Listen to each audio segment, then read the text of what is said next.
This is opening ceremony for Chinacom 2020. Thanks for your attention. In this year, Chinacom 2020 had got 143 papers submission and we accepted 53 full papers and 10 workshops from that. Thanks for your conference committee, such as Professor Yu, Professor Fan, Professor Wu, Dr. Wang, and Professor Goel for general co-chairs, and Professor Deng, Professor Shell, and Professor Yin for technical program committee co-chairs. Chinacom has become a leading scientific forum for technologies of network and communication. We are happy to see our conference grows a lot. Thanks all of you, although COVID-19 impact and we hold online. Please pay attention to next year conference.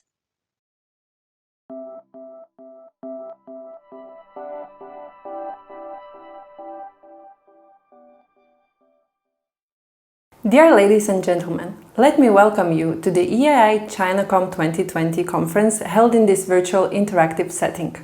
I am Wiltare Platzner, the EAI conference manager of Chinacom 2020. Unfortunately, I'm not able to meet you all in person, so I'm using this opportunity to address everyone on behalf of EAI. I would like to thank all of you for being a part of this conference and for your involvement with EAI. I would also like to thank the general chairs, Professor Yung Yu, Professor Pingwei Huang, Professor Yung Wu, Dr. Yi Wang, and Professor Hangao Hao, together with the whole organizing committee for their hard and excellent work throughout the whole process of the conference preparation. Today, during this streaming, you can actively participate in two ways. Firstly, you can join the Q&A on Slack through a link that you can see below this video, upon accessing the EAI Chinacom 2020 Slack workspace. Secondly, you can vote on individual presentations and leave your fellow presenters feedback on their work through EAI Compass. We will shortly show you how to access this platform and how to leave and receive feedback for presentations in this conference. I would also like to use this message to invite you to join us again at the EAI Chinacom 2021. Should you be interested in becoming a part of the next year's organizing committee or the technical program committee, please do not hesitate to contact me at my email address below. If you are interested in discussing other possible cooperation, conference, workshop, or a new event altogether, please contact me at my email address as well. Now my colleague Michal will present you with what EAI does, who we are, and how you can get involved with our various activities. Thank you for your attention and enjoy EAI Chinacom 2020.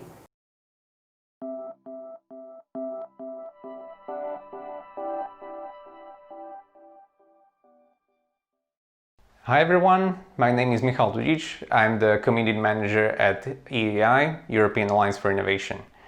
It's my pleasure to welcome you at this conference and say a few words about who we are and what we can do for you and your research career. In short, EAI is a global community for a greener, healthier and smarter world. As of today, we are home to more than 60,000 members from 167 countries, and we reach out to tens of thousands of subscribers. As an organization, we are non-profit from day one, and what is most important to us is that we remain open to all researchers from all around the world thanks to membership that is completely free. We organize more than 100 events annually, such as this conference, and we do so in publishing partnership with Springer. I said in the beginning that EAI is a community, so let's talk about what that means and what it means for you. To put it briefly, we give our members a platform that builds their research. We do it with 3 main online community services where members come together to help each other write a better paper, get an objective review, and get recognized fairly. The 3 services in question are EAI Compass, Community Review, and EAI Index. Firstly, EAI Compass is an online app where you can meet and connect with new colleagues and get feedback on your paper as well as your presentation. In addition to that, it lets you download all full papers that will be presented at this conference, and you can vote on your favorite presentations as well as see everyone who is here and connect with them. You can do this right now if you go to EAI Compass website, compass.eai.eu. Next, we are improving the classic conference review process with community review. It has already been in use at all our events since 2019, and we were very excited to hear a lot of positive feedback from program committee members regarding the reliability and the speed of the community review. Let's talk briefly about what community review does. Essentially, it is a website that shows abstracts of papers that are right in the middle of the review process, as long as the authors allow it, of course. And all EAI members may then bid to review specific papers. When they submit their bid, they put in their bio and their qualifications, which are sent to the program committee, who can then decide whether or not this bidder is qualified to review the paper they bid on. This relatively easy access to review opportunities means that bidders really need to put their best foot forward if they wish to be selected, which improves the quality of the entire review process. At the end of the day, this benefits you, the author. And last but not least, let me tell you a thing or two about EAI Index. EAI Index is our credit-based evaluation system that we rolled out this year to all of our conferences and journals that allow you to climb the global ranks of EAI community and get recognized for your work. It calculates a number value for most actions you make, such as getting your paper accepted or submitting a review, and these numbers accumulate for 12 months. At the end of this 12-month period, we put together a ladder of all EAI members, and the ones at the top receive a nomination to one of the membership ranks: senior member, distinguished member, or fellow. For each action that is eligible for EAI Index credits, we'll look at the quality of your action as it was evaluated by another member of the community, such as, for example, the review score of your submission. To make sure that the system is fair to newcomers, every 12 months the credit count gets erased, the ones at the top receive their nominations, and every member starts at 0 for the following 12 months. And finally, Smart Submit is a collaboration feature that is coming later this year. It will allow you to submit your research ideas and your work in progress abstracts to get the kind of help and feedback you're looking for. Maybe you are looking for co-authors, maybe you would like to find a mentor or a mentee, or maybe you want to find out how the community feels about your idea. This is what Smart Submit is designed for. Ultimately, it's about helping you write a better paper and increasing your chances of getting accepted. Again, we will be launching this feature later this year, so stay tuned. And so I'm going to leave you with many different ways to get engaged at different levels. There are lots of opportunities in many of our events and publications, which means many ways to connect with people and collaborate. You may learn more about everything I just talked about at our website, eai.eu. These services exist to help you and to make your lives easier, so we encourage you to send us your comments, ideas, and feedback to community@eai.eu. And if you're interested in volunteering and contributing, you can let us know at the same email address. Don't forget that you can use EAI Compass to vote on presentations in real time to determine which ones are the best, as well as to download all full papers that will be presented today. Just make sure that you log in using the same email address as the one you used to register to this conference. Thank you very much for your attention. Please enjoy the conference, and I hope we will see everyone online soon.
Hello everyone, my name is Caijun Zhong.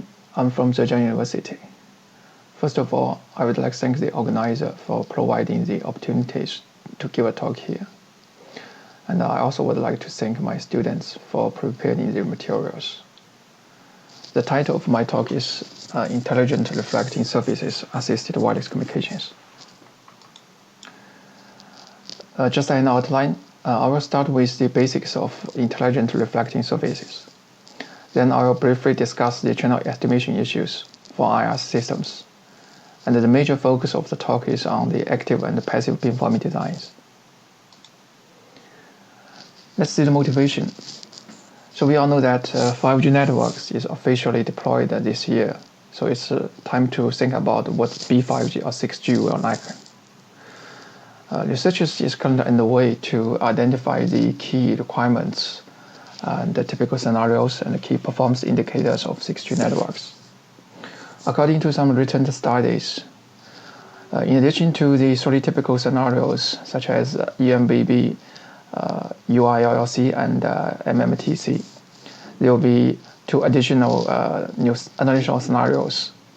For instance, the long distance and high mobility communications, which is for the applications including deep sea sightseeing or space travel, and the extremely low power communications for the applications such as Internet of Bio-Nanoscience. So to support these diverse applications and new scenarios, 6G networks is expected to have much higher data rate and network efficiencies compared to the 5G networks. However, one aspect that is often ignored is the cost. Actually, the cost is also a major issue for the deployment of 5G networks. So it's essential that to make the 6G network sustainable, we have to take the cost into account when designing such systems. So this is why we need IIS. And IIS is the config momentum materials with massive low-cost subwaves reflecting meta-atoms. So it's a passive device, so the power consumption will be quite low. And compared to the active component, its cost is also low because it does not need the mixer, ADC, DAC, and the power amplifier. Also, the spectral efficiency will be very high because it works in the full duplex mode. More importantly, it will not introduce any noise when reflecting the signal. It also enables full band response, so it can work in the sub 6G or millimeter wave or even terahertz bands. Finally, it enables very flexible deployment. So all these desirable features make the IIS a promising candidate for the 6G networks. So let's see how it works. So let's see these typical scenarios with one access point and one IIS, a few users. So each user will receive 2 signals from different passes. One is the direct path from the access point. The other is the reflected path. So when the signal impinges on this IIS, each element of the IIS will introduce an amplitude or phase change to the signal. So by doing so, we hope that the signals, when the signal arrives at the users, the direct signal and the reflected signal will be combined in phase. So the signal strength at the user will be significantly improved. So that's the principle of the IIS. So if so it actually, the working principle of IIS is quite similar to the concept of relay node. But there are some substantial difference between these 2 technologies. So let's see. So first, the IIS can only work in the passive mode, while relay works in the active mode. That is to say that the IIS can only reflect the signal. It cannot generate any signal. While the relay is different. It can both generate the signal, it can transmit and receive the signal.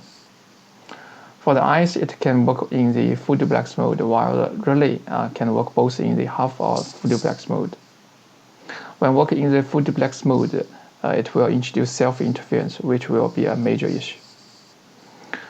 In terms of deployment, the IS is quite flexible while releasing out. And the IS is easy to scale while releasing out because the cost of the element is quite low for IS systems, while the antenna element and the RF chains are quite expensive for the relay node. So it's very difficult to increase the number of antennas for the relay systems. Because there's no RF chain for the IS, so the power consumption and the hardware cost is quite low.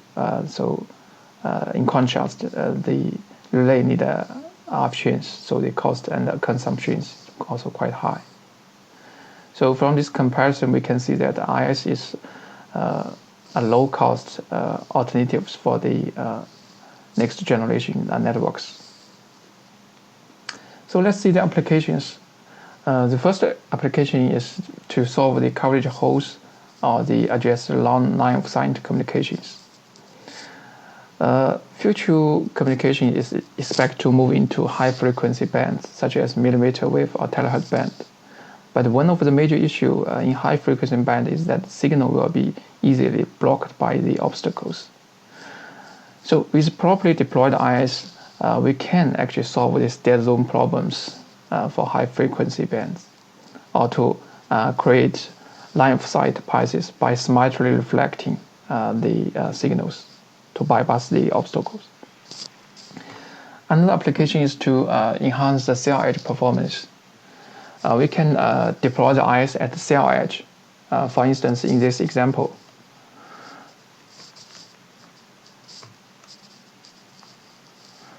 this yellow one user. So there are two signals. One is the desired signal, and the red one is the interference. So with IS in the vicinity, by properly adjusting the phase, we can actually artificially enhance the desired signal while suppressing the interference, so that the overall performance of the cell edge user will be significantly improved. Also, there are many other applications, such as simultaneously wise information and power transfer or localizations, but I'm not going to mention it here.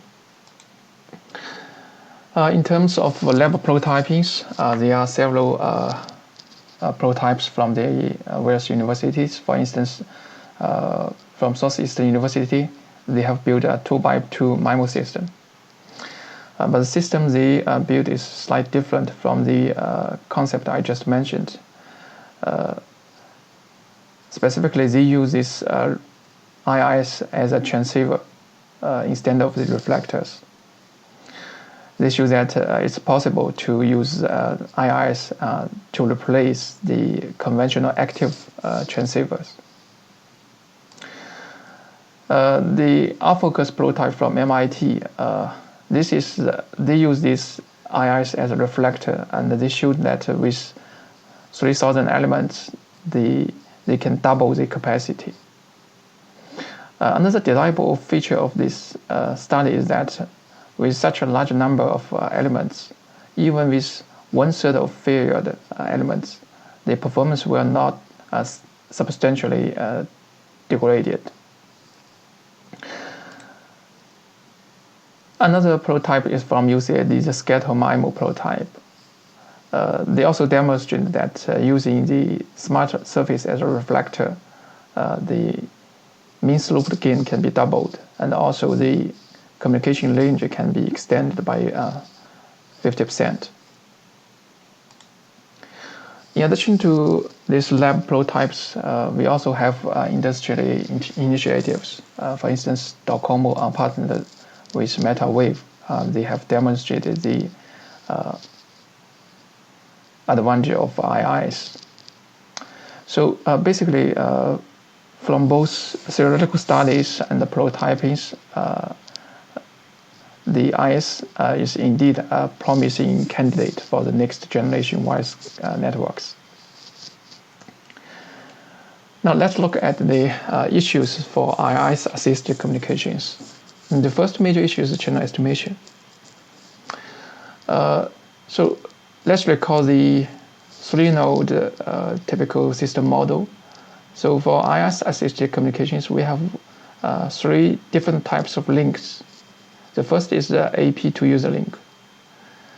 The channels for this link can be estimated by conventional method by switching off the IIS, because both the AP and the users has IF chains, and they can generate or receive or transmit signals.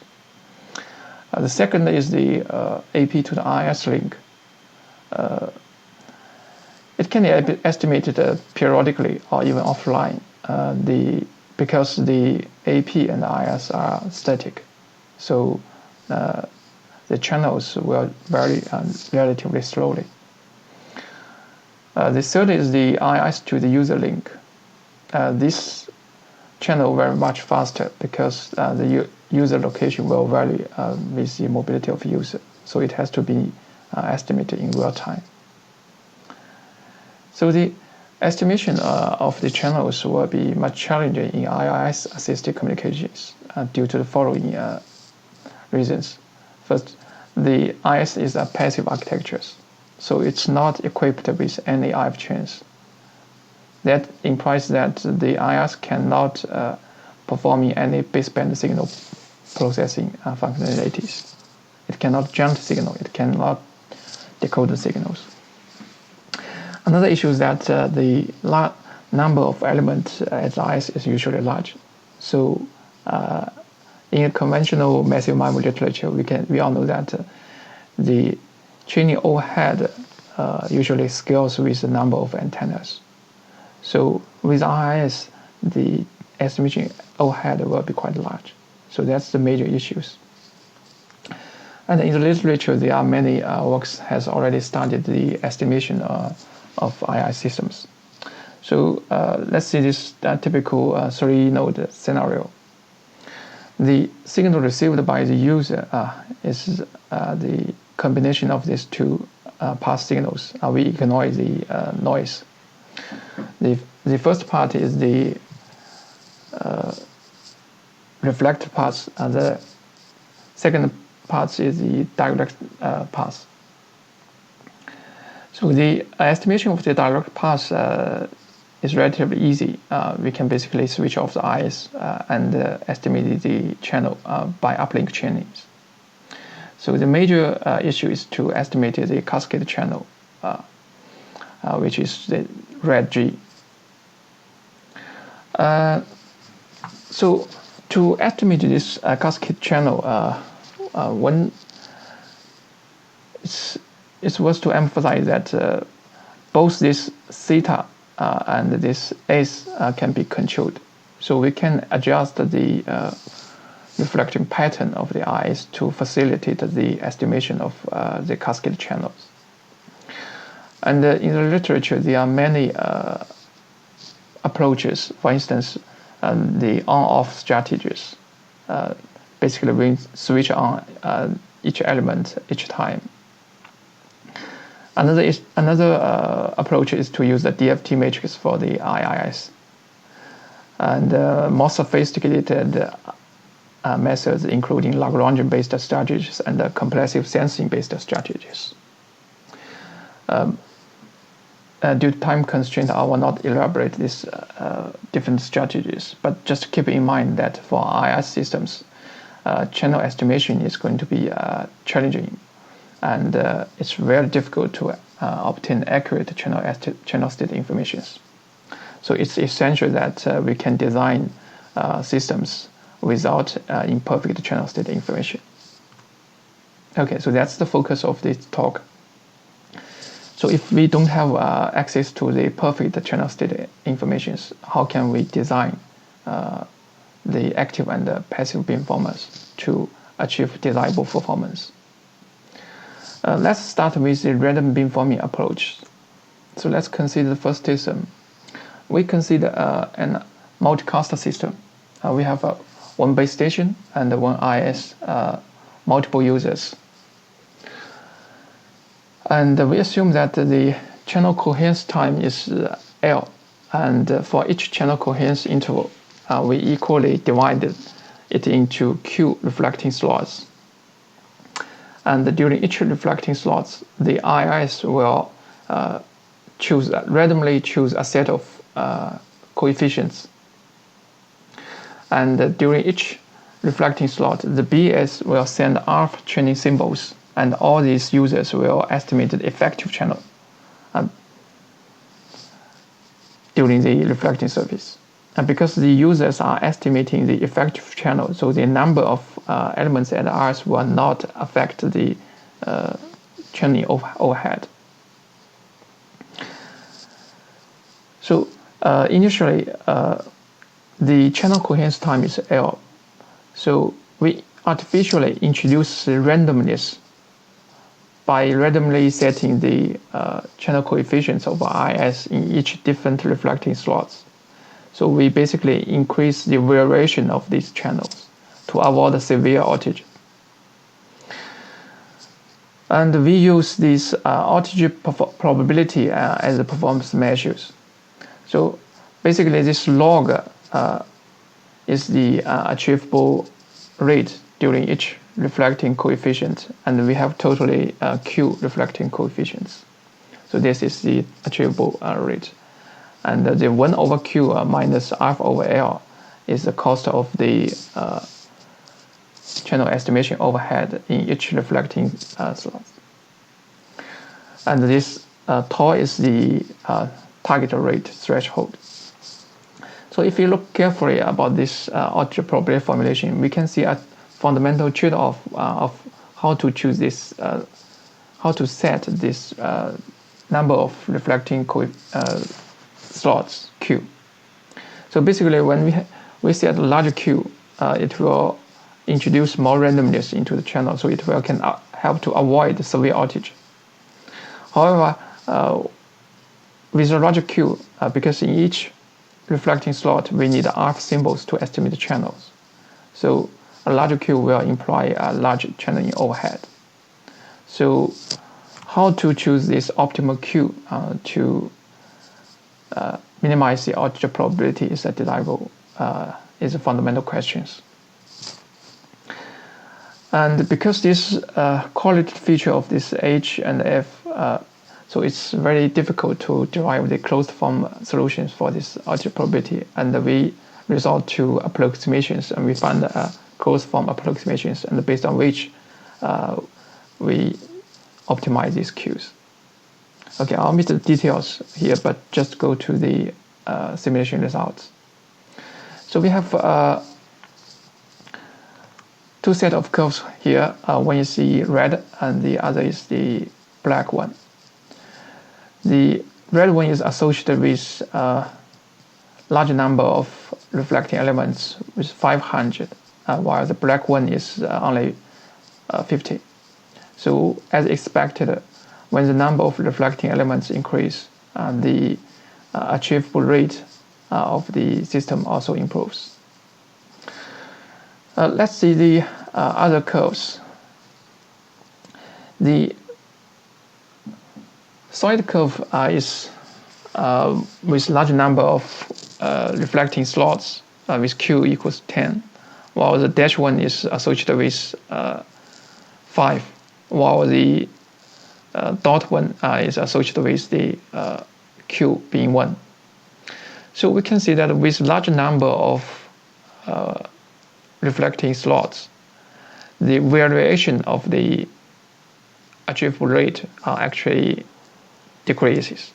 This is rather intuitive due to the law of large numbers. However, we can also see that when we increase the number of reflecting slots, the mean of the achievable rate actually decreases. This is also intuitive because we need more training overhead. So let's see this impact on the outage performance. So if we have a very low target rate, then the outage probability of the system is defined by the area of this part. So in this case, it's easy to observe that it's desirable to have a large number of Qs, because it will help to minimize the outage probability. However, when we increase the target rate, we can see that it's desirable to have a small q's, because with q equals 10, the output probability is extremely large.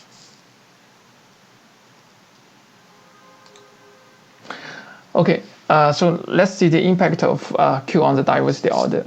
As is expected, when we increase the number of reflecting slots, the output curves drops significantly in the high SNR regime.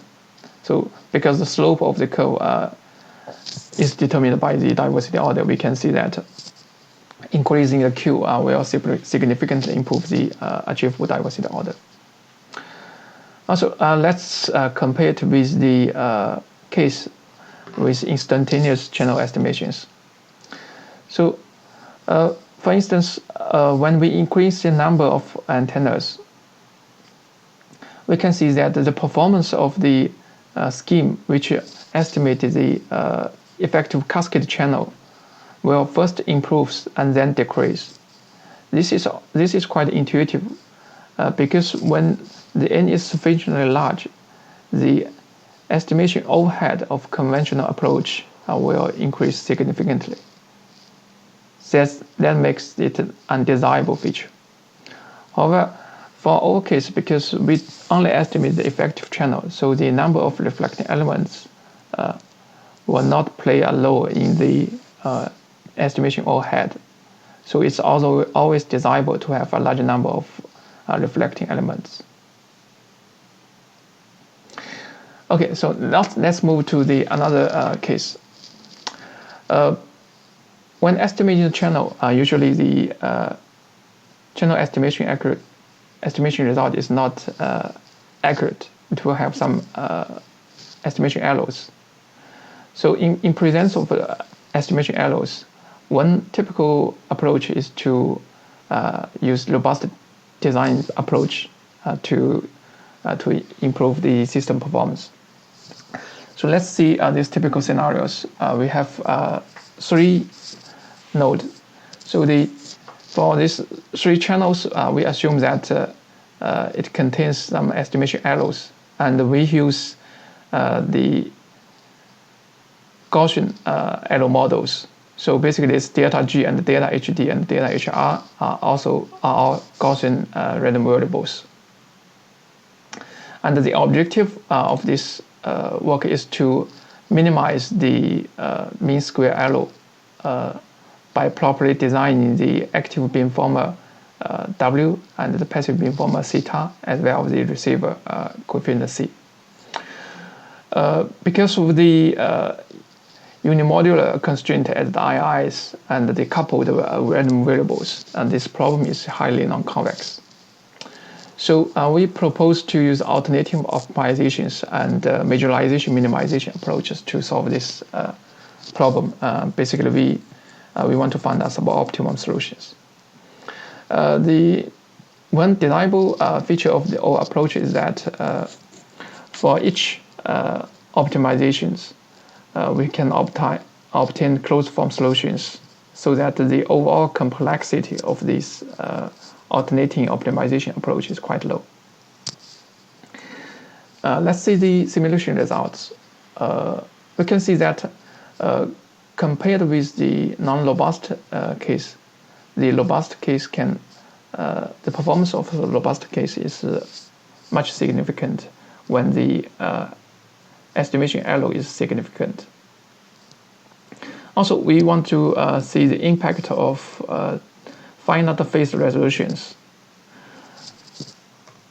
So basically, this yellow one is the curve associated when they only have 2-bit IIs, while the blue one is the case with 3-bit IIs, and this red one is the case with perfect IIs.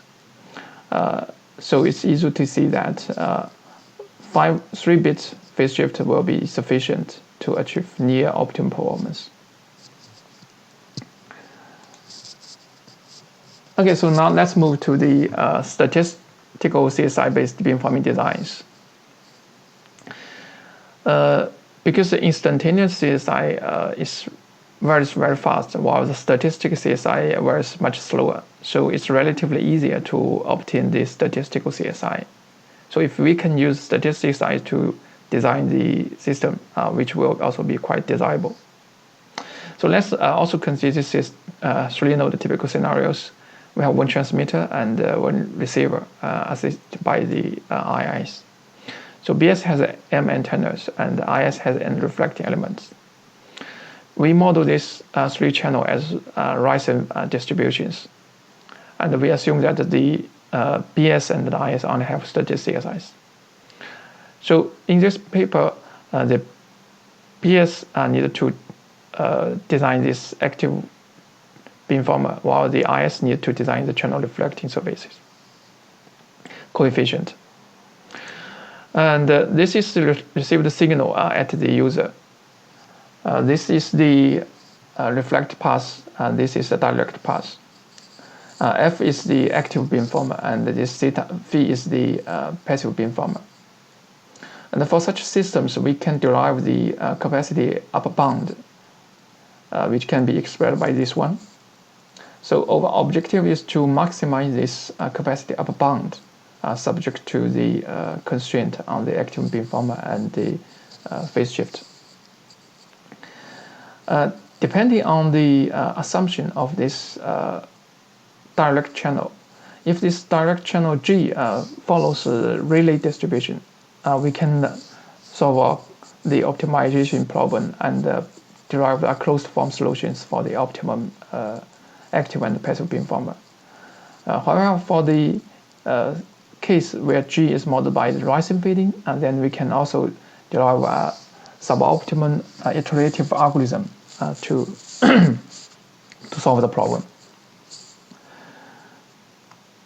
Let's see the simulation result.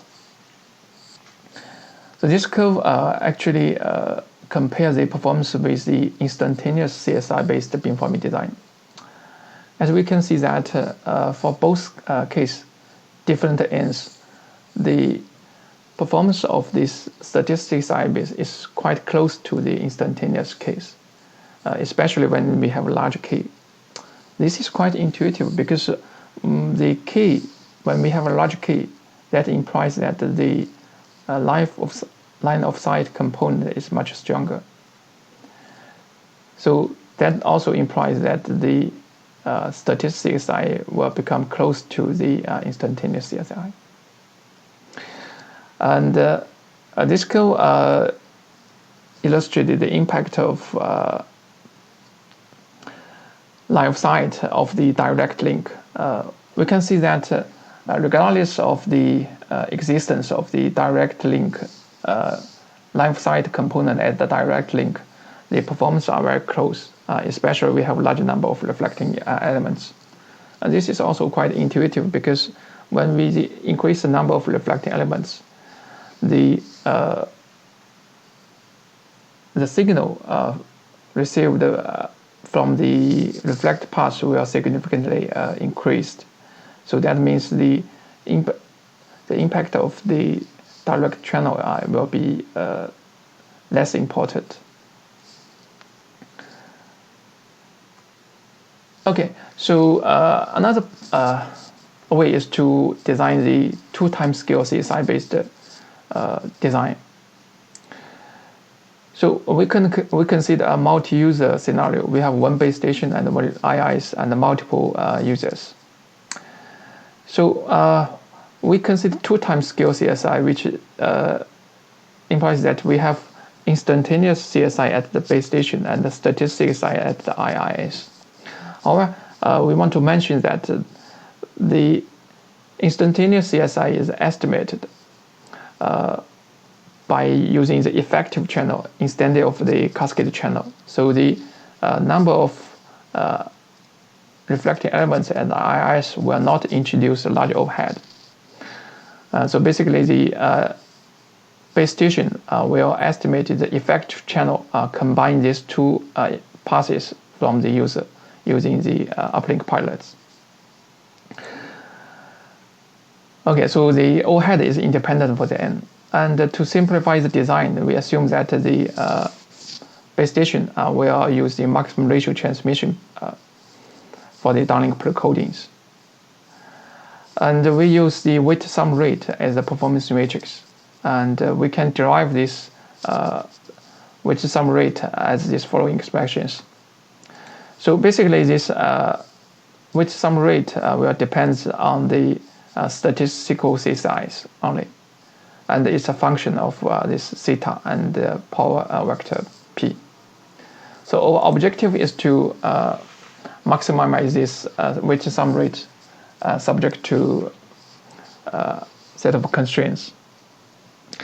This is also a non-convex problem, and we propose to use the Lagrange dual transform and the quadratic transform to this problem into a fractional function, and it drives alternative approaches to solve these optimization problems. And compared to the random algorithms, we can see that the proposed algorithm can provide significant performance gains. Also, it's of interest to compare it with the alternating optimization schemes proposed in the literature, which use instantaneous CSI of each cascade links. So in that schemes, the channel estimation overhead will scale with n. So let's look at this simulation result. This pink one is the system with instantaneous CSI. So when the number of reflecting elements is 15, we can see that the instantaneous CSI-based approach will outperform the 2-time scale approach proposed in this paper.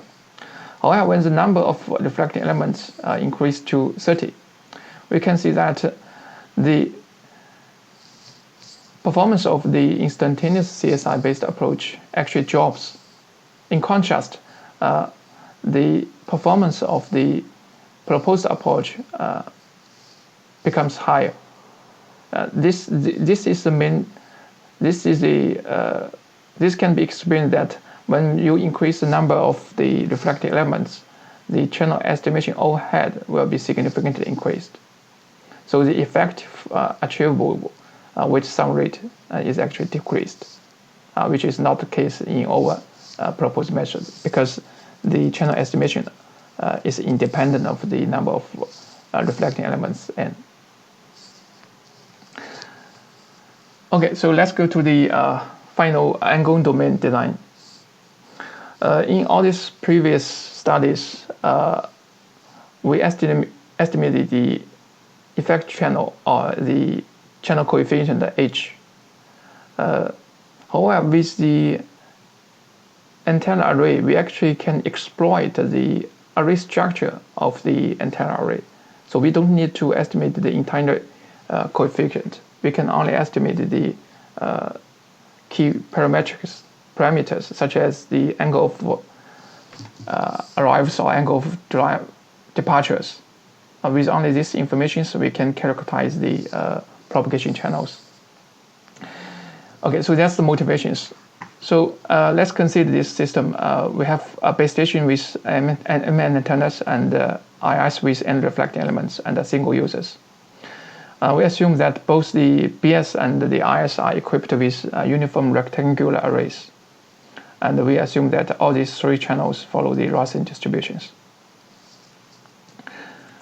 And for such a system, the received signal at the user can be expressed by this one. And this theta is the phase shift matrix, and the W is the transmitted beamforming vector. Okay, so for this base station to the surface channel, it can be expressed by this one. So this B and A are the steering vectors, and this theta are the effective angle of drives or angle of arrivals, departures, and the angle of arrivals. So because this base station and IS are static, we assume that these angles are known as a priori. And the channels that need to be estimated is the BS to the user channel. And similarly, we adopt this array structure, and this A is the steering vector. So we need to estimate this angle of arrivals for the BS user channels. And we proposed the method by using the phase difference of the signals received by different antennas at the users. And then, based on the estimated angles, in addition to the distance between the user and the base stations, we can calculate the location of the users. So with the location of the users, as well as the IIS, we can compute the effective angles between the user and the IIS. Of course, there will be estimation errors, and we characterize the statistical properties of these estimation errors. After that, we can formulate the optimization problem of maximizing the signal strength at the receiver. So basically, this is the received signal, and subject to the power transmit power constraint at the active beamformer and the phase shift constraints. Okay, so this is also a non-convex problems, and we use the alternative optimization approach. Okay, so let's see the performance. First, let's see the performance of the proposed estimation approaches. As is expected, we can see that when we increase the number of antennas, and if we have very strong line of sight path and the high SNR, the performance of the estimation scheme was significantly improved. So this figure shows the relative distance to the base station on the estimation accuracy. As is expected, when the relative distance is small, then the estimation accuracy will be quite large. Okay, so this shows the impact for reflecting elements on the main lobe of the active beamformers. So we have such a setup that the user location is in this direction, while this IIS is located near 60 degrees on this direction.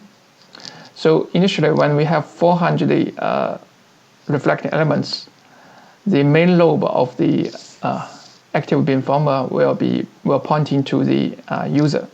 So that means the direct channel is strong.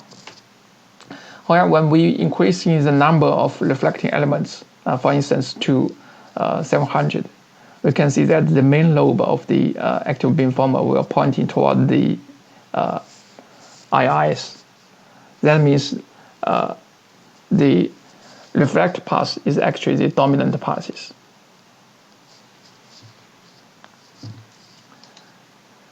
Okay, so this final two figures shows the comparison with the instantaneous CSI-based approaches. We can see that if we estimate the full CSI, the performance gain is actually not very significant, because the overhead of obtaining the full CSI is much higher than the angle domain informations. So our proposed approach is actually is a low complexity of the alternatives. Okay, so finally, here's a conclusion. So IS is a disruptive technology that can realize intelligent and reconfigurable propagation environment for future wireless networks. The IS can enhance the system performance by using low-cost passive reflecting elements, and it is a paradigm shift of wireless communications from traditionally active components solely to the new active and passive hybrid networks. And there are two challenges from the communications perspective. The first is that how to design, how to address the channel estimation issues in IRC systems. And the second is that in presence of imperfect channel estimation, how can we optimize the active and passive performance to achieve desired performance? Okay, so this is the related works from my groups. If you are interested, you can take a look. And thank you very much.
Good morning, everyone.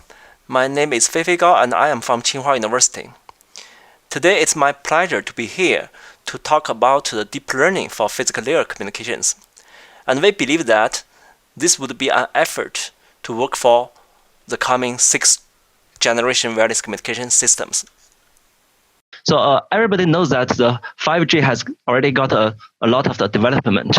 And in 5G, our ambitious target is not only to transmit between two terminals, but to connect everything together. So there is a famous saying in Chinese, but I cannot translate it. So I just put it. I translate it by myself, but it may not be a good one. So it is called information a finger away and everything in touch. If it is in Chinese, and it is very elegant, it is called 信息随心智，万物触手机. So basically, we want to connect everything together, like the smart home, industry, virtual reality game, and everything together. And by such kind of the a vision, and the 5G has got a lot of the development, and it was used in many new things for the communication coverage. For example, the high-speed railway and the water and the modern factory and shopping center and a lot of things. And basically, we everybody knows the very famous 5G flowers. So it gives us so many requirements compared to the 6G, and we have a lot of the enhancement in terms of the different requirements. For example, the user experience and connection and traffic volume. And we are trying to do so many new technologies. For example, the massive MIMO system and the new coding and NOMA. But we see a very new dimension from the 5G development, which is big data. And this is how we may use the artificial intelligence to the wireless communications. So we know we have so many environment data, and we have the user data, and we also have the connection and link data. And so our communication persons are very happy that now the AI, the sound of the AI are coming to the wireless areas. Because before that, the AI is normally used in the computer vision and in the image processing and etc. And now we can use the AI and we can build new stuffs according to this wireless big data. This is how and why we want to use AI here. And actually, there are already many well-known terms from the internet. For example, the 5G plus AI, and this 5G plus AI refers to a lot of the applications of 5G and to support new applications. For example, the smart store house, or the smart remote medical, and or the smart transportation and smart city, and so on. But what I want to emphasize is that 5G plus AI is not intelligent communication. And why is that? So because currently, so many applications are just using 5G as the tunnel of the data transmission. So we do not care whether this tunnel is intelligent or not, but we just want to utilize the high-speed property of this 5G. So which means that it is not really making our communication technology intelligent. So for the coming 6G era, so we want to make these communications and the AI to dance together, and so that we want to merge them deeply, and so that we can get intelligent communication technologies. So these are background. And let me briefly review some 6G potential technologies. For example, this is the commonly recognized technology is satellite ground expansion of this. We know we have this Starlinks from the US, SpaceX, and we also have this OneWeb program. And in China, we also have a lot of this union of this space and ground and project. And another promising technology is millimeter wave and terahertz communications. And the third one is just intelligent communications, which is a topic today I'm going to talk. Okay, so one question before I start is why do we do we need AI for communications? Because everybody knows that the communication has very wonderful and nice and elegant mathematical models. So if you have mathematical models, you can do so many signal processing stuff, and or you can do the optimizations and so many things. You can get optimal solutions. So why do we need artificial intelligence? So let's see. So when our communication generation comes to the 5G or even 6G, we know our communication network is more and more complicated. And in this case, we may not have this highly accurate channel modeling. And once this modeling, and once this transmission modeling is not accurate, then all your method or the algorithm designed from such kind of model will not be accurate. But the data cannot cheat you, right? You get the data from the real environment, and this data contains the real stuff. So this is one reason that we can use data-aided, data-driven technology, which is AI. And another thing is that when our system is becoming big and complicated, we know the signal processing, even if we have the optimal solution with a convex optimization or non-convex optimization, and this complexity may not be affordable. So in this case, one may use these AI technologies to release this burden of the complexity. So these are basically the two main reasons for using AI. Okay, and how to use AI in the traditional communication architecture was shown in this picture. So we all know that in a typical transmission scenarios, we have data from transmitter, and we make it into different modules. And for example, this is one OFDM transmissions. We have to pass our symbols into this SP module and do the IDFT and insert CP and so on. And in the receiver, we do the reverse thing to recover our data. And what we do is we can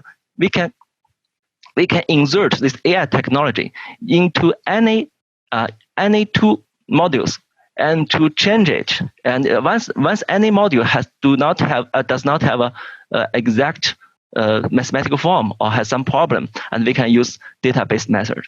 And we can put we can put a neural network and to solve the problem in a better way. So this is a basic idea.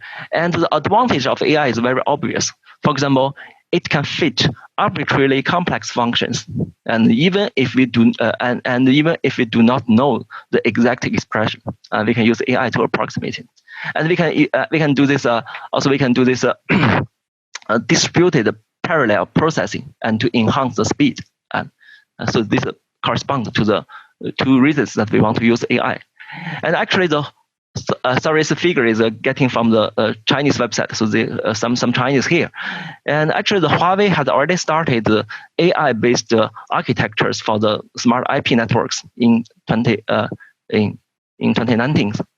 And actually, but still we have so many left research for AI in the for example, physical layers like the end-to-end communications, transmission, and so many things. So this is where we want to work.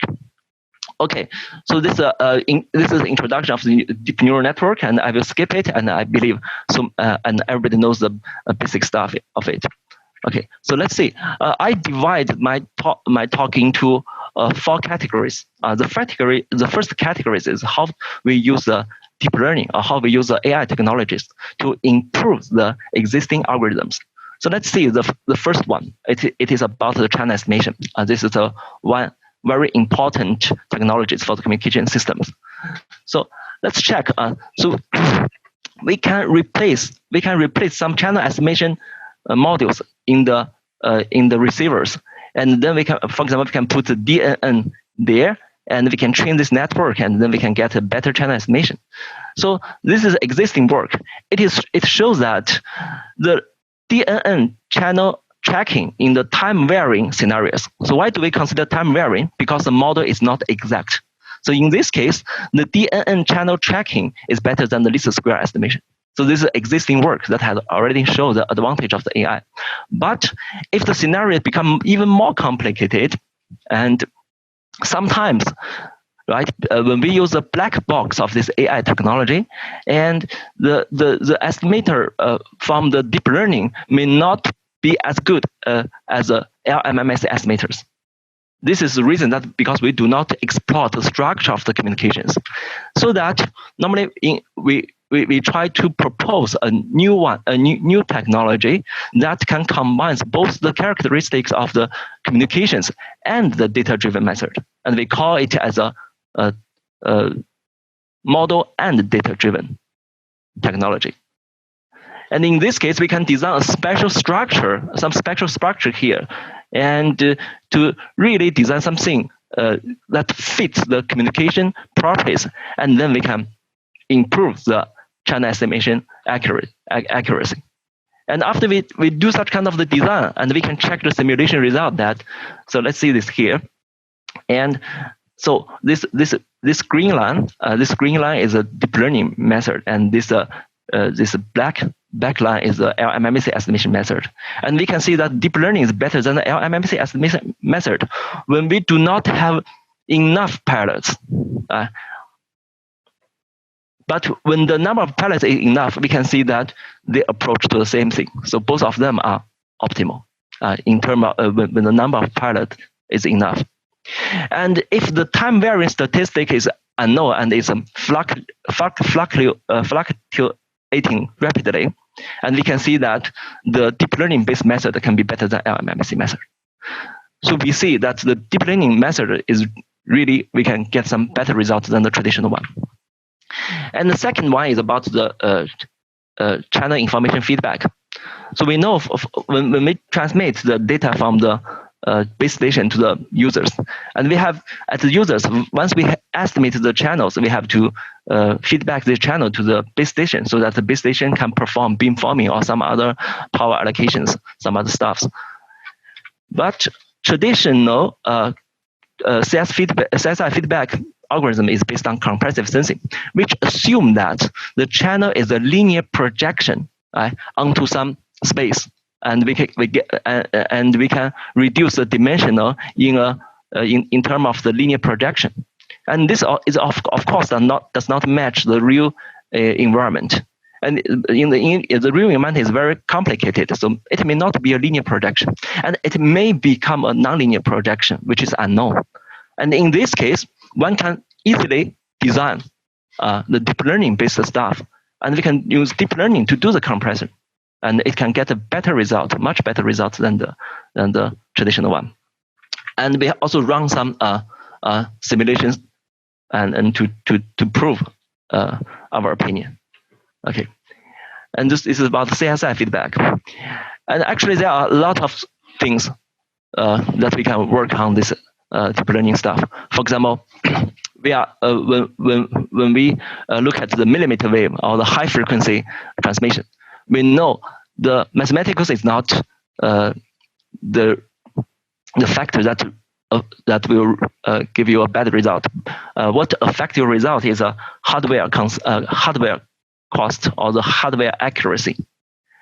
Because once the frequency goes to very high, and our device may have a lot of the hardware impairment, for example, the IQ imbalance, or the DAC or ADC problem, or the nonlinear power amplifier, or even we cannot provide enough RF chains, and it is very expensive. And so in this case, the hardware is not perfect. It is not about a mathematical model. It is about hardware. And then this hardware will give you some unknown result, unknown functioning on your received data, and you don't know that. And in this case, of course, we can design, we can use deep learning technology to catch such kind of unknown function, and then we can revert this bad function, and then we can get a good result. Okay, and we do not solve every problem here, and we only perform this compensating for this power amplifier problem at the receiver, and we get some good result than the traditional method. Okay, and then we come to the data detection, which is very important for the communications. And traditionally, we know we can use a maximum likelihood detection, or we can use sphere decoding detection. But they have a lot of complexity, very high complexity. And in this case, what we can do is, okay, maybe we can design some iterative algorithms. But for each iterative algorithms, and we can match each iteration onto a layer, one layer of the neural networks, and then we can, instead of training this iteration algorithm, we can train these neural networks. And once we train these neural networks, we can artificially add some parameters inside this layer and to try to improve the performance of algorithms. And actually, they do have some they do provide some improvement based on such kind of technologies. Okay, so once we design such kind of the neural network and then we train it and we perform the data detection, and we do get some better result, especially in the massive MIMO systems. Once a system is very complicated, and then we use these deep learning technologies, and we can get, for example, this red line is our proposed algorithm, and the others are traditional one, and we can get maybe 0.5 dB gain compared to the existing algorithms. Okay, and then we have many other stuff. For example, we can do this sparse signal detection, and you have so many users that are coming together, right? But the active users, the number are small, but you don't know which of them are active. And in this case, instead of guessing it, you can train it. You can train such kind of neural networks, and then you can solve the problem. So, and I will skip this one, and this is very, very, very simple. Another thing, this is very interesting, is to do the constellation design, because we know in the traditional communication systems, normally we fix the constellations to save our trouble. But with the neural network, we can do better. For example, you have if you have 4 orthogonal resources, but you want to transmit 6 users onto these 4 orthogonal resources, then you may have collision. You may have collision, and how to solve such kind of collision can be done by beamforming technologies or some other things. But what we claim here is that we can also do the constellation design to solve such kind of confliction. Okay, so this is the neural networks that the structure that we designed. So I will skip it and I will go to this simulation here. It's very interesting. So you see, we have 4 orthogonal resources here, and we put 6 users onto it.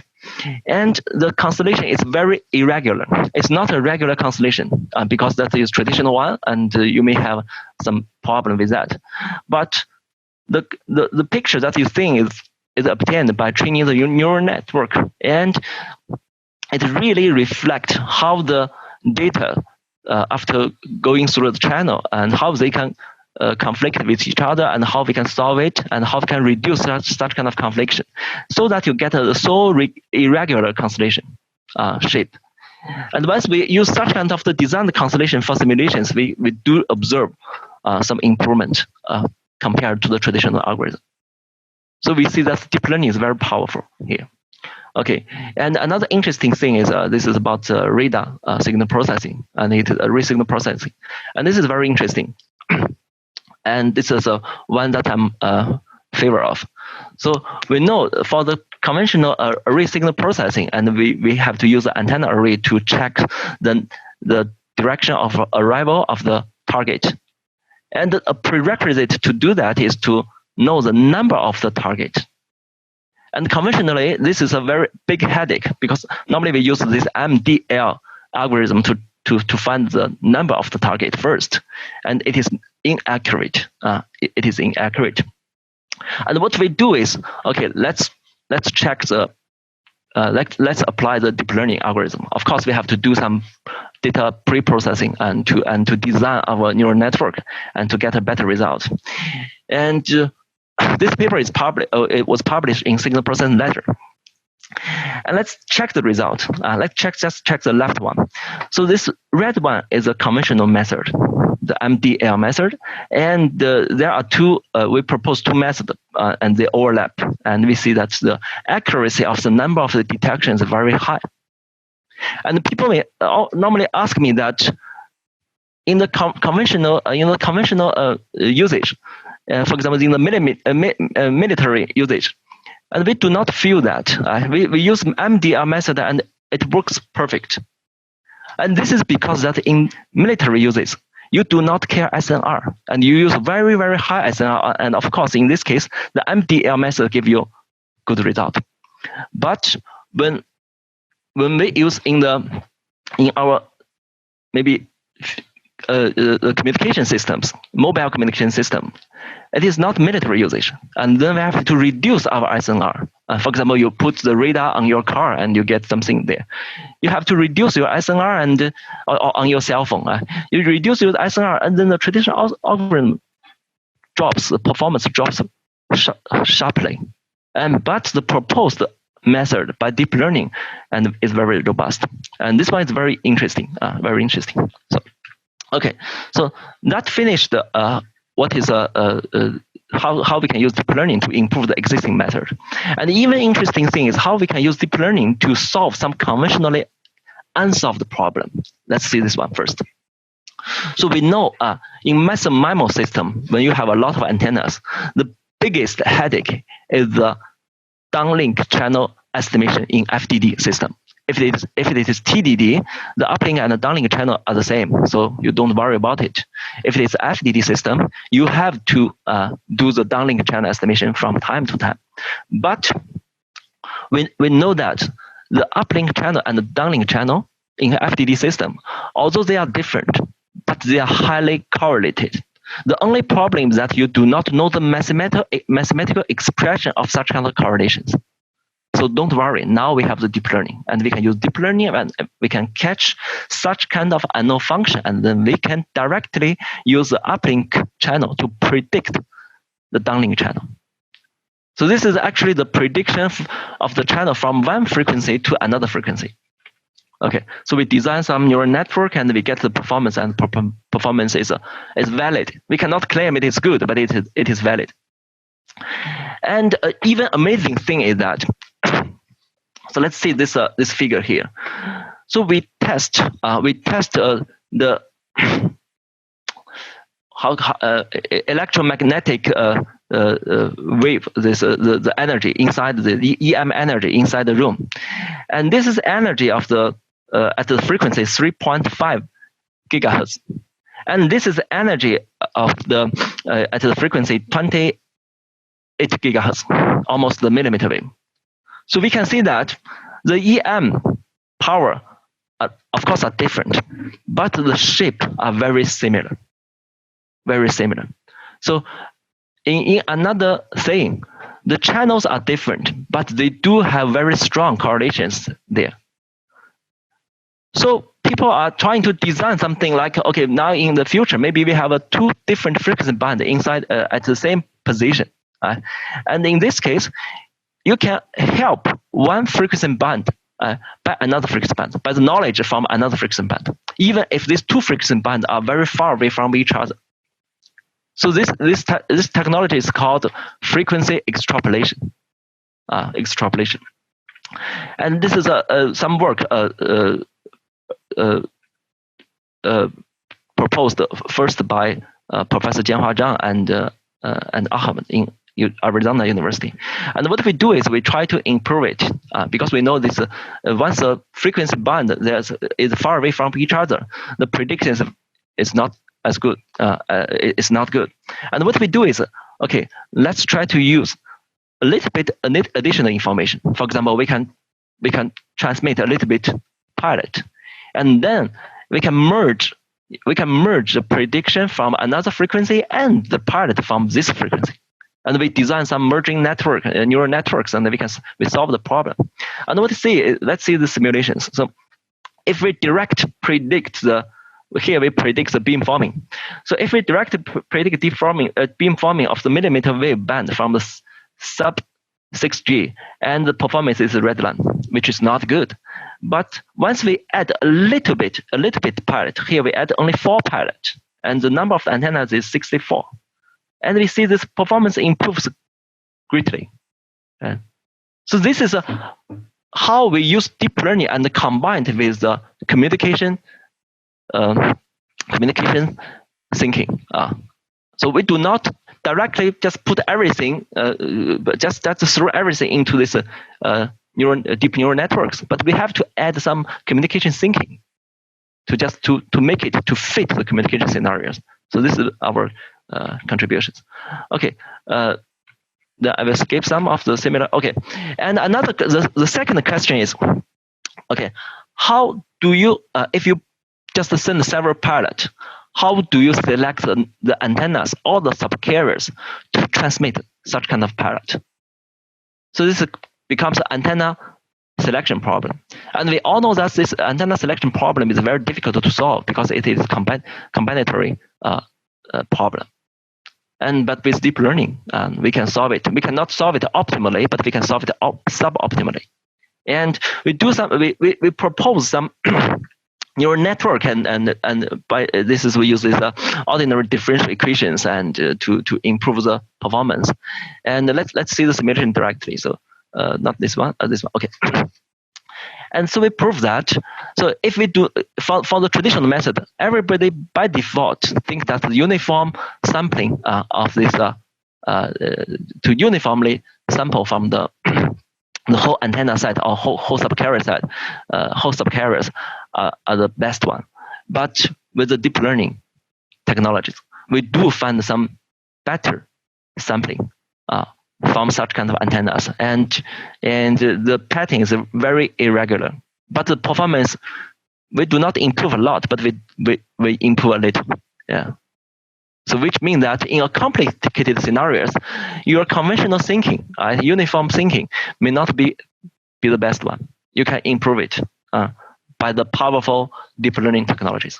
And this is what we cannot do in the traditional way because there is no mathematical formula.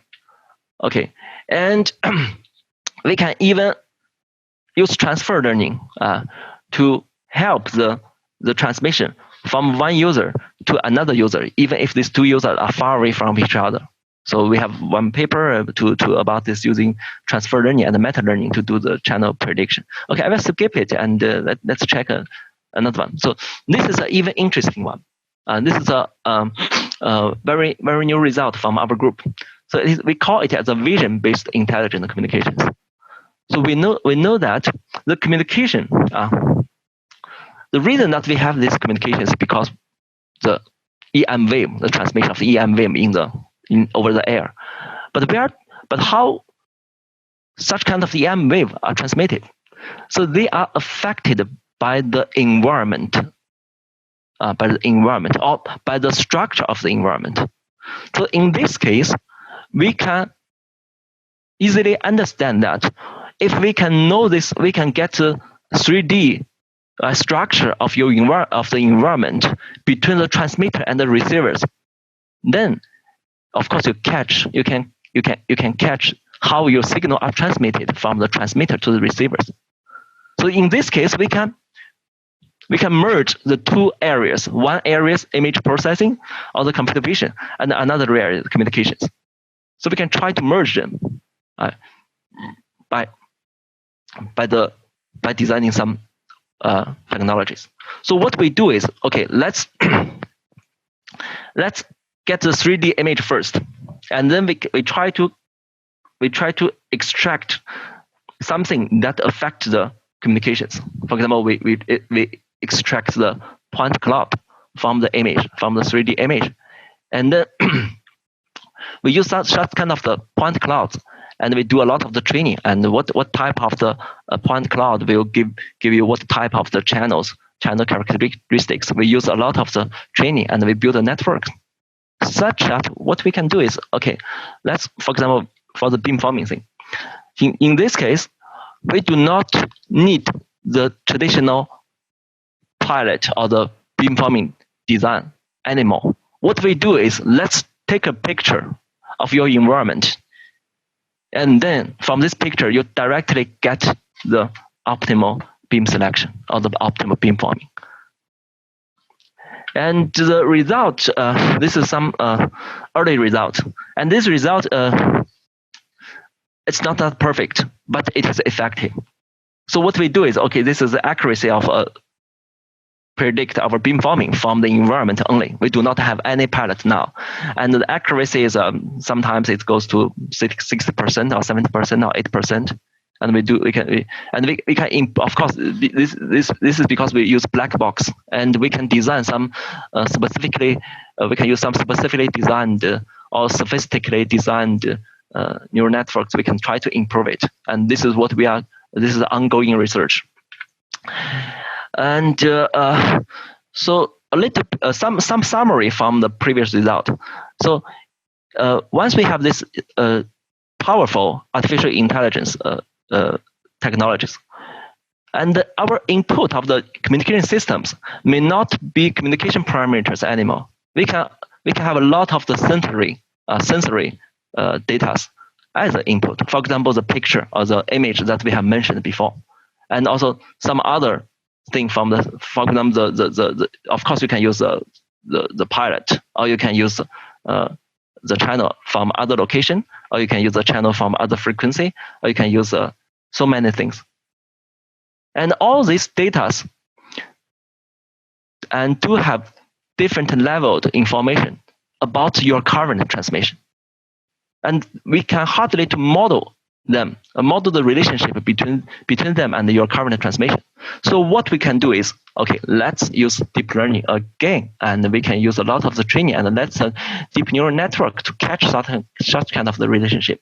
So we design a deep multimodal learning frameworks that we try to merge all these sensory data together to help to improve our transmission.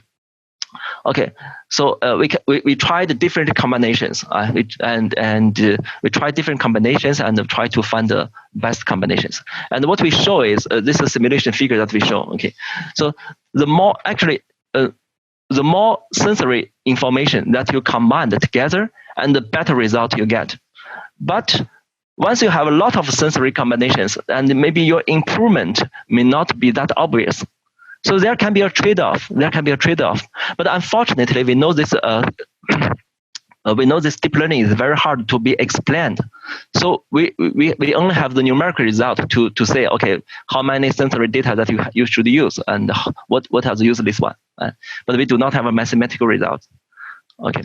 So and this also can be an ongoing research in our future, and we would like to invite everybody here and to join us and to put forward this very wonderful technology. Okay, and the third category is to explain the deep learning. I just said that deep learning cannot be explained, but actually that is for image processing or computer vision. But when we apply deep learning into communications, we do have some exact or the roughly exact system model.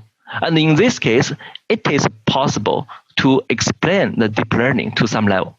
Okay, and in this case, what we do is our first attempt is to check this ReLU deep learning, because it is a piecewise linear structure and it's easy to give you a mathematical model. And we have a lot of the, derivations, and I will skip it. And we have a lot of derivations, and let's see. A conclusion is very, very useful. Let me come to the conclusion. Okay, here, this is conclusion. So what we do is, you can try to use a conventional method to do the channel estimation. For example, the least square, or the LMMSE, or even the true optimal estimator, MMSE. But you can also use deep learning to do that. And what we prove mathematically is that the deep learning estimator, once your scale of your network becomes sufficiently large, it can match or approach the MMSE estimator, also under large training samples. And it is a very exciting result, because in conventional scenarios, we do not have MMSE estimator. Normally we assume everything is Gaussian, and then we use LMMSE estimator to approximate MMSE estimator. And once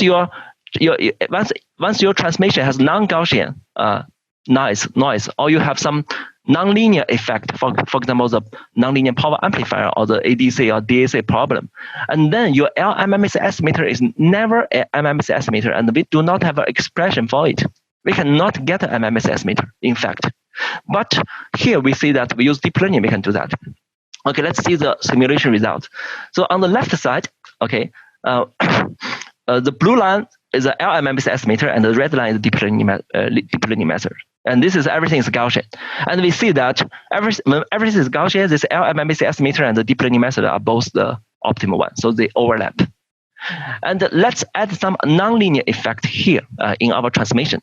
And what we see is that the LMM-based estimator, they meet error flaws in high SNR, but the deep learning method goes down, still keep on going down.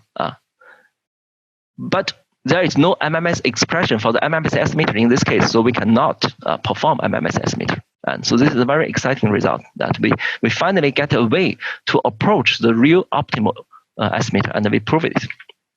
Okay, this is some other simulations. Okay, and I will skip all the. If you are in, this paper has just been accepted, and it will appear in transaction on wireless communications. So if you are interested, you can go and check. Okay, so the fourth category. Okay, I'm running short of time.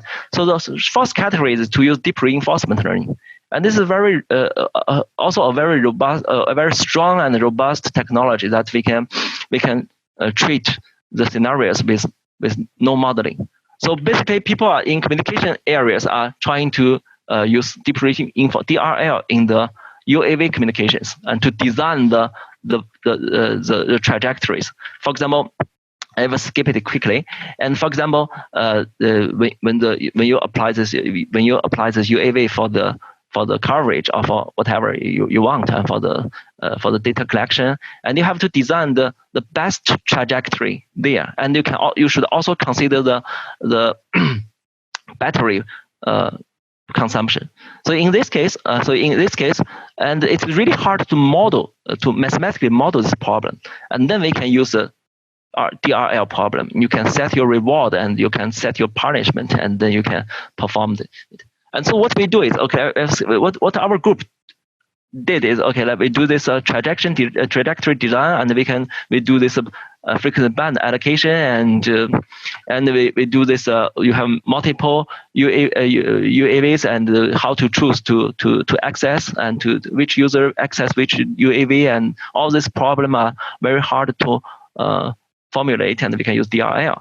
And this is one thing I want to talk is about data collection. You have multiple UAVs and you want to collect everything in a short time. So it's hard to use a mathematical way to solve it, but we can use DRL. And this is the trajectory of the 4 UAVs that we designed. And you can see they work very well. Okay. And also later with a swarm to coverage something. Okay. Anyway, so the DRL is not my main focus here. It's not about the physical layer communications. It is another category. Okay. Okay. So and the routing. Okay. Deep. So this is conclusion. So I think this artificial intelligence is very powerful, and currently, we are in the third wave of this artificial intelligence, which is led by this deep learning. So we can apply it for our communication guys. This is also an opportunity because we can apply it in communication theory and signal processing or information theory and so many things.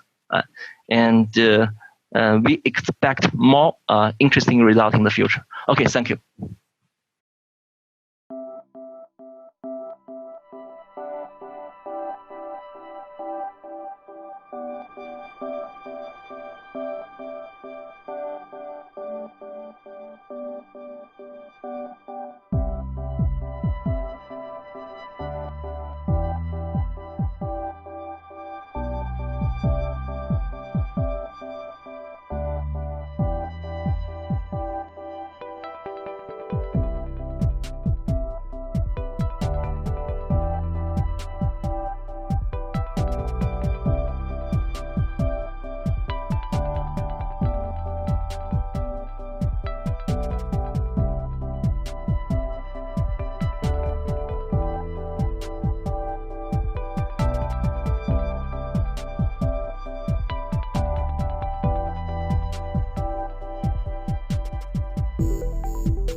Good afternoon, ladies and gentlemen. I'm honored to have been invited to speak at this conference. I'm a teacher at Henan University and currently doing some research on Internet of Vehicles and Data Center Network. My topic is DOA estimation based on intelligent FMCW radar with triangular array antenna. The content of this presentation is divided into 4 parts. Section 1, I will introduce the results on FMCW radar in vehicles, applications, and system model. Section 2, I will give the overall design of TEMM algorithm estimation in triangular array. The simulation results will be shown in Section 3, and finally I will make a conclusion. First, I will give you the introduction. The radar should detect the position of target in front and behind the car, and adjacent line when the car starts to change line. In some vehicles applications, FMCW radar is required to detect azimuth of the target. At present, DOA estimation algorithms are divided into 2 parts, which include names traditional methods and subspace methods. This paper proposes a low complexity DOA estimation algorithm based on triangular array antenna. The algorithm can be applied into the intelligent car mmWave radar, which can identify the multi-target in front of the smart car. The contribution of this paper are as follows. A DOA estimation algorithm is proposed which using geometric advantage of triangle array and total least square rotation vector. In various technology, the complexity of algorithm is reduced, and the azimuth of the target can be determined quickly. Improved aspirate algorithm is proposed in this paper, which could increase the accuracy of the algorithm in the case of low SNR.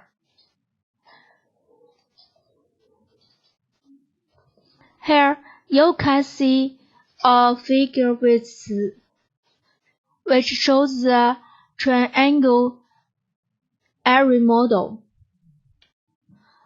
The geometric advantage of triangle is used to increase the right angle of radar detection. The geometric advantage of triangle is used to increase the wide angle of Since the triangle array antenna is composed of 3 groups of antennas, the target reflection wave is the vertical antenna. Therefore, triangular array antenna is better than linear array antenna when radar detects the same range. Therefore, triangular array antenna is better than linear array antenna when radar detects the same range. The triangular array antenna receives the incoming wave signal reflected by the target. The TEMM algorithm processes 3 groups of incoming wave signal to find the optimal angle of the target.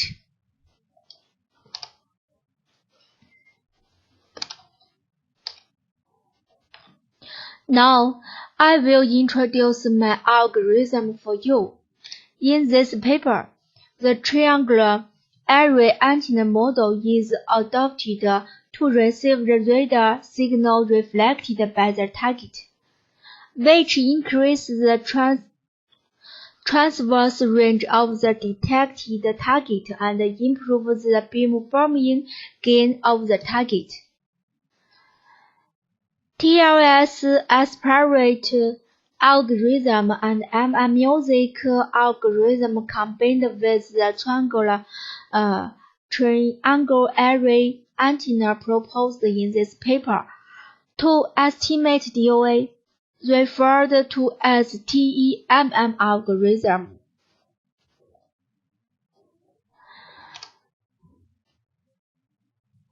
DOA estimation algorithm for mmW radar based on triangular array is as follows. First, TEMM algorithm uses triangle array antenna to obtain incoming signal reflected by three groups of the target, L1, L2, and L3, respectively. Calculate submatrix X and Y, and combine submatrix X, Y, and Y to estimate covariance matrix R.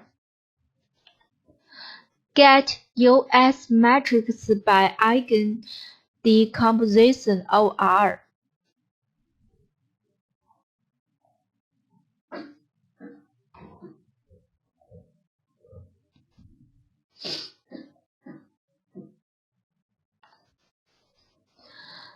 The US matrix is eigen-decomposed of get matrix E.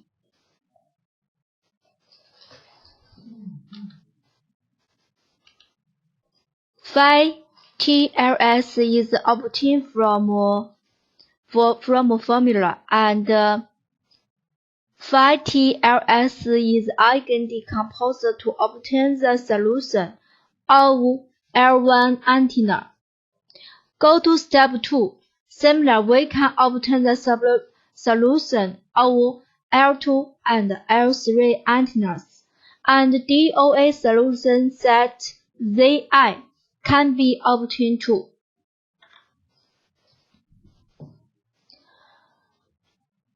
The three groups of DOA are arranged in ascending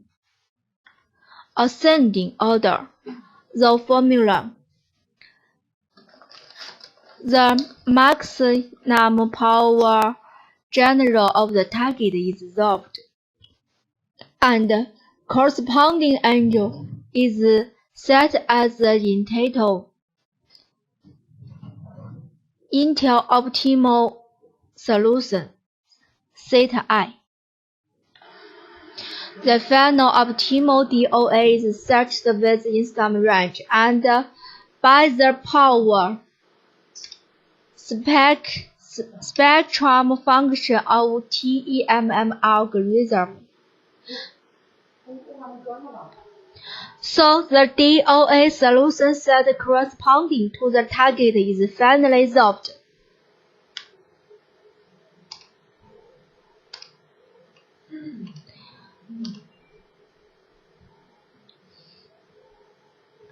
Let's see the simulation and analysis. Simulations are presented to verify the efficacy of TEMM algorithm which use geometric features of triangular array antenna to increase the target position range. In the left figure, three curves the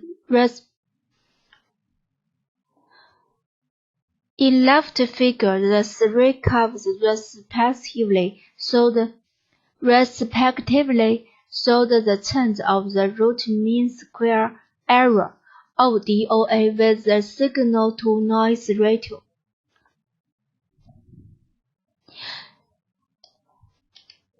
In right figure, the two curves respectively showed with the angle of the target of variation of RMS error.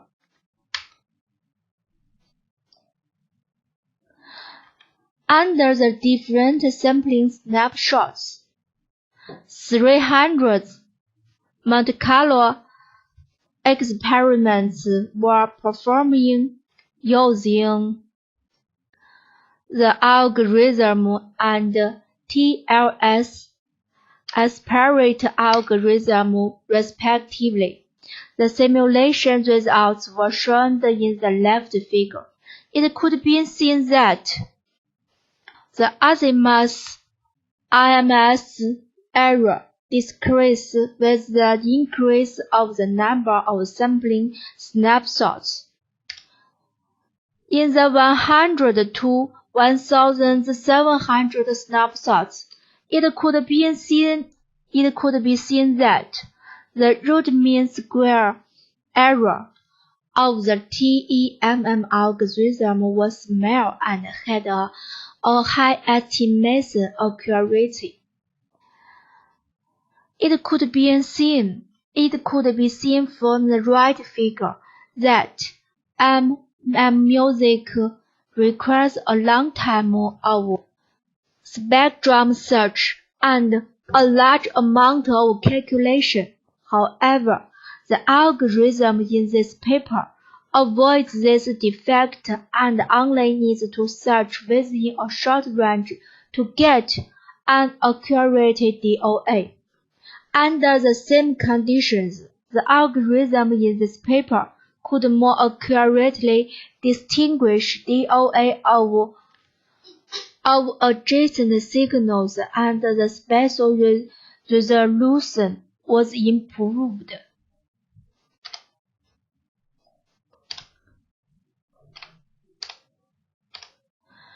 Last, let's see the conclusion. To sum up, theoretical analysis and simulation of TEMM algorithm, mmWave algorithm, and TLS algorithm are carried out from aspects of azimuth, signal-to-noise ratio, and snapshot number. For the range of estimated azimuth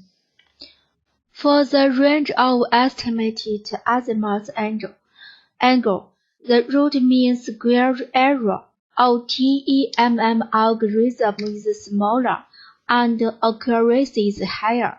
Therefore, TEMM algorithm increases the detection range, improves the spatial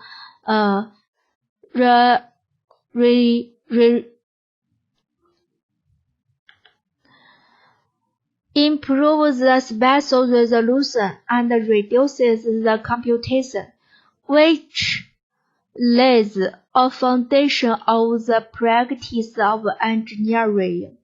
The mentioned method is mainly aimed at mutually independent signals without considering the influence of coherent signals. However, in practical engineering applications, error caused by coherent signals cannot be avoided. Therefore, in order to reflect the advantages of TEMM algorithm, coherent signals need to be processed.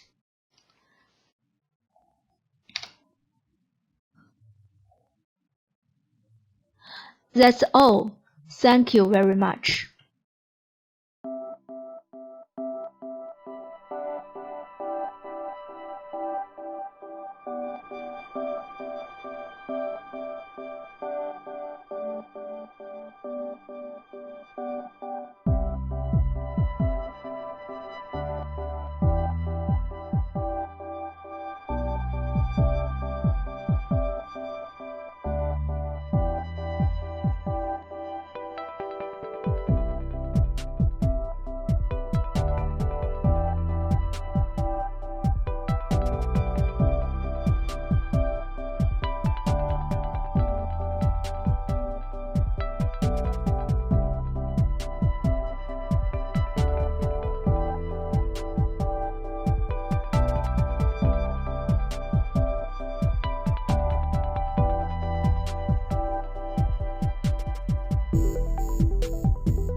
Hello everyone, thank you for coming to my presentation on EAI Chinacom conference.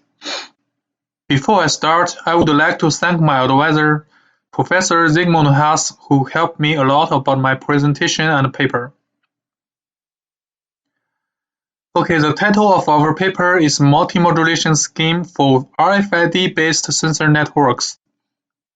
It is also about solving a problem in Internet of Things.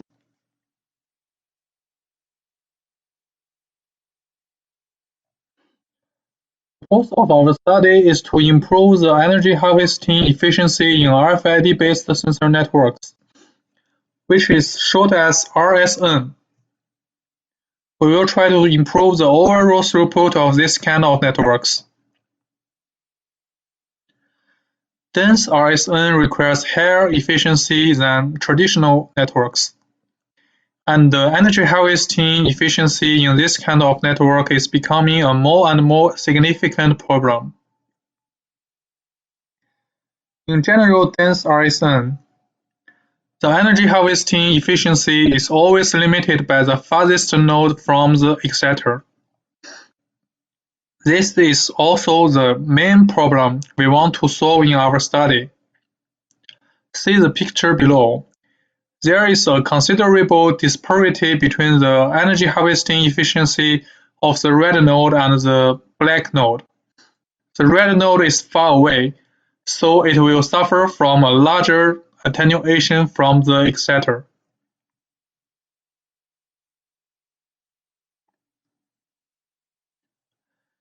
As a result of this limitation, the work efficiency of the RFID sensor network is also limited.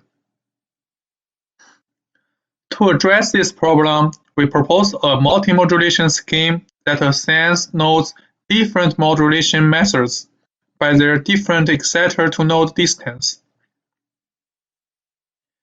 In our scheme, each node is capable of using any of the modulation methods, such as QPSK, MPSK, MPAM, and MQAM. The node will decide which method to use.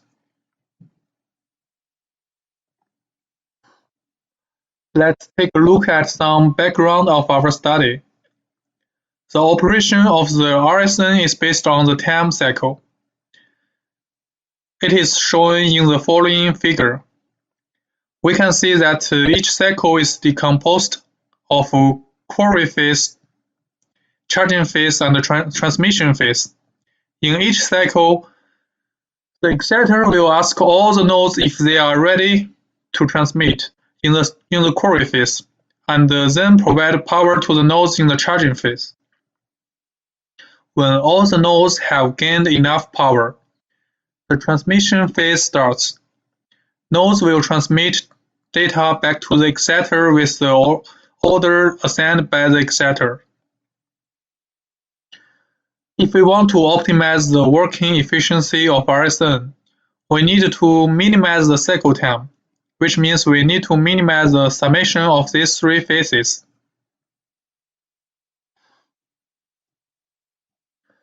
We have made some assumptions to network operation to better investigate the problem.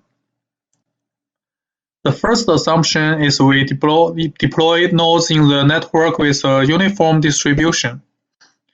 Secondly, we only have one single communication channel which is responsible for both energy transfer and communications. A node will not transmit until it is sufficiently charged. And in each cycle, all the nodes need to transmit the same amount of data. The energy needed for transmission in a node is totally from the CW signal from the exciter. All the transmissions use the same bandwidth, and all the transmissions are received by the exciter with the same bit error rate.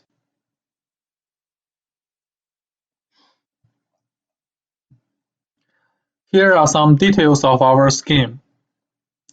The key idea of our study is to equate the charging time for all the network nodes. If we have two nodes, one is close and another is far away, we want them both have the same charging time. so that no charging time will be wasted in the charging phase.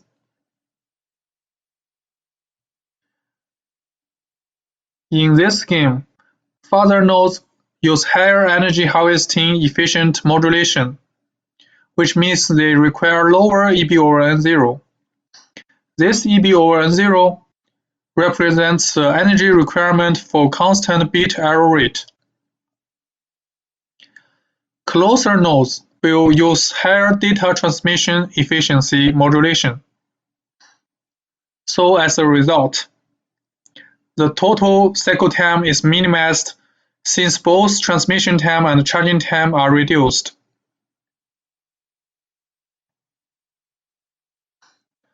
In our scheme, two nodes, one is close and another is far away, will use different modulation method. The node far away from the exciter will use a more energy efficient method, but it will also have a less transmission efficiency. So vice versa. To transmit the same amount of data, the close-by nodes will access the channel for shorter time duration. However, as the symbol rate remains constant, the bandwidth used by each node is the same.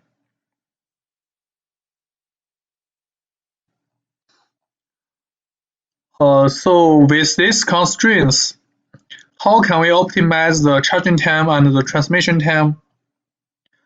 Actually, we will take advantage of a trade-off between energy efficiency and transmission efficiency.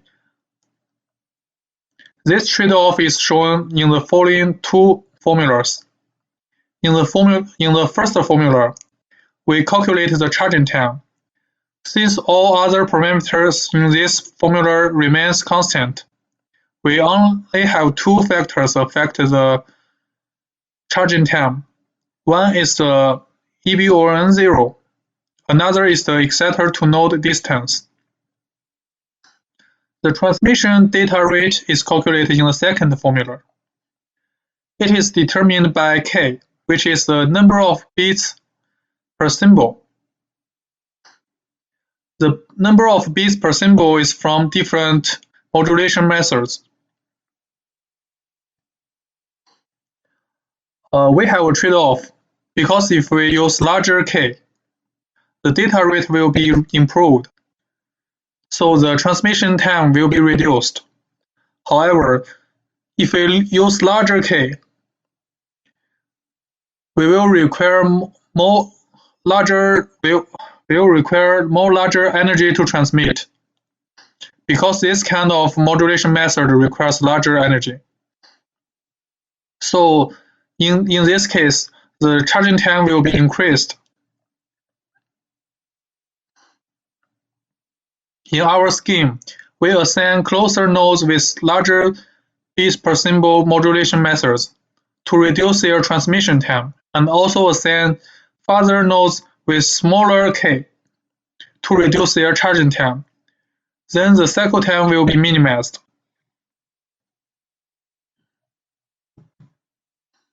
Another problem in our study is how nodes select their modulation methods. We can see the formula below. If we have two nodes, one is close, and its exciter to node distance is R1. Another node is far, and its exciter to node distance is R2. We want them both have the same charging time. So we should let their EB over N0 follow this equation. In our scheme, we also use this equation to do the region partition of the exciter coverage area. For example, we can see the figure here. The exciter is deployed in the middle of the green region. The green cycle applies 16 PSK modulation method, which has a higher data transmission rate. Then the orange ring area applies 8 PSK modulation method, which has normal transmission and energy harvesting efficiency. The outer ring which is yellow, applies QPSK, has a higher energy harvesting efficiency than others. We only deploy nodes within the yellow region. This R cover represents the farthest node to exciter communication range. Now we will see a numerical example of our study. We evaluate the performance of our scheme in the following scenario. We have 100 nodes uniformly distributed in the 20-meter radius exciter coverage area. The exciter CW signal is 1 watt. The symbol rate is 200 kHz. The communication frequency is 2.45 GHz, which is used in the US UHF RFID system. The noise level is -140 dBm per Hz. The amount of data is 16 kilobits, and the required bits error rate is 10 to the -6. The table shows that we compare our scheme to 3 single modulation schemes. We can see that our scheme applies 2 PSK, 8 PSK, and 16 PSK modulations, and the cycle time is 4 seconds. For other 3 kinds of single modulation schemes, the cycle time is at least 5 seconds.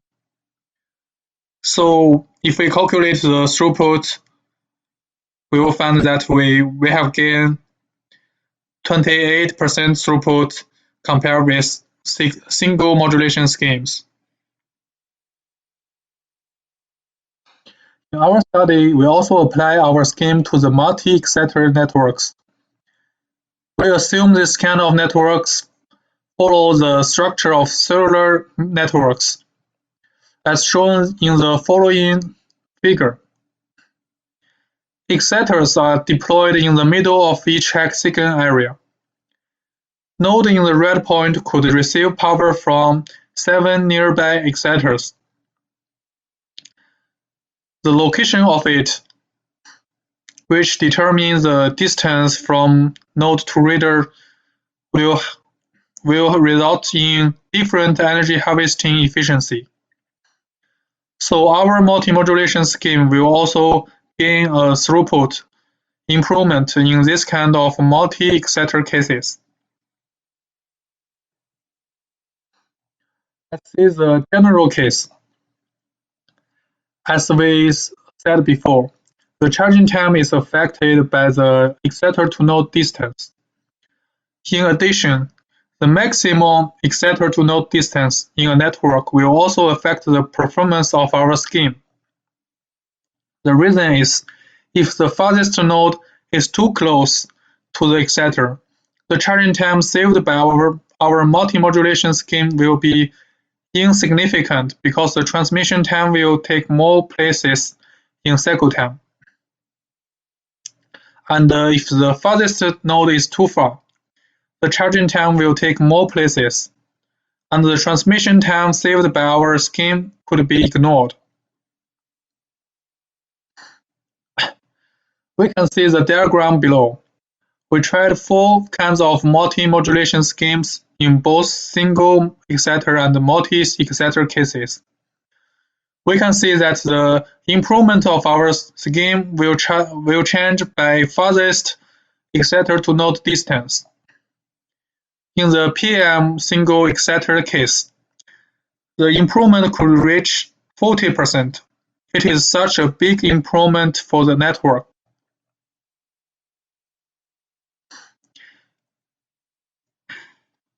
In this work, we propose a multi-modulation scheme to optimize the energy harvesting efficiency of RSN. The result shows that our scheme has a significant improvement in throughput compared with the traditional single modulation scheme. Also, in both single and multi-exciter cases, our scheme works well. In our scheme, we can apply our scheme to the wireless identification and sensing platform. And it is very promising in RFID-based sensor networks when the network is dense. For the future work, we will attempt to optimize the energy harvesting encoded modulation-based RFID systems.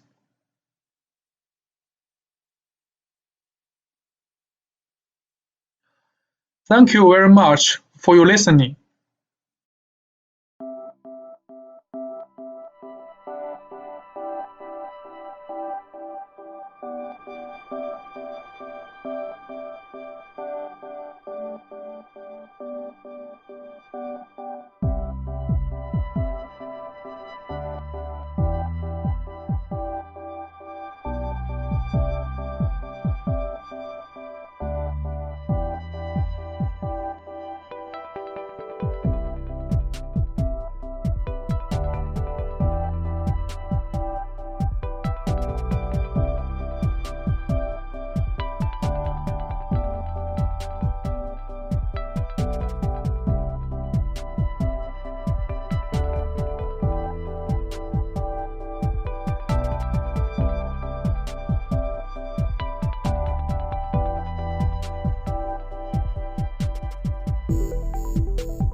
Hello everyone, I'm Gao Hao from Beijing University of Post and Telecommunication.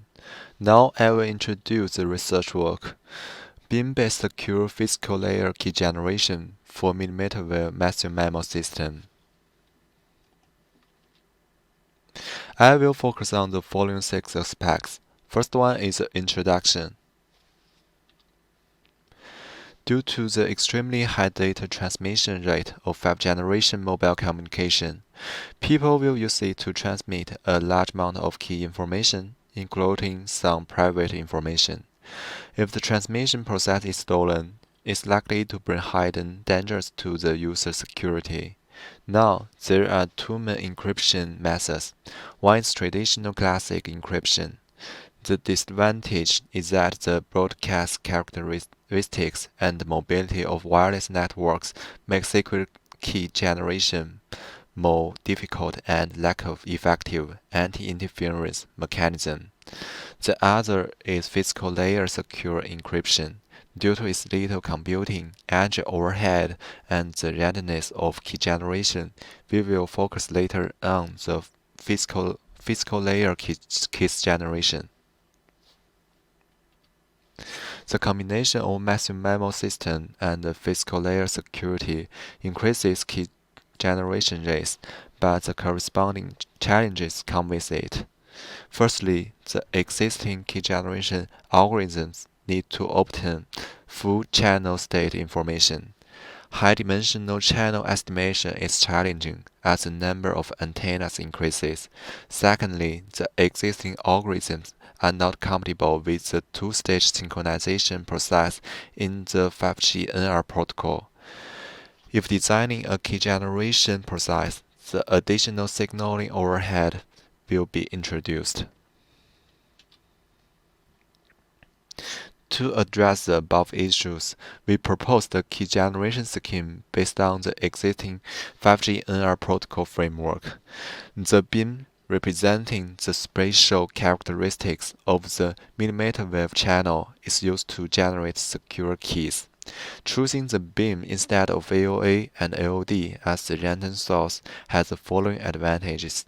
First, the beam information can be obtained by beam sweeping and doesn't rely on full CSI. Second, the quantized beam index can be directly used as the generated secret keys, thereby avoiding errors caused by the quantization process. Furthermore, the proposed scheme combines the key generation and the 2-stage beam search procedure in NR protocol, so that the legitimate users simultaneously complete the generation of the secret key during the existing initial access and beam refinement process, and little extra signaling overhead is required. We focus on a Downlink single-user MIMO system. The ALICE is mainly composed of a baseband processing unit, RF radio frequency links, and an analog precoding unit. The bulb and eave have a similar structure. Assume that NT antennas deployed on the ALICE and NR antennas deployed on the bulb are connected to an RF link in a fully connected manner, respectively. NE antennas are deployed on eave in the same way. The system supports single-stream transmission during communication, which means NS is equal to 1. Generally, the received signal at bulb is as follows. H can be modeled as an ESV channel, and its expression in the time domain is given by follows. The design of the beamforming vectors is determined by codebook-based beam swapping. Each code word in the codebook corresponds to a beam index and a beam direction. The simplest method for legitimate users is to traverse the beamforming code words and select the best code word pair that can maximize spectral efficiency to construct beamforming vectors F and W. The set of beamforming code words used in this paper is the DFT codebook. To ensure that the synchronization process and the key generation process are completed at the same time, we redesigned and expanded the existing bin management framework as follows. The secret keys generation can be divided into an initial access stage, a bin refinement stage, and an encoding stage. In initial access stage, Alice and Bob perform cost bin swiping to determine the best cost bin. As Bob is not connected to the system, Alice traverses the code words using cost bins and sends the reference signal synchronization signal block, and Bob uses cost beams to receive and determine the L-best cost beam pairs that maximize the reference signal receiving power. One of the best pairs of the cost beam is used for Bob to access the system, and the remaining L-1 pairs of cost beam index are recorded and used for increasing secret key rates. Then, Bob accesses the system through a physical random access channel and feedbacks PCB to Alice. In the beam refinement stage, the cost beam needs to be refined to further align the beam direction to improve communication quality. Alice first traverses the relevant fine beam code words in TCBI and sends the channel state information reference signal to Bob. Then Bob traverses the relevant fine beam code words in RCBI to receive and selects the pair of beams that maximize RSRP as the best fine beam pair. After circling the above steps for the L pairs of cost beams, Bob gets the L-best fine beam pair information PFB. Finally, Bob sends PFB to Alice through the physical uplink control channel. In the encoding stage, Alice and Bob encode the fine beam information PFB into a binary sequence respectively. Due to the different probability of each beam being selected, we will use Hoffman coding to convert PFB into binary bits. Alice and Bob encode each pair of the fine beams in PFB and then concatenate the converted code groups to obtain their respective secret keys as follows. In reference 13 and 14, the physical AOA and AOD are set to a uniform distribution of 0 to 2 pi, and the probability of each beam being selected is equal. However, the codebook-based beam distribution in actual scenarios is not uniform due to the different beam widths as shown in Figure 3. Figure 4 shows the number of times each beam is selected in the actual simulation. We can see that the wider the beam, the higher the probability of being selected. According to the above analysis, the actual beam index is a non-uniformly distributed discrete random variable, so it's not appropriate to convert them to binary bits with equivalence coding. Hoffman coding is a type of variable word length coding that constructs a code group with the shortest average length based on the occurrence probability of characters, which means that the number of code words is as close as possible to information entropy, thereby improving secret key generation efficiency from the perspective of information security, even if the beam information has eavesdropped on. If cannot get the Hoffman code group corresponding to the beam index. In a word, the introduction of Hoffman coding can both improve the efficiency of secret key generation and reduce the risk of eavesdropping. The definition of mutual information can be expressed as H rho A plus H rho B minus the joint entropy of rho A and rho B. As the beam information obtained by Alice depends on the upload process, the joint entropy of rho A and rho B is equal to H rho B. Mutual information IK depends on the information entropy of rho A. The the loss of information entropy between row A and row B mainly results from the transmission errors during the upload process, which can be shown as follows. According to the distribution characteristics of random sources, there are two ways to calculate row B.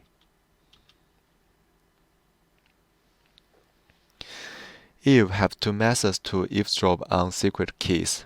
One method is Eve can get the same bin indexes as Bob during the fine bin sweeping process.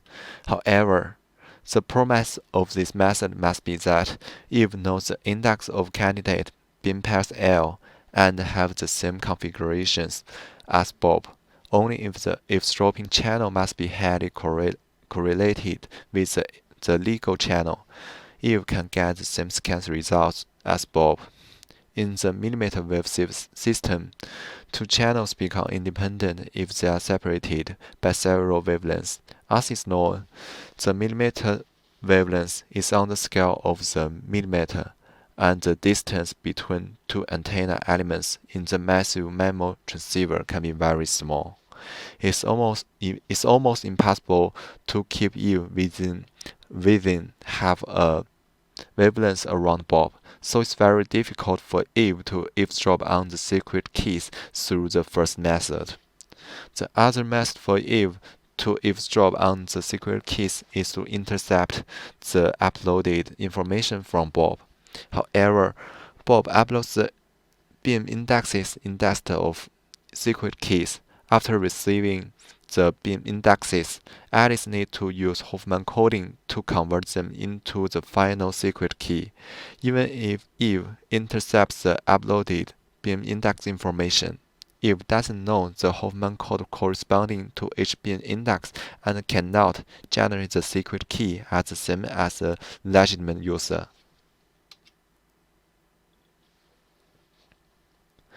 There are three main elevation indicators: key generation rate, bit disagreement rate, and mutual information per bit. The secret key generation rate measures the number of bits generated during user access. Bit disagreement rate measures the inconsistent bit rate between legitimate users. Obtaining a lower bit disagreement rate can effectively reduce the subsequent coordination overhead. Mutual information per bit. The normalized mutual information between Alice and Bob, which is the mutual information over the number of generated bits.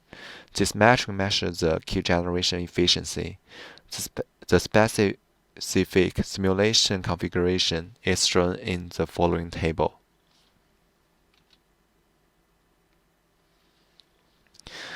Figure 5 shows the comparison of number of secret keys in the two antenna configurations. The baseline is the scheme proposed in reference 13, where full CSI is required and the equivalence code is used in the encoding of bin indexes. It can be seen that more antennas can effectively increase the number of secret key generation. The random variables selected in this paper are an equal probability distribution, so the Hoffman coding used in our scheme can obtain the minimum code length closer to the mutual information entropy. In other words, we use fewer bits to represent the same amount of information compared with reference 13.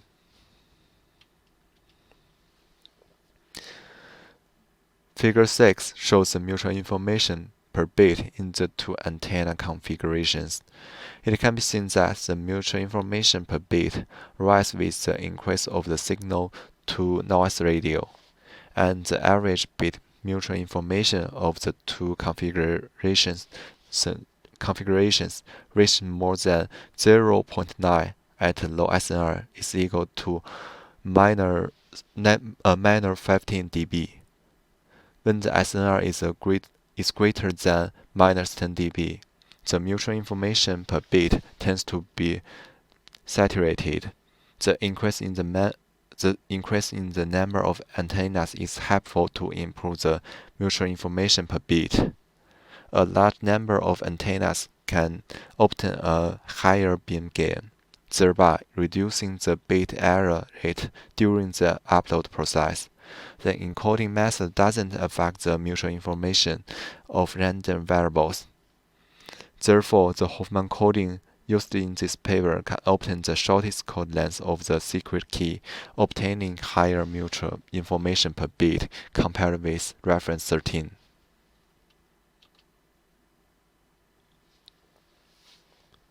Figure 7 shows the bit disagreement rate in the two antenna configurations. It can be seen from the figure that the bit disagreement rate doesn't perform well at low SNR. The decrease of bit disagreement rate is obvious with the increase of the SNR. At SNR is equal to be minus 10 dB. The bit disagreement rate drops below 0.01 under the two configuration, which shows good robustness of the proposed scheme in a hash communication environment. In this paper, we studied the beam-based secure key generation assisted by the two-stage beam sweeping in the massive MIMO system and proposed a key generation scheme compatible with the 5G NR beam management mechanism. In this scheme, we select the beam as the random source to generate the secret key. Bob determines the fine beam information through a two-stage beam sweeping and feedback them to Alice. Considering that the selected random source is unevenly distributed under the ESV channel, we use Hostman variable length coding to encode the random source to obtain higher key generation efficiency. Even if Eve intercepts the beam index information, Eve cannot generate the secret key as a legitimate user. In the information theory analysis, we discuss the information entropy of our scheme and the two methods for Eve to obtain the secret keys and put forward reasonable solutions to these two methods. Thank you for listening and welcome your valuable suggestions.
Hello everyone, my name is Zhong.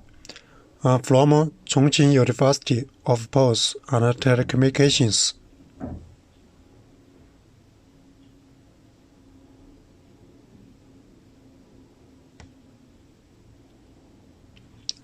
To satisfy the communication service requirements of 5G networks, NOMA is proposed to support large-scale access capacity and highly efficient spectrum utilization.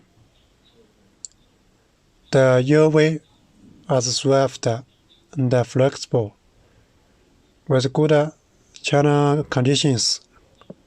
Therefore, the UAV-based area base station has emerged as a feasible solution to the high traffic demands of the future wireless networks. UAV can integrate with NOMA to support the massive connection service.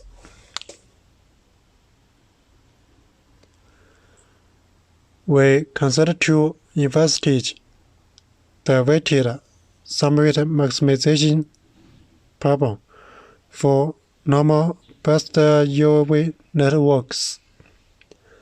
This problem is mainly explained by the following 3 points. First, we can construct the original problem based on the system model. Second, we consider the method of variable substitution and present the optimal solution to the next problem. In the end, an alternative optimization algorithm is proposed to yield a new optimal solution that decouples the problem.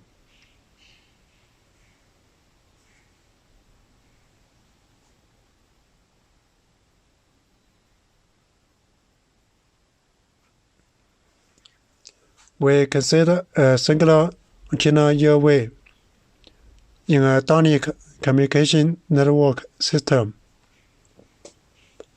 The UAV is deployed at the head of edge and sends information to key single antenna use. The power allocation coefficient of UAV needs to satisfy the following relationship.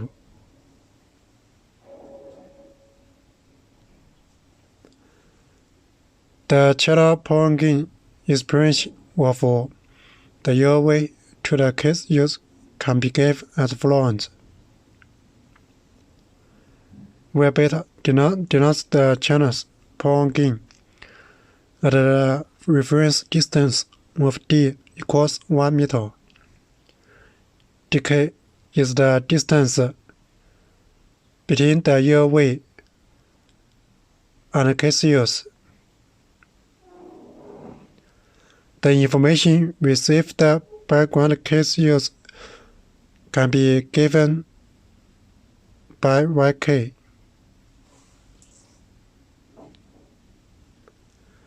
According to the successful interference cancellation technology of NOMA, the signal to interference plus noise ratio of the ground case use can be obtained as SRK. Therefore, the achievable rate for case use is given by RK.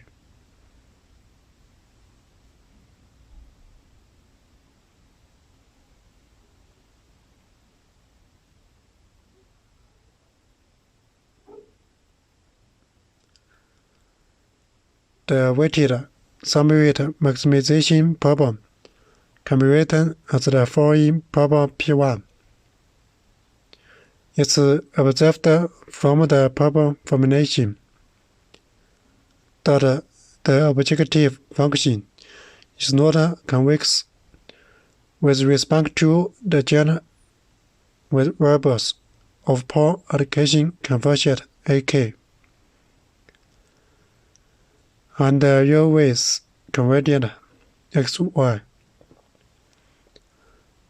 C1 is the maximal transmit power constraint for the real way, and non-negative constraint transmit power for the case use. C2 is channel gain order for use, such that SK can decoding order use J, such that K greater J. C3 represents the minimal transmission rate requirement from the real way to the case use. C4 and C5 represent the level of the real way front regional restrictions.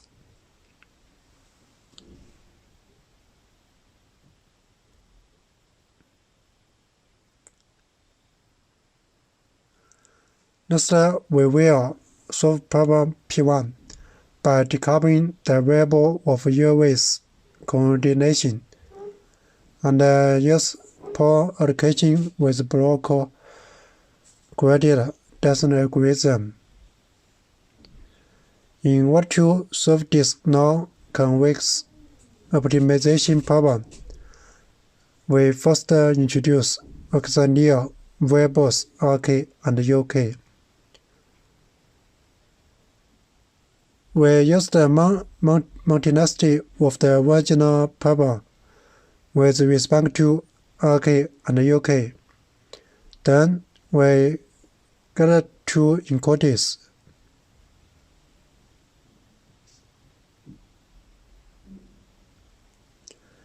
As RK can be inferred as increasing function of UK, the problem can be recast as the following equal problem P2.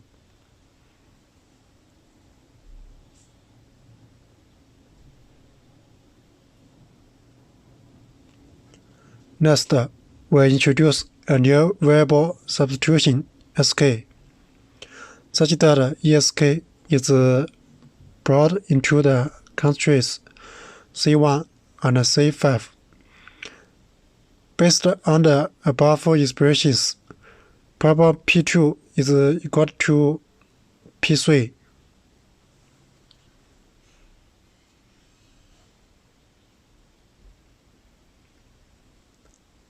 So far, constraints C4 and C5 are still non-convex. Next, we will convert the non-convex constraints C4 and C5 into a form of convex constraints. For the constraint C3, the left-hand side is convex, and the right-hand side is constant. Constraint C3 can be written as UK. For constraint C4, it can be transformed as the following form by reduction. Make the constraint C5 is equal to the following mathematical transformation.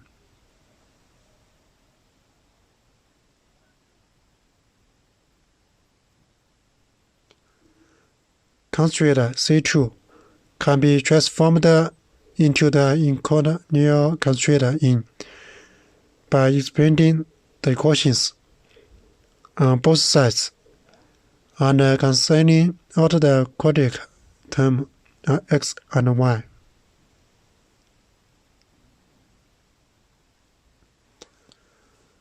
According to series of the above problems, the problem P3 is reformed as the following problem P4.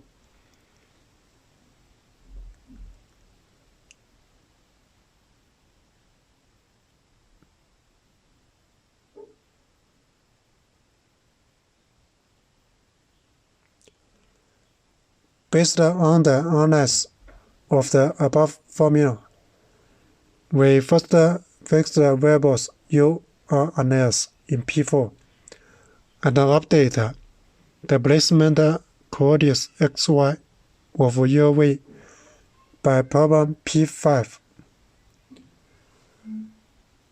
Next, we will give a general placement and a power allocation optimization algorithm to problem P5.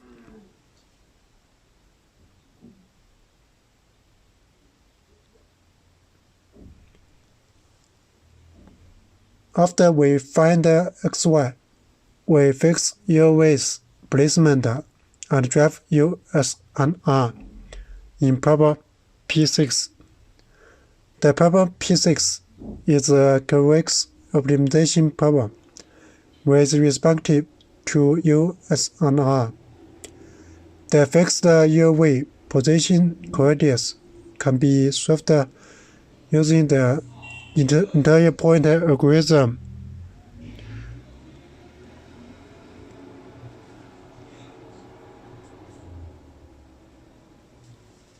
Based on the above two subproblems, we propose a gender placement and power allocation optimization algorithm given in algorithm 1.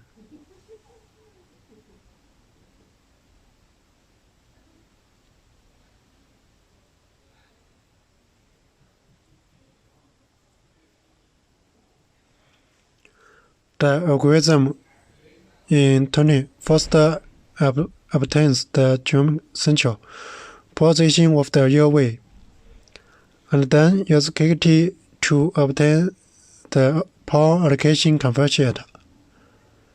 The power allocated by the OMA scheme is P total, and the OMA scheme is based on the location of the UV intended.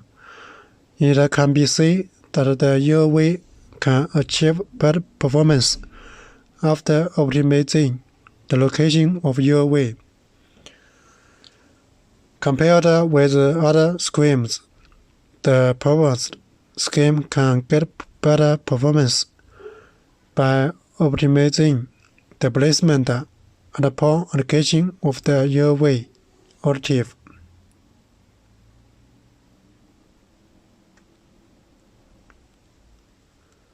From Figure 2, it can be seen that as the height of UV increases, the weighted sum rate of the granules gradually decreases.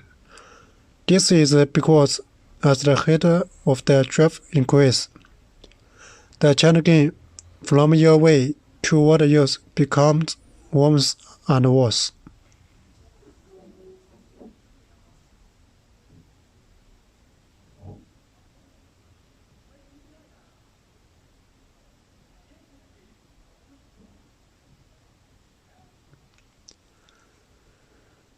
To solve the non-convex problem, we apply variable substitution and BCD method to the problem, divided into two sub-problems. We drive the optimal placement and power allocation of single UV for maximizing the weighted sum rate of ground use. The effect of the proposed algorithm is derived by comparison with other benchmark methods.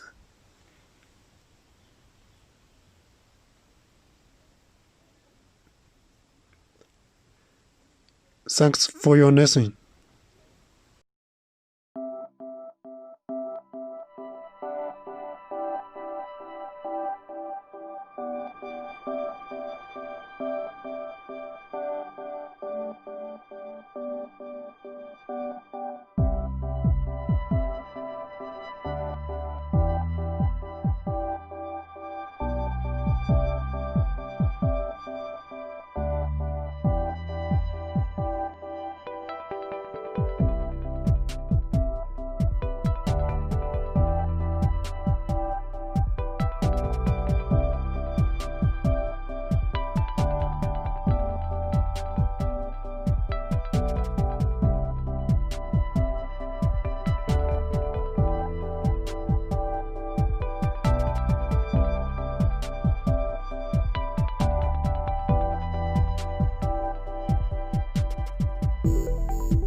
Dear teachers and classmates, I am very glad to have the opportunity to attend this meeting.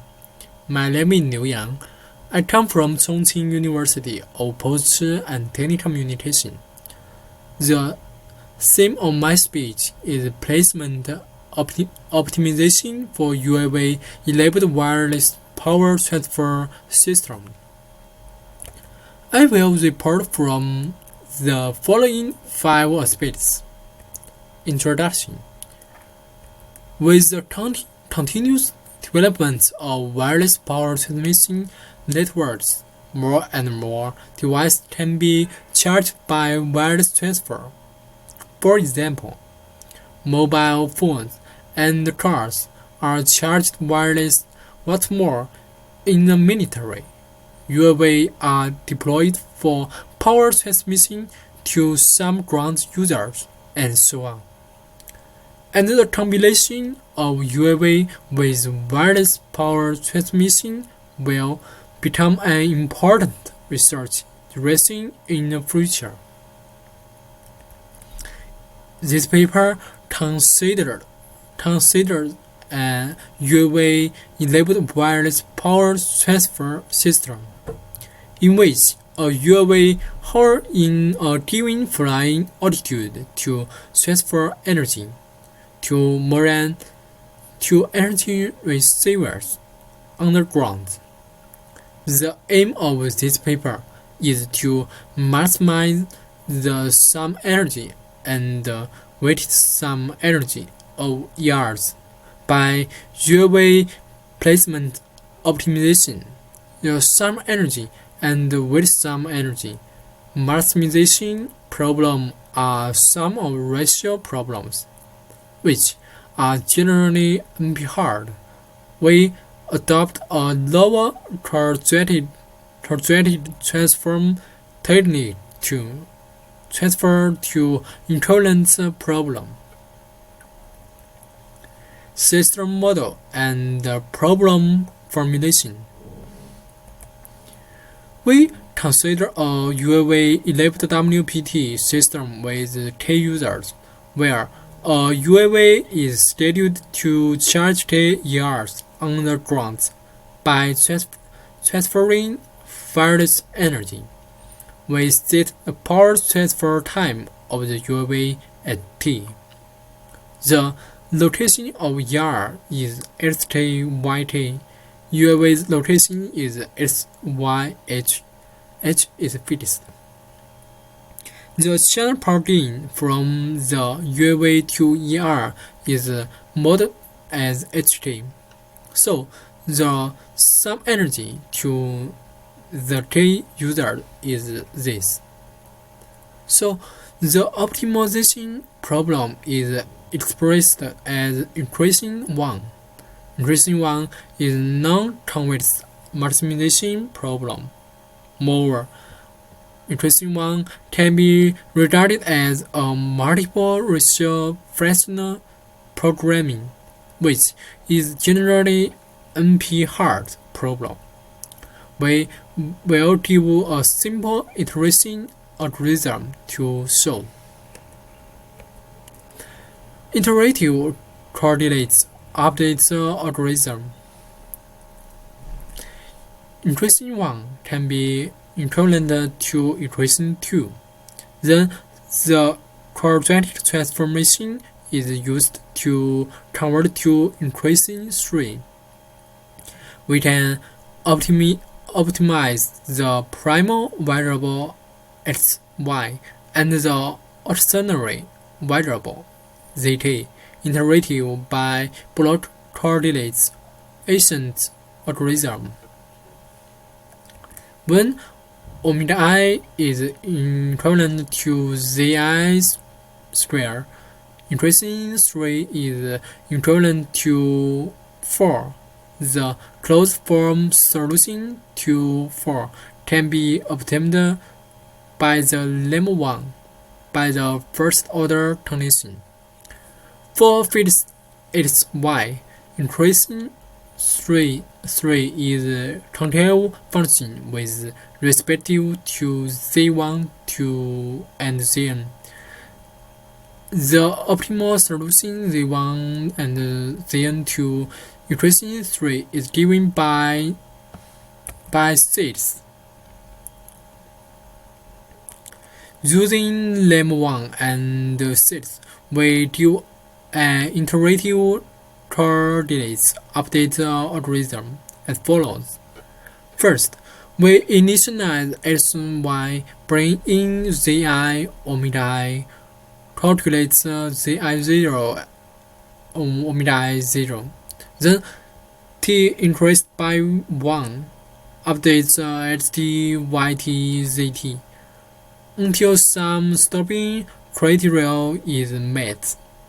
Finally, outputs the coordinates XY of UAV. Then we came up with theorem 1. It can be proved as follows. The stationary points of problem 1 must satisfy the first order condition. Therefore, the stationary point is expressed as 7. From algorithm 1, we have 8 expressions where omit IT and ZIT have been given. Substitute omit IT into 8, we have 9 expressions. From 9, we have 10 expressions. Using the same arguments, we have 11. From 10 and 11, we can say that the limit points X star, Y star of the sequence HT, YT must satisfy increasing 7. Therefore, theorem 1 is held. Then we formulate another theorem 2. The proposed algorithm will be convergent to the global optimal solution when it satisfies the following condition. The main idea is using the balancing fixed point theorem to prove. We consider a function V such that 13 where f1xy and f2xy are given by 14 and 15. From 9, the proposed algorithm can be rewritten as the following iteration. Picks an initial point x0, y0 belongs to D, where D is equivalent to x min, x mar, multiple y min, y mars, and defined for k. Then the geometry matrix of F is given by 17, where each of these terms is represented as follows. The upper bound of the first partial of F1 is 18 expression.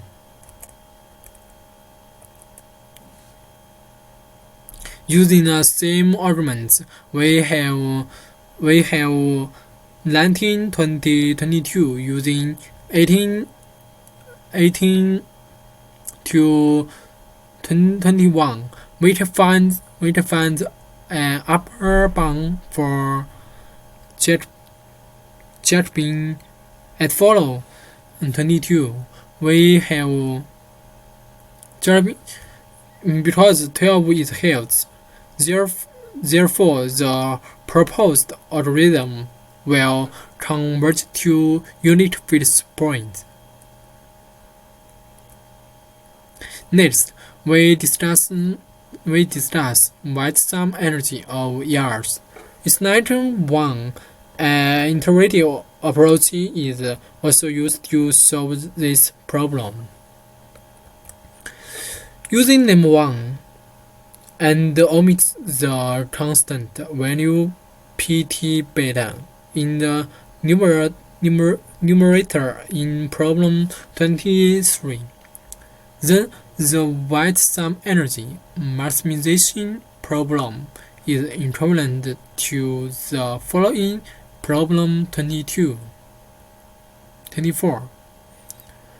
We can extend the SUA to handle wide sum energy maximization problem by algorithm 2 as follows. This algorithm is similar to algorithm 1. Simulation results.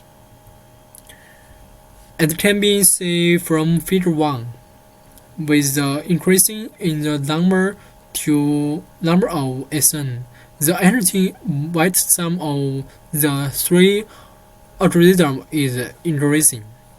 The proposed algorithm has neat performance nodes compared with the heuristic one algorithm. In addition, for all SN quantities, this algorithm is superior to heuristic one algorithm.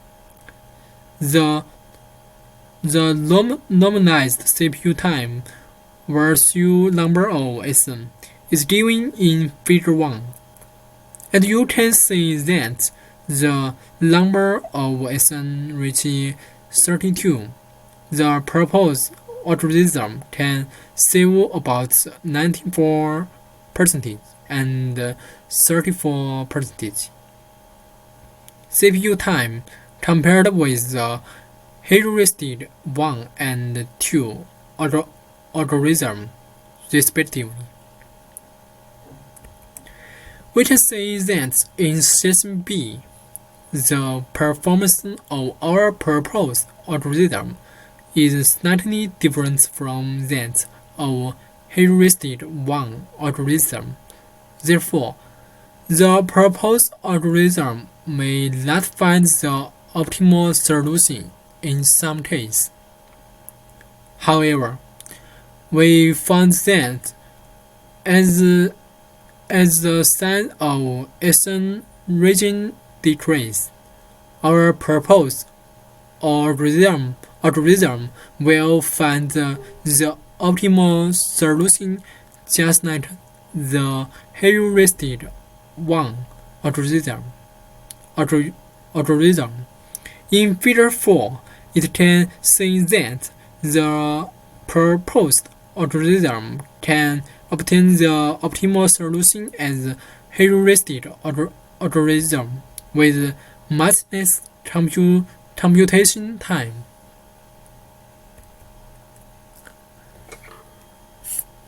Conclusion 1.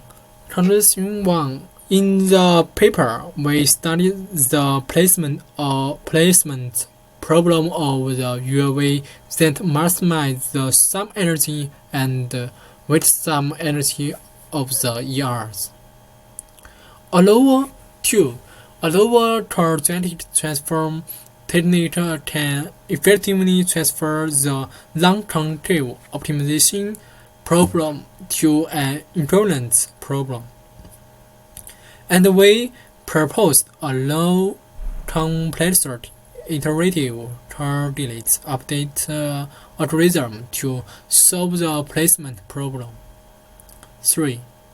Simulation have shown that the proposed algorithm performs very close to the 2D iterative search algorithm with a significant reduction in runtime.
Hello, my name is Zhong Yuhang. I am a co-author of the paper Active Cost-Effective Mobile Crowd Sensing with Multi-Access Edge Computing.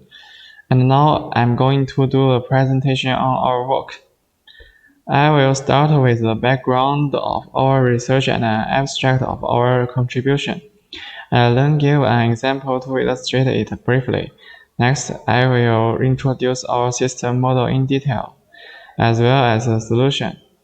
Then comes the experiment and its analysis, and finally, the summary and the prospect. So let's start.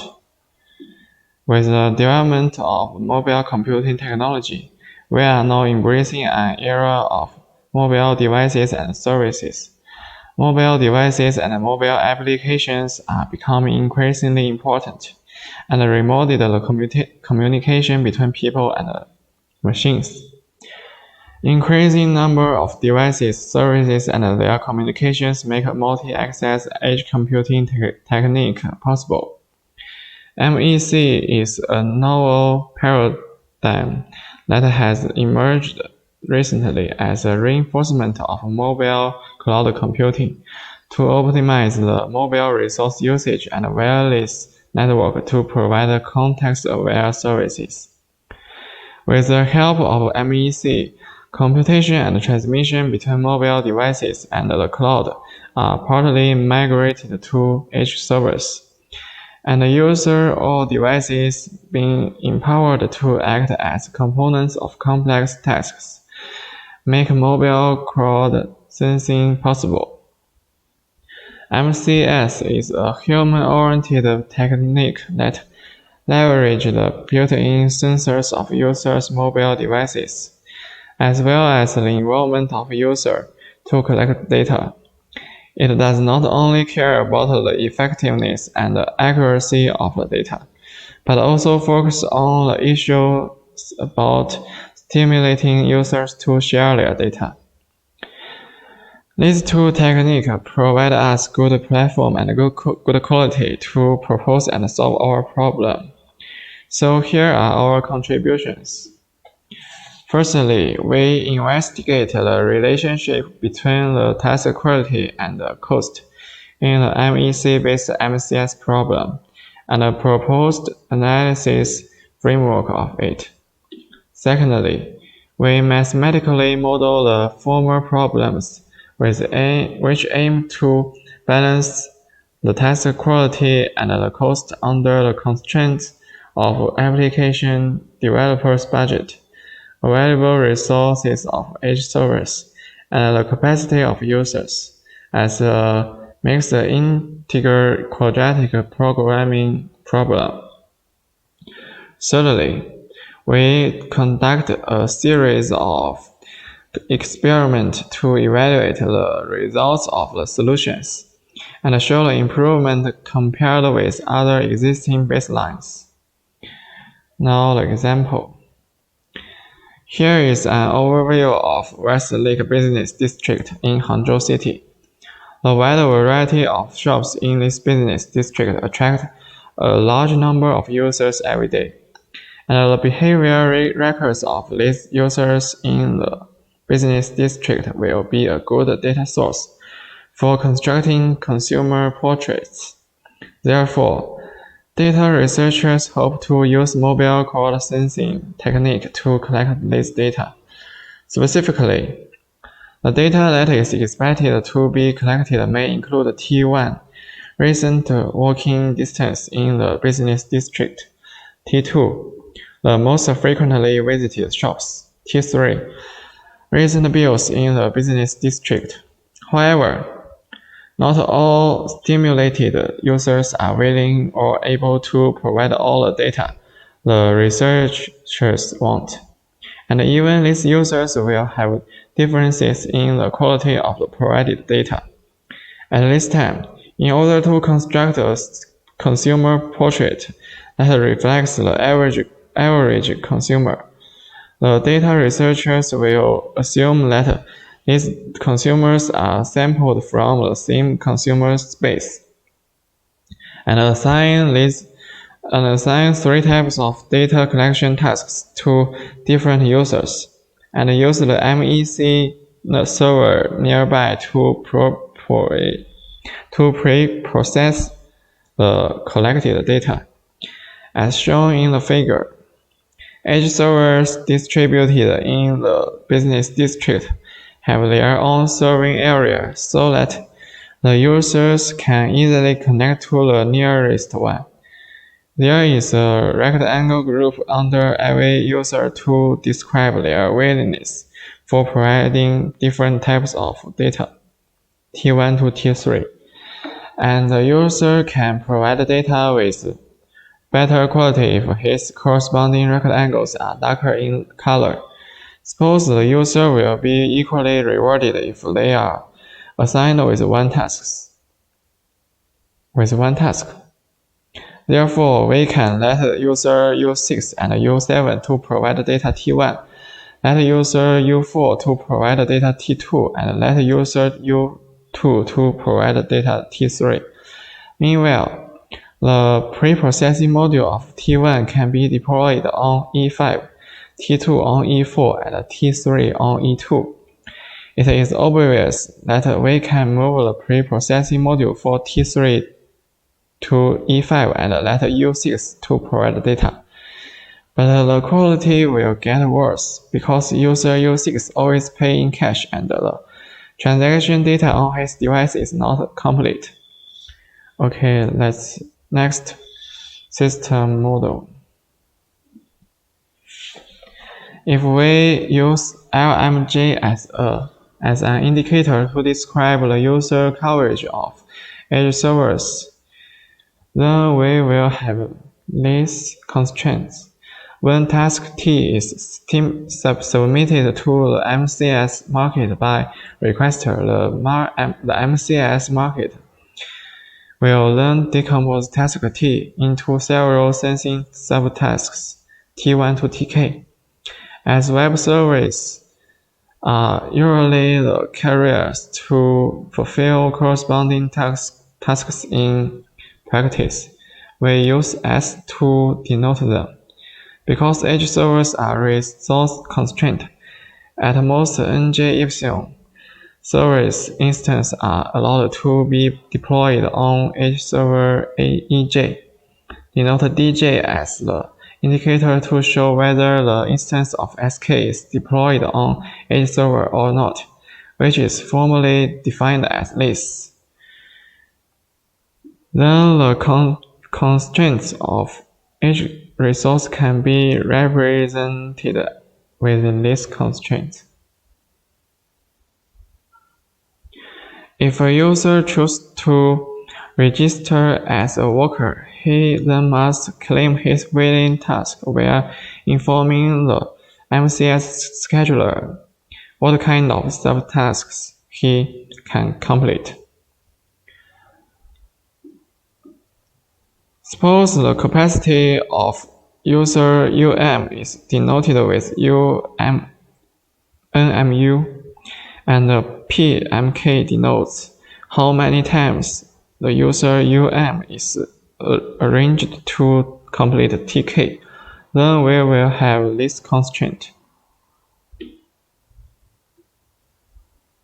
To evaluate the task completion quality of T and the total cost of the requester, here we use QMK to denote the task completion quality of subtask TK under user UM because the workers are heterogeneous.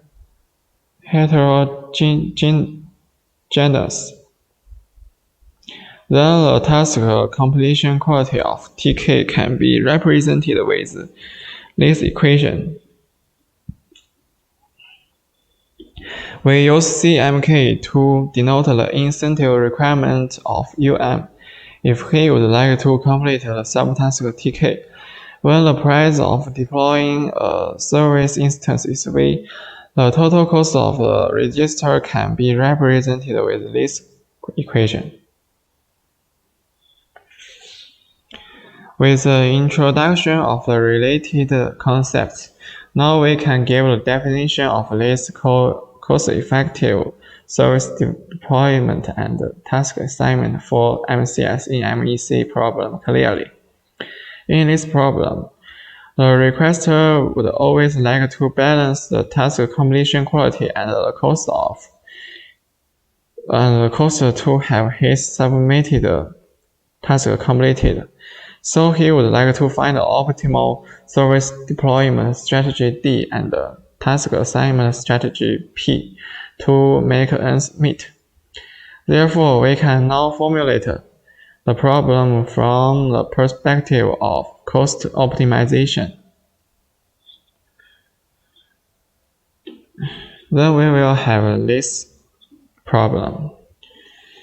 In this problem, every subtask TK is required to be completed within a minimum task completion quality epsilon k.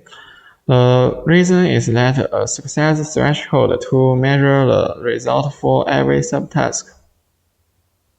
All the tasks will not be completed until all its subtasks are completed.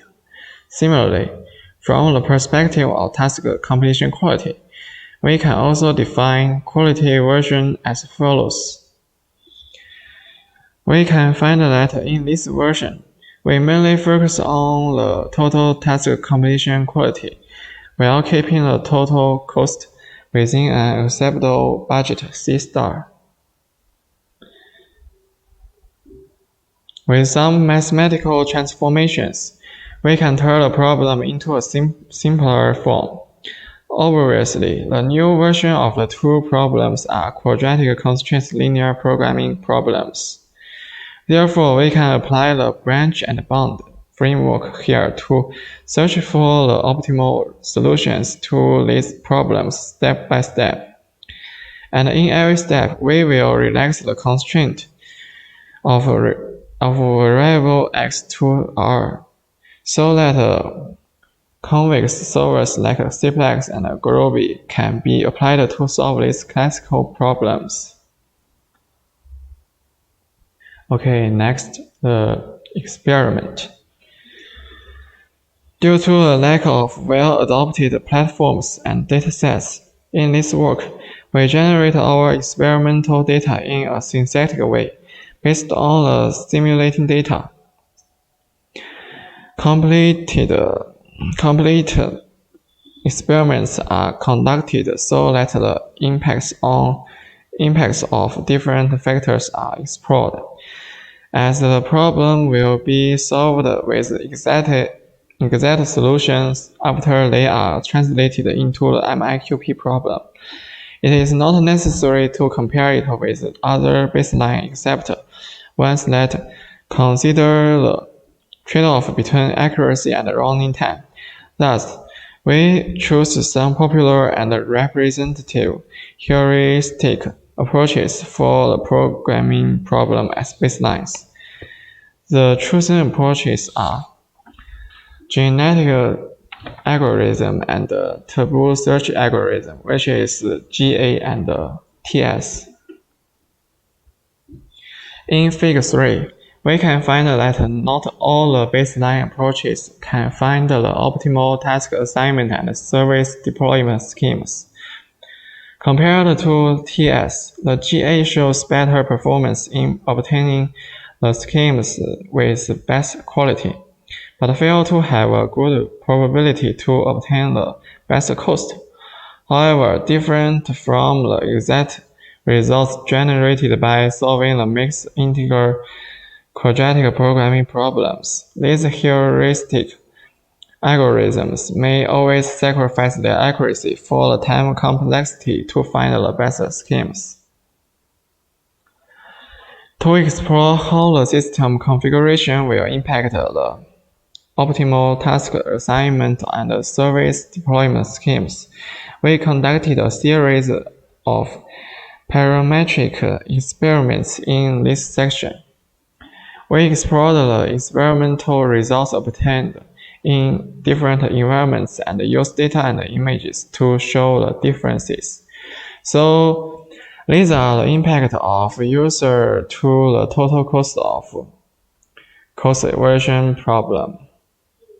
It is about user number, user willingness strength, user capacity, user incentive requirement. user self-test completion quality, and user density. And these are the impact of edge servers to the total cost.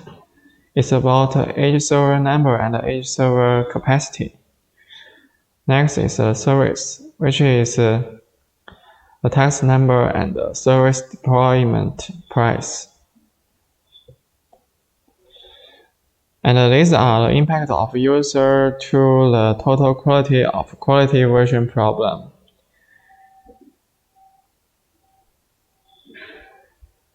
Next, the edge server. Finally, the service. Okay, in this paper, we first introduced the MEC-MCS-based system and describe how the MEC architecture can be used in improving the performance of the mobile crowd sensing system. Then considering the incentive mechanisms and the quality model of complex tasks, we built up a cost-quality analysis framework for the task assignment and the service deployment problem in this system. Finally, we solved the problem after translating it into a MIQP problem and investigate the factors that may impact the results. In the future, we plan to refine our model and analysis framework to make it more practical, and we are going to incorporate dynamic factors into this problem to further improve the performance of the proposed approach. That's all. Thank you.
Hello everyone.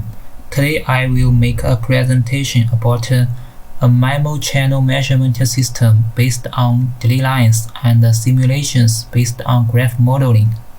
My presentation consists of 4 parts. The first part is a brief introduction of my presentation.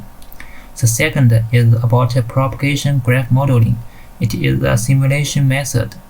The third part presents some simulation results, and the last is conclusion. Now let's see the first part.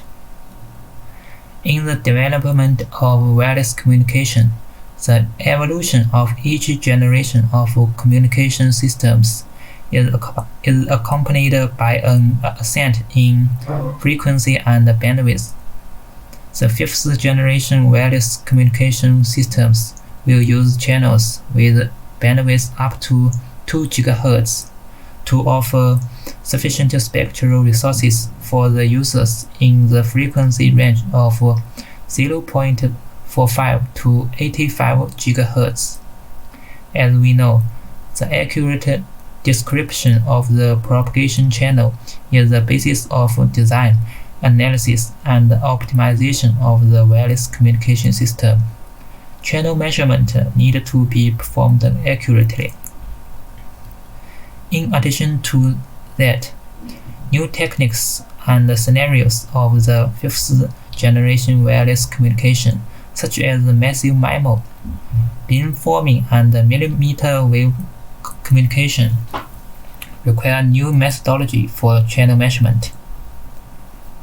Channel sounders equipped with multiple element antenna arrays in the transmitter and receiver usually perform a measurement in 2 ways: switched channel measurement and parallel channel measurement.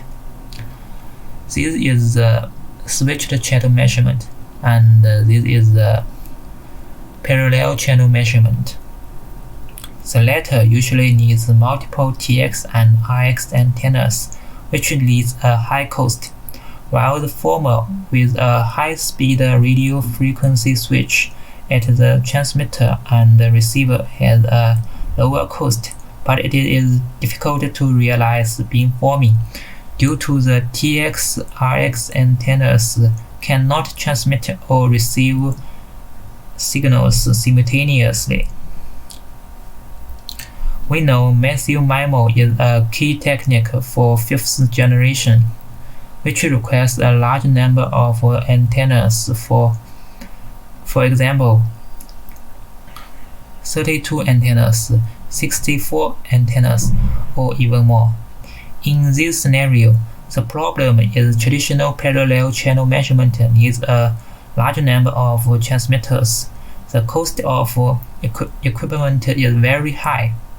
Switched channel measurement is an alternative, but it is inconvenient to implement beamforming, due to it is a time division multiplexing measurement scheme. These contradictions need to be resolved. So in my research, we proposed a novel MIMO channel measurement system architecture for 5th generation wireless communication based on delay lines in combination with switches, and we implemented stochastic propagation graph modeling to simulate the channel measurement procedure. By adding delay lines to the switched MIMO channel measurement system, the delay in different time slots at every TX antennas can be compensated so that the multiple TX antennas, empowered by only one TX, transmit signals simultaneously. Furthermore, adding phase shifters after delay lines makes it easy to change the phase of each signal properly.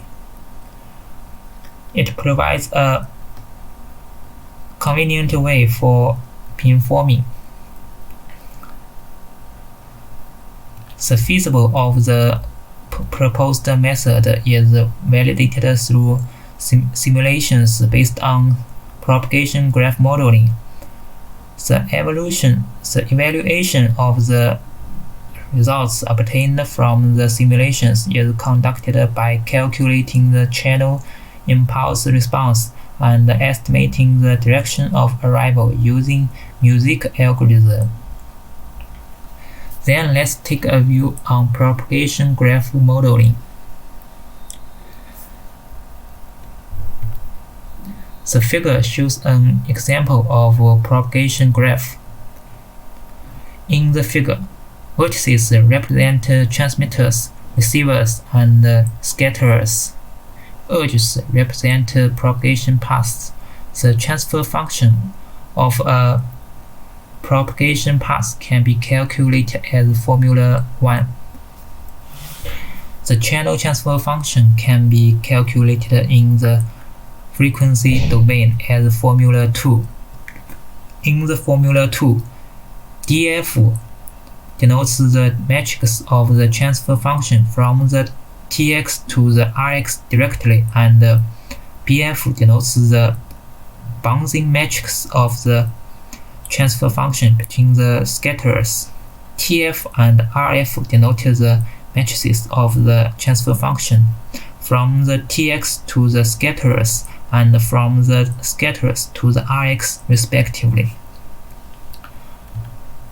The steps for the simulation of the proposed channel measurement system based on graph modeling are elaborated as follows.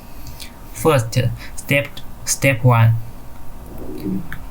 Set the vertex information of the polygonal surfaces according to the digital map of the given environment, and set the positions of the transmitters and the receivers as we want. Next is step 2. Generate the positions of the scatterers by discretize every object surface into multiple scatterers. Record the coordinates of the scatterers and the normal directions of the surfaces. Then step 3. Judge the visibility for every pair of two vertices according to their positions and the positions of the other scatterers. A propagation graph is now built up. Step 4. Calculate the propagation coefficient G sub EF for each available link and generate the matrices DF, RF, BF, and TF for specific frequencies. Next is step 5. Embed the antenna radiation pattern for the matrices TF and RF. Here we use the omnidirectional antenna radiation pattern. Then step 6 is a key step. Add time delays to each transmitted signal by adding a delay k-1 tau to every element of kth column vector of both DF and TF to simulate the actual delay caused by switches, which means the A sub EF in both DF and TF change as the follow formula, where A sub EKF denotes the elements of kth column vector of DF and TF. Then DF becomes D apostrophe F, TF becomes T apostrophe F. Last, calculate the channel transfer function. H apostrophe F is the transfer function with delays caused by the switches, and HF is the transfer function with switch delays compensated by delay lines. The CIR is the inverse Fourier transform of the transfer function. Then, following the steps above, we conducted simulations. The configuration of simulations is described in the left table. PDPs are obtained easily from the graph modeling transfer function. The figure at right describes the positions of TX antennas and RX antennas. Look at this figure. It shows the PDP acquired from the simulation that has delays caused by radio frequency switches. There are three curves in the figure representing the signal component from three TX antennas respectively. It is obvious that main peaks in the PDP appear respectively at different positions about 50 nanoseconds, 100 nanoseconds, and 150 nanoseconds, which means there are fixed delays existing in signals transmitted by different TX antennas. By introducing the delay lines, the fixed time delay of transmitting signals can be compensated. The results of the simulation with delay lines are shown in this figure. We can see the three curves have coincident main peaks at about 50 nanoseconds, which reflects the effect brought by delay lines. Let's take a look at the effect of beamforming when the switch delay is compensated by delay lines. The PDP without phase shift is displayed here. The power of main peak is about minus 54 decibel. By contrast, the power of main peak of the PDP with phase shift delta equals pi over 2 is about minus 45 decibel. The latter is 9 decibel greater than the former. Because the main lobe of array vector is at minus 30 degrees, the result coincided with the position relationship between TX antennas and RX antennas. The result of DOA estimation using music algorithm is shown in this figure. Obviously, there is a high peak appearing at about minus 50 degrees in the music spectrum. It is conformed to the theoretical result. And the last part, I will give the conclusion of my research. In this research, we have proposed a MIMO channel measurement system for wireless communication based on delay lines associating with switches. Compared to the traditional switched channel measurement system, the proposed measurement system changes the TDM sounding method adopted by the traditional system.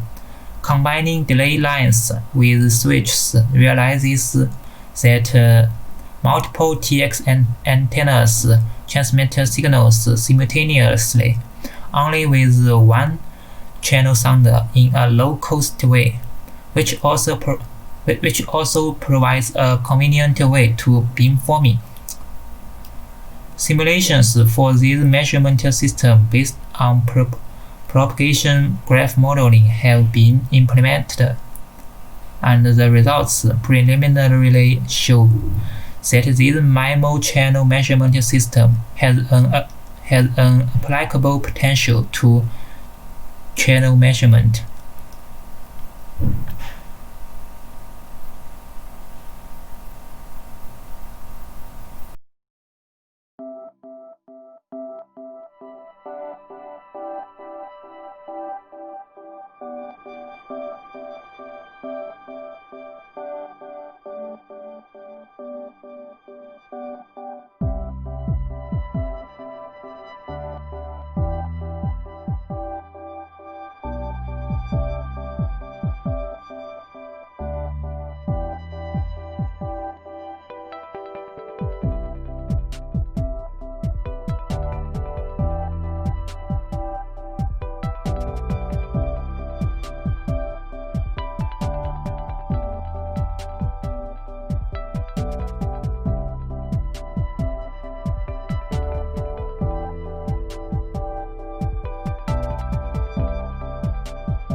Hello everyone.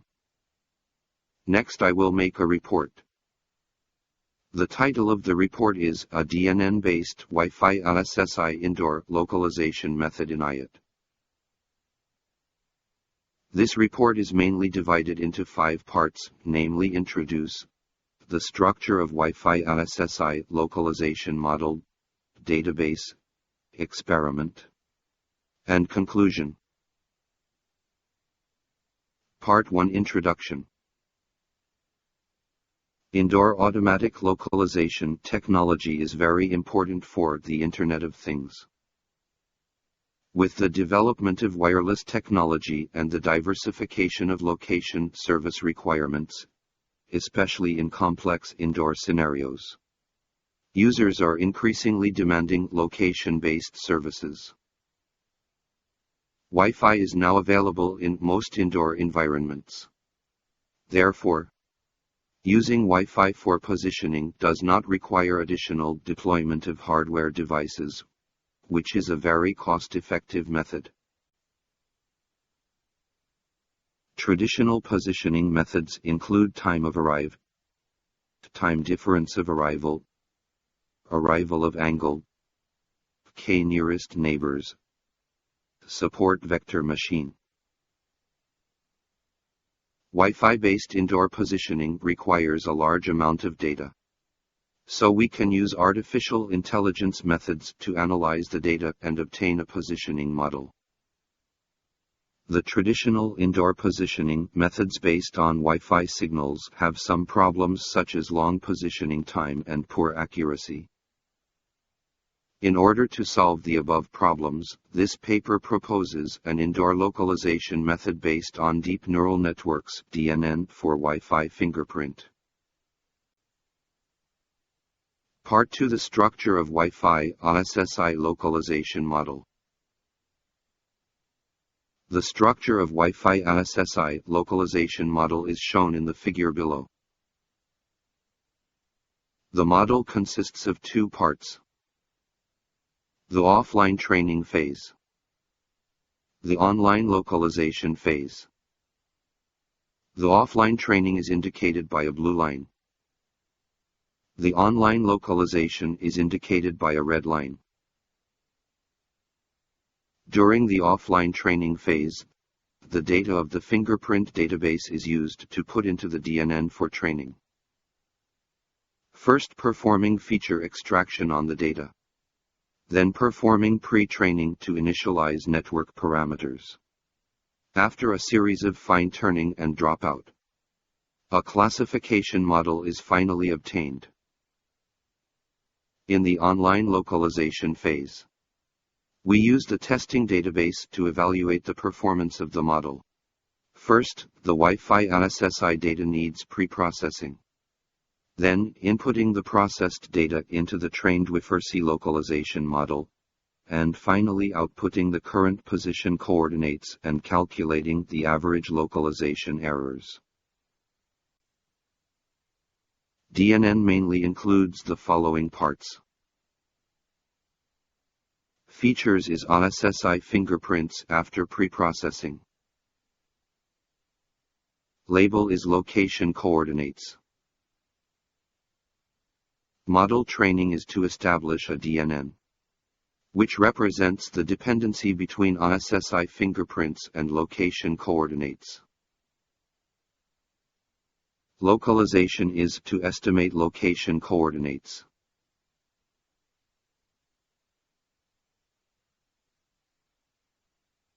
Activation function is softmax function. The formula is shown on the right. Loss function is to measure the difference between ground truth and prediction. The formula is as follows. Optimizer is gradient descent optimizer.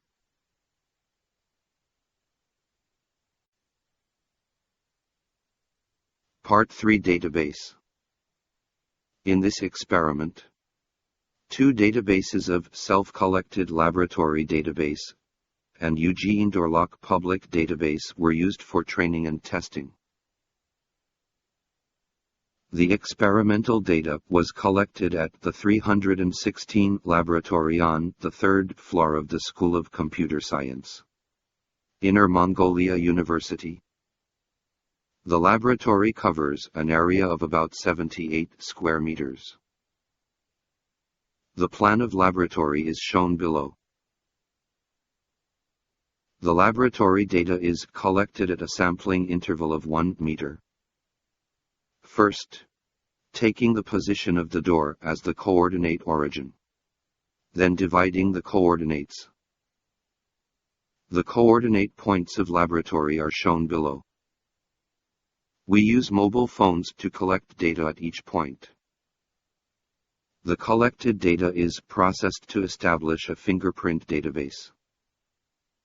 Training database with a total of 339 sampled points, each of which includes 84 wireless access points, coordinate points X, Y, and testing data with 6,337 sampled points. The UG Indoor Lock database covers a surface of 108,703 square meters, including 3 buildings with 4 or 5 floors depending on the building. The map of UJI Ryusek campus is shown below. The database consists of 21,049 sampled points, of which 19,938 are used for training and 1,111 are used for testing.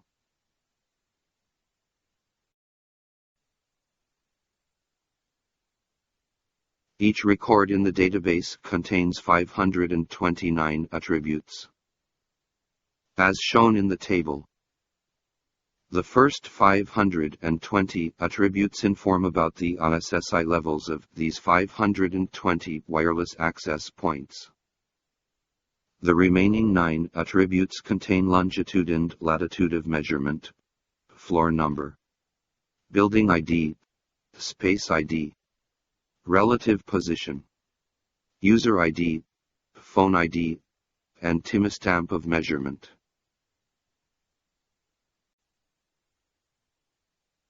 The independence of UG Indoor Lock database. To ensure the independence of the database, validation samples are obtained 4 months after the training samples. Therefore, using UG Indoor Lock database for positioning is a challenge, but the results obtained can be used to estimate the actual performance of the system. For the use of UG Indoor Lock public database, some methods are used to locate the building and the floor. The method proposed in this paper is used to locate coordinate points. Part 4 Experiment. The experimental environment is shown in the table. Operating system is Win 10. CPU is Intel i7 processor. RAM is 8 GB. The development tool is PitchArm. This experiment uses average localization errors to measure the performance of the positioning. First, we use the Euclidean distance to calculate the distance between 2 points. The formula is as follows, where I, k represent the real point and the predicted point, respectively. Then we sum the distances of all the points and calculate the mean d as the average localization errors. The smaller the average localization errors, the better the positioning performance. The result of laboratory is shown below. The average localization errors of DNN is 2.7 meters. And the average localization errors of other methods exceeds 3 meters. The positioning effect of DNN is better than other methods. Since the database from the 316 laboratory was collected at a sampling interval of 1 meter, the average localization errors calculated by these 6 methods is very close. The comparison of Eugene Dorluck mainly includes 2 parts: single floor and multiple floors. The main difference between single floor and multiple floors is that single floor only uses the data of a certain floor without considering the influence of the height of the floor. Multiple floors uses the data of multiple floors, and the positioning result will be affected by the height of the floor. The comparison of 6 methods for single floor in Eugene Dorluck database is shown in the figure below. The abscissa is the corresponding floor, and the ordinate is the positioning error in meters. The numbers 0 to 3 in the figure correspond to different floor of the building. In general, the DNN is relatively stable and has the best positioning performance. The average positioning errors is 7.53 meters. Other methods have large fluctuations and large positioning errors. The comparison of 6 methods for multiple floors in Eugene Dorluck database is shown below. The abscissa is the corresponding floor, and the ordinate is the positioning error in meters. The number from 1 to 4 inches the figure correspond to the number of floors of the building. In conclusion, the DNN is stable and has the best positioning performance. The minimum localization errors corresponding is 7.06 meters. Other methods have large fluctuations and large localization errors.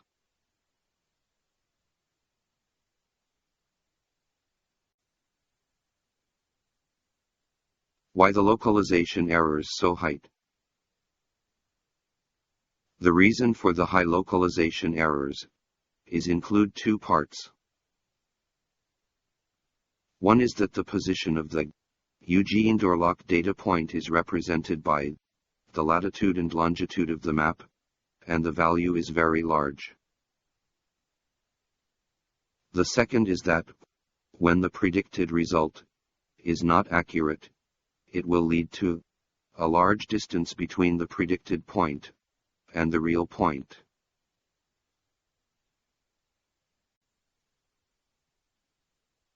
Part 5. Conclusions. This paper proposes an DNN-based Wi-Fi-RSSI indoor localization method.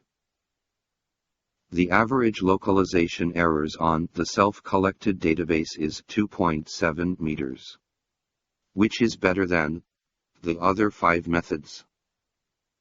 The average localization errors obtained on the Eugene Dorluck database is 9 meters, which is also better than the other methods. Therefore, the DNN-based Wi-Fi-RSSI localization method for indoor automatic localization is accurate and adaptable.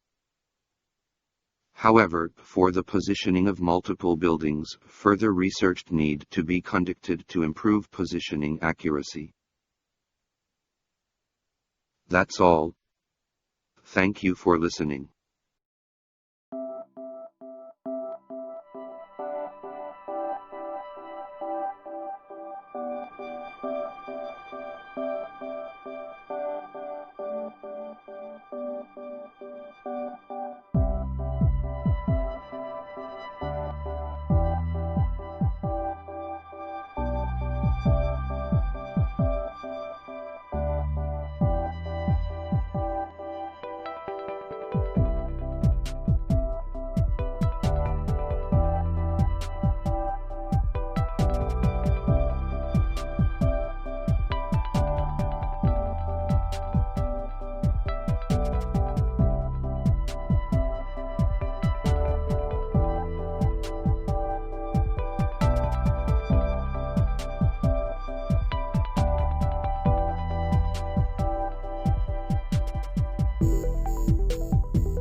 Hello, ladies and gentlemen. My name is Wang Shanwei, and I am a graduate student at Chongqing University of Posts and Telecommunications. My major is Information and Communication Engineering. Today, I am very honored to explain my thesis, a downlink scheduling algorithm based on network slicing for 5G to everyone. This is the catalog of this paper. Part 1 is instruction. Let's focus on the instruction. Here are 4 key points. Firstly, with the global commercial deployment of 5G, the Ministry of Industry and Information Technology issued the occupation permit of radio frequency to China Telecom, China Unicom, and China Broadcast Network, respectively in February 2020. This means that 5G network has entered the stage of large-scale deployment. Secondly, in the process of mobile communication system evolving to the 5th generation, it is necessary to meet the great challenges of differentiated service requirements in multiple scenarios. The different requirements such as safety, mobility, transmission delay, instantaneous speed, and so on in EMBB, MMTC, and URLLC should be met as possible. Then, on the premise of 5G high-speed rate, high capacity, low latency, high reliability demand, the limited external environment and public resources, the importance of scheduling algorithms to allocate resources reasonably for users is self-evident. However, the traditional scheduling algorithm has more or less drawbacks. Finally, the MLWDF is a China-aware extension of PF and provides bounded packet delivery delay. This algorithm is dedicated for real-time services. It can ensure balance between spectral efficiency, system fairness, and QoS. Part 2 is system model. Here are the figure of wireless resource grid in the time-frequency domain. As the smallest unit of resources that can be allocated to a user, RBs can form a time-frequency resource grid to represent downlink physical resources. In 5G system, resources element is the basic unit of resource mapping in physical layer. A RE consists of an OFDM symbol in the time domain and a subcarrier in the frequency domain. An RB is composed of OFDM symbols and 12 subcarriers. When the resource blocks take different mu values, it can measure the data transmission rate and throughput rate required by the system for different things. Here are the figure of downlink scheduling model. The MAC scheduler is the controlling entity for multi-users radio random access, which assigns shared physical resources to different users in the cell by prioritizing them. When a service needs to send downlink data for different services and users, the queue passes through the classifier from the upper layer to different buffer on the base station side. By now, the MAC scheduler implements resource scheduling process by accepting CQI reported by UEs and selecting scheduling algorithms. Part 3 is the proposed algorithm. Users in different slices in 5G network slicing architecture have different requirements for various services, which makes each user has different priorities in resource scheduling. Therefore, it is necessary to allocate resources adequately according to the differentiated demands of users in slices to ensure the QoE of users in wireless resource scheduling. Based on this, The proposed algorithm includes slice-level shadowing and in-slice user resource shadowing process. The first process is slice-level resource block group shadowing. Within a TTI, resources in current time slot are divided into several RB groups according to the number of candidates, and slices are selected according to the priority order of each slice on each RB group for shadowing until the whole of RB groups are located. This is the formula about slice-level shadowing. The second process is in-slice user shadowing. After the first process, the slices with the highest priority are allocated a set of RBs. At this time, each slice can be regarded as a cell, and the RB group obtained through the slice-level process is used to conduct resource shadowing for users in the corresponding slice. In shadowing process of traditional cells, the mmWave is a great choice. Its metric can be easily expressed as follows.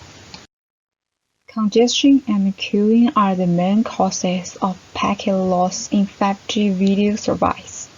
So, reducing packet loss rate is one of the problems that the proposed algorithm must solve. The packet loss caused by too much queue delay of users can be replaced by sigmoid function in the original algorithm. Here are the formula. Since the mmWave algorithm continuously schedules a user when current channel quality is great, other users cannot get fair opportunities. Therefore, a weighted factor is introduced to influence the fairness of users by combining the current channel quality and the state of RB's allocation in previous time. When the channel quality is poor, users at the edge of sale will not be scheduled for a long time. In order to avoid starvation, an exponential function should be used to appropriately improve the priority of the users on the premise of considering the RA over time. With the increase of RB's allocation, the growth rate of weighting factors becomes lower. In other words, if the current channel quality is poor, the more RBs allocated in previous slot, the less priority of users will be improved. Conversely, the fewer resource blocks allocated, the greater the chance that users will be scheduled. Consequently, we use Bayes' theorem to calculate the probability of users in various states, and then the maximum likelihood estimation method is used to find possible values of available resource blocks in the current slot. Here are the metrics of proposed scheduling algorithm. Part 4 is numerical results. We consider a Wily system with pedestrian and high-moving users in a cell with radius of 500 meters. It is also assumed that the number of EMBB, MMTC, and URLC users in the target cell is the same, due to the random distribution of base stations in a cell, and the users keep moving. The channel quality of each user is different, so the environment set in this paper is closer to the actual system. Figure 3 presents the utilization of residual resource in the system for these three algorithm strategies. As shown in the simulation, the remaining resource utilization of three algorithms all decreases with the increase of the access users. But there is not much difference between BF and mmWave. This is because 5G slicing technology allows RB groups for slices with the highest priority according to the actual needs in different services. so that the available RBs in each slice can meet the user's needs to the maximum extent. In general, compared with PF and MLWDF, SMLWDF improves the residual resource utilization by about 8% and 7% on average. Figure 4 shows the fairness index between users. With the increase of the users, the fairness of PF and MLWDF decreases sharply, while SMLWDF performs better than them, with aggregate percentage is increased by 13% and 10%. Because users are distributed in different locations in cell, the distance from BS is random, and the channel quality is different. When the number of users increases, such users who are at the edge of cell are given priority in the process of in-slice shadowing for taking care of them. It can ensure the fairness of shadowing users with poor channel quality or serious queuing delay. The throughput is presented in Figure 5. Compared with the other two algorithms, SMLWDF improves the system throughput by about 33% and 27%. However, as the number of users of the network continue to increase, the RBs available in the system are not sufficient to support all service requirements.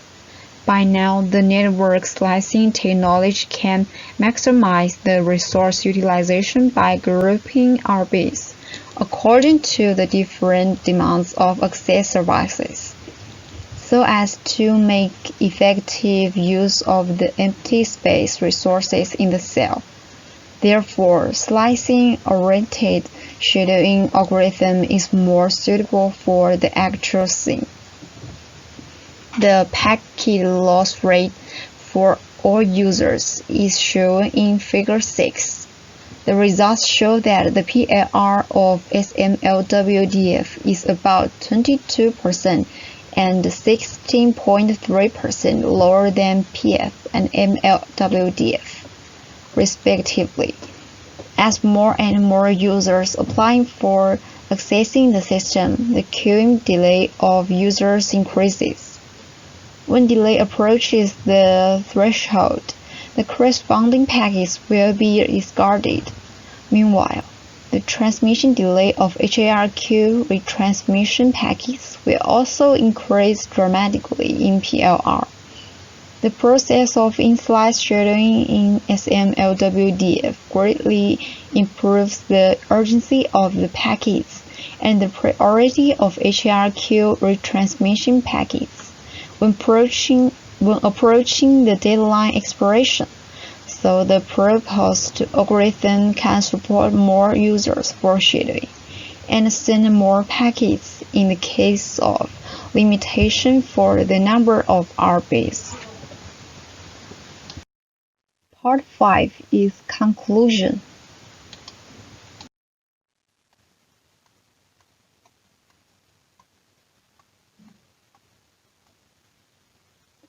Current cellular mobile network should satisfy the service requirements of the user equipment applications through radio resource management mechanisms as much as possible, in order to improve the resource utilization rate and the quality of experience for downlink real-time services in 5G system. In this paper, the performance of 5G downlink resource shadowing algorithm is studied, combining 5G network slicing, which is widely used with MLWDF algorithm. We proposed a novel shadowing strategy named as SMLWDF, which is fully considers the delay, current channel quality status, RB's location, and the available RBs in next time slot. At the same time, PF and mmWave are used as comparisons to simulate and analyze for resource utilization, fairness, throughput, and PLR. Simulation results show that the proposed algorithm is feasible. Under the environment of multi-users, mmWave performs better than PF and mmWave in improving fairness between users who are at the edge of sale, reducing PLR caused by delay of queues. At the same time, it can satisfy QoE for different users and save a lot of network resources. Besides, the computational complexity is not high, and there are unique advantages for the development of varied services in 5G scenarios.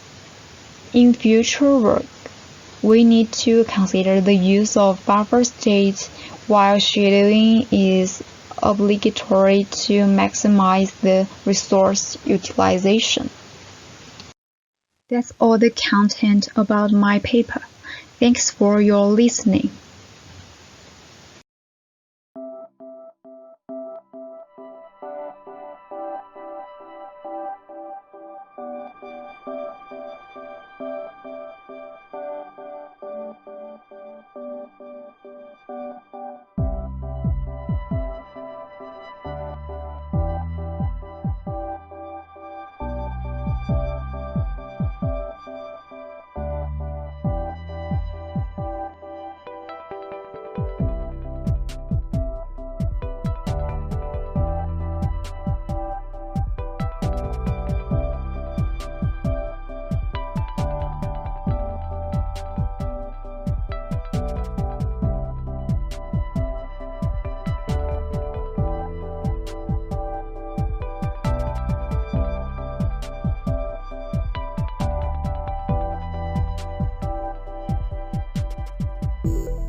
Hello everyone, I'm glad to join this online conference and I'm glad to be here to present my paper.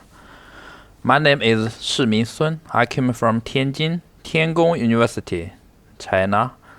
The topic of my presentation is software-defined unicast multicast joint routing for real-time data distribution.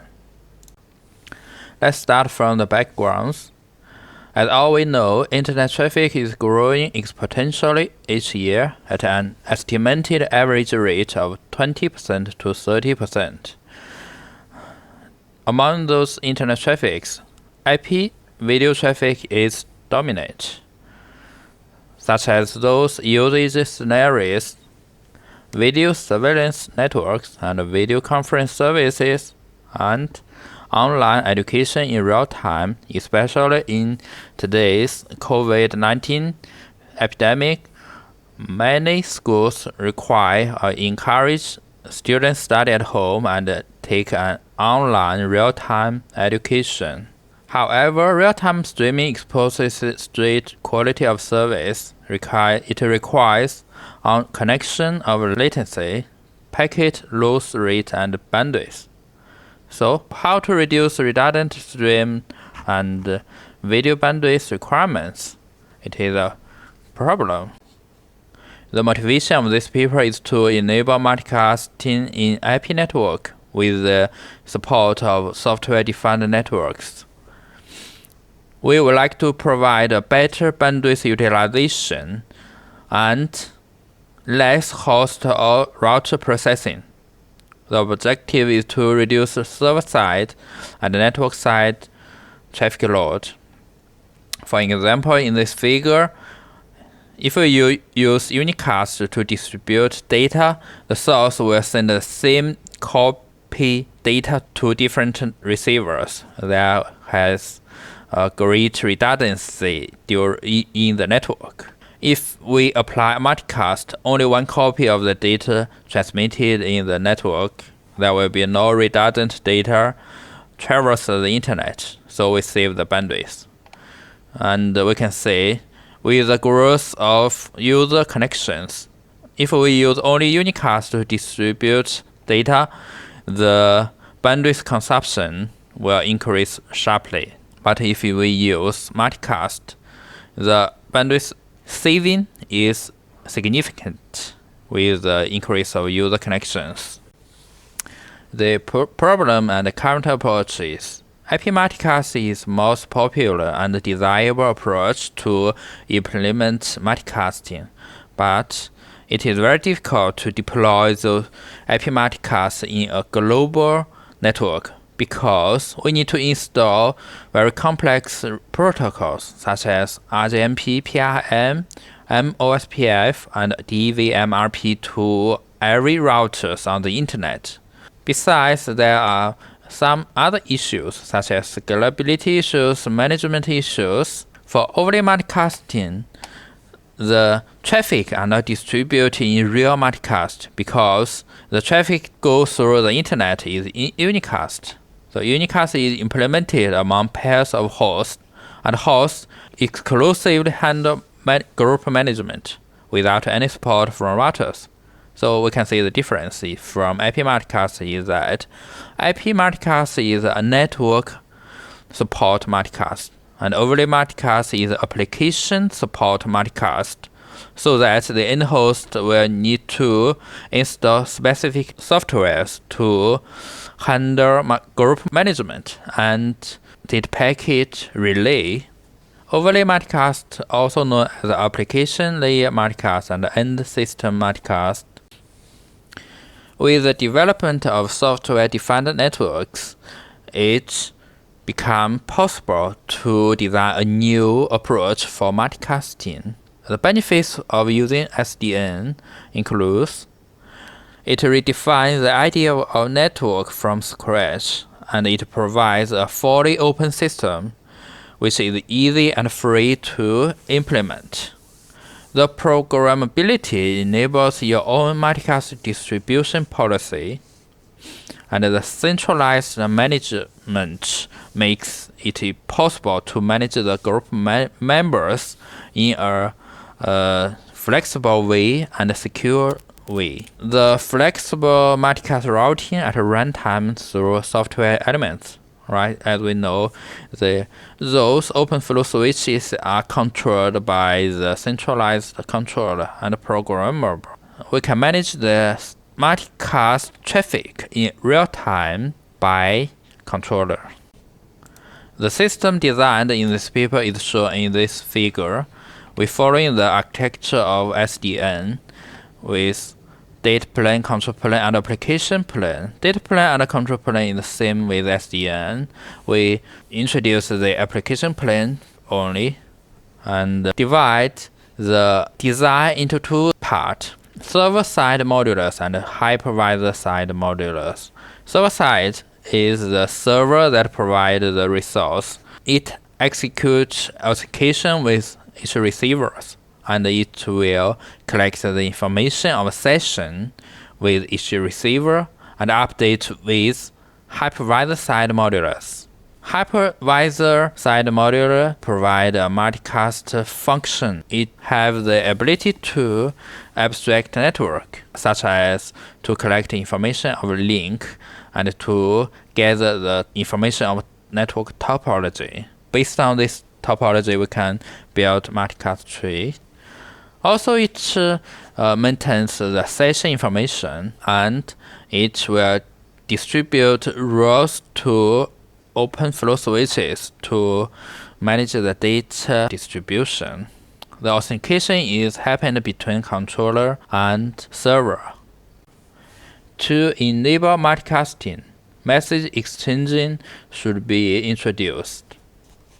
From the figure, we can see there are four network entities: receivers, source, controller, and open flow switches.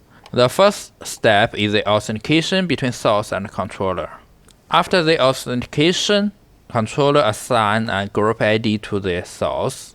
The group ID could be a multicast address that can be used by the source. So next, if there is a end host request the data from source, the source will send back a response. As well, it will start the authentication between the receiver and source. Meanwhile, it will update the receiver list with controller. Okay, inside the receiver list, it records the session information, including the IP address of receiver, the port number of the receiver. After the authentication, it sends the data directly to the receiver. At the same time, the rule should be issued to the corresponding open flow switches to enable the open flow switches forwarding the distributed data. If there are other requests from other end hosts, the source will update the receiver list, and the controller should build the multicast tree.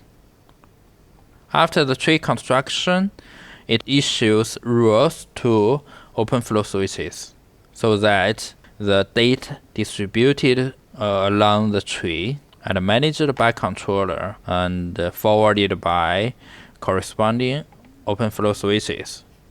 If there is a receiver leaving, we also need to update the receiver list, and the multicast tree should be adjusted. After the adjustment of the multicast tree, we will issue the rules to corresponding open flow switches. This is a message exchanging that happened in the multicast tree construction and adjustment. We also need to make a detailed implemental operation introduction here.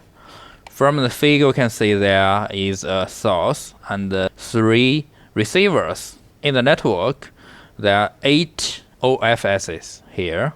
At first, R1 joins the group, and the source will send the data to R1 directly. We can say this is the unicast traffic from source to destination R1. Source IP is IPS, destination IP is the IP address of R1. Okay, after that, R2 join the group. OFS4 will do some operation. It will duplicate the data packet to R1 and modify the destination IP address and port number, which is recorded in receiver list. Okay, so the duplicated data packet was sent to R2 directly. In the perspective of R2, it looks like that R2 receives the data in a unicast connection between source and R2. For R3, it is the same operation. OFS2 will do the same operation for R3, and then the destination IP address is IP address of R3 and port number is the port of R3. Now we can see data distributed in a unicast way but along a multicast tree. When there are multiple endhosts in the group, we need to build the multicast tree. We are not prefer to design new routing protocol. We just use the basic OpenFlow and SDN operations. In this paper, we provide a grid-based tree construction algorithm. Essential part is the selection of OpenFlow switches in the branch, the fork node for data transmission. The mechanism is based on the minimum distance between receiver and the multicast tree. It means that we would like to find OFS that is closest to the receiver. And if there are multiple OFS has the same distance to the same receiver, we will choose the OFS that is closest to the source as the data manipulation node. Similarly, if a host leaves a group, the tree needs to be adjusted. We also following the similar grid algorithm to prune the multicast tree and recalculate the other optimal multicast tree. Okay, for the experiment, we built two kinds of testbed. One is based on MINET and the other is based on Network Simulator 2, because OpenFlow has not been supported in S2. IP multicast are not supported in MiniNet. We built two kinds of topology. One is fat tree data center network topology, and the other is WAN topology.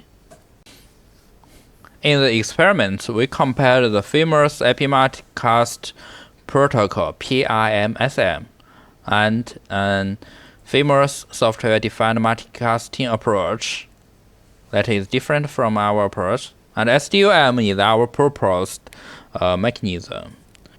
Those control messages include group management message in IP multicast, such as RJMP, and those messages that exchange between controller and OpenFlow switches to enable the multicasting operation. So from the result, we can see that our proposal performs better than SDUM and PRMSM. Those control messages has different lengths. It is also useful to compare the signaling overhead. From here we can see our proposal SDUM is similar with PRMSM because of fewer packet number. The SDUM consumes larger signaling overhead.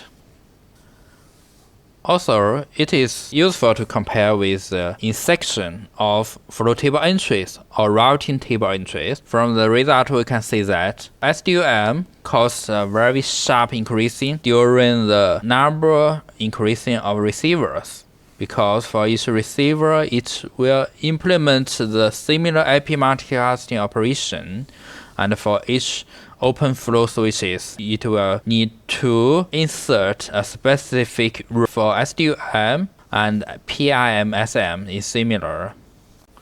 Okay, here we come to the conclusion. In this paper, we presented a practical multicasting scheme for universal application in SDN. we presented the detailed operations of packet manipulation and state distribution mechanisms, as well as dynamic group management. For future work, we will research the QoS consideration during multicast maintenance and the root recovery algorithm while network failure. And we will do other experiments in random size network and various scenarios. This is the presentation for this paper. Thank you very much.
Ladies and gentlemen, I am Zekai Liu from Southeast University. It's my great honor to make a presentation about interference coordination using cell cluster for 5G dynamic TDD system at this conference.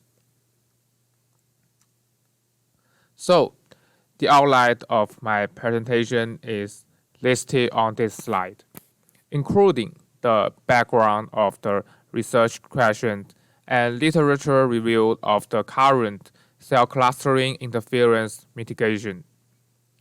Moreover, based on the background and the review above, we propose a new cell clustering schemes, which dedicates to solve the severe user equipment to user equipment interference in 5G dynamic TDD system, while also guarantees the performance of base station to base station interference mitigation.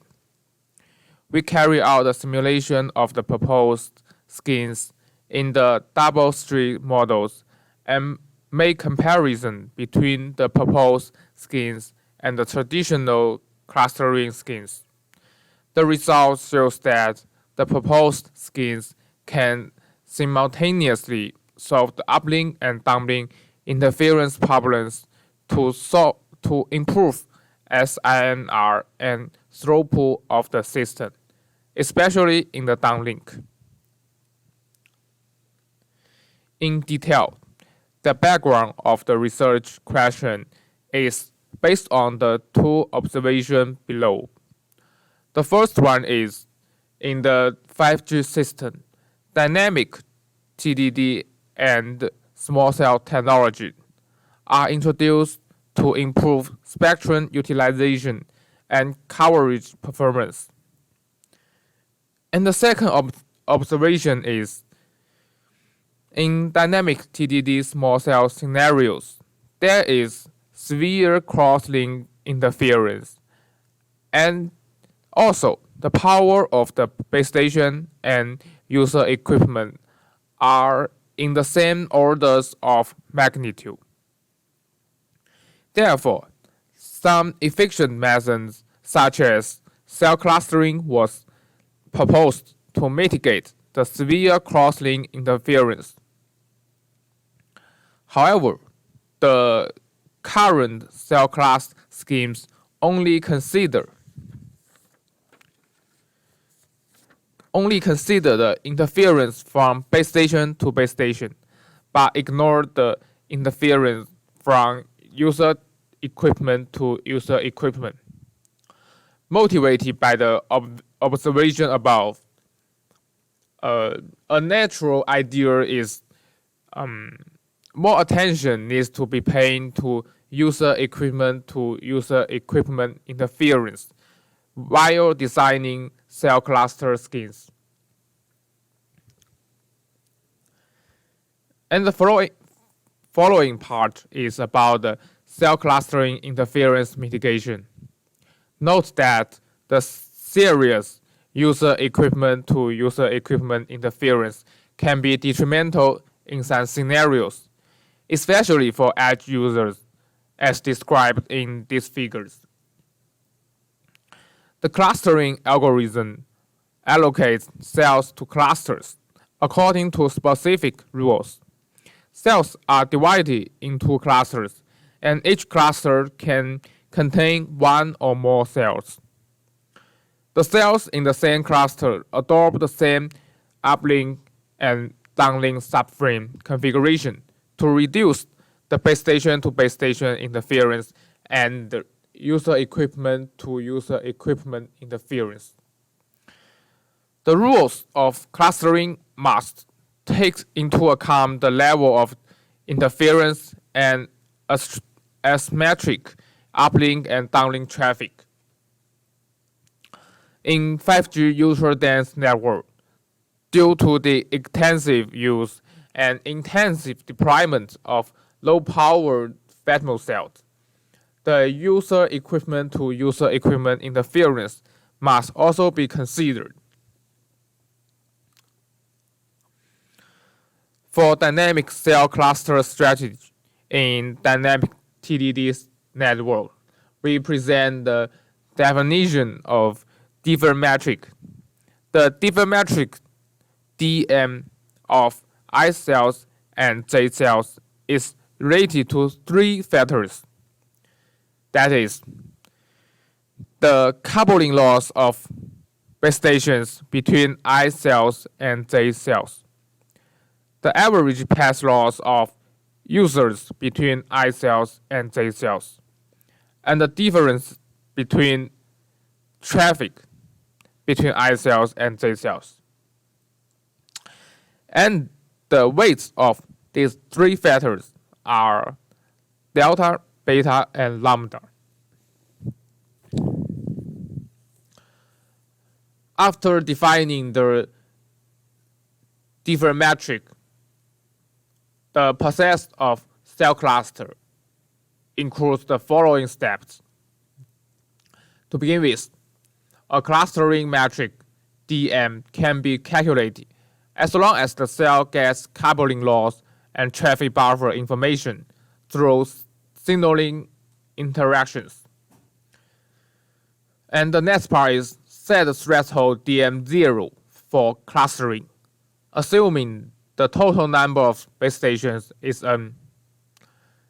thirdly, randomly select one cells with SINR lower than the set threshold as the master cells of the cluster, and then check the DM for other cells and the master cells. The next part is when the DM between a cell and the master I cells is greater than the threshold DM0, the cells and the master cells are grouped into the same cluster.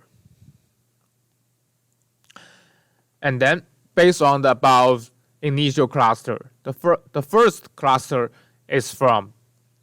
Then, repeat the clustering procedure above for all remaining cells to form other cluster until all cells have been divided into disjoint cells clusters.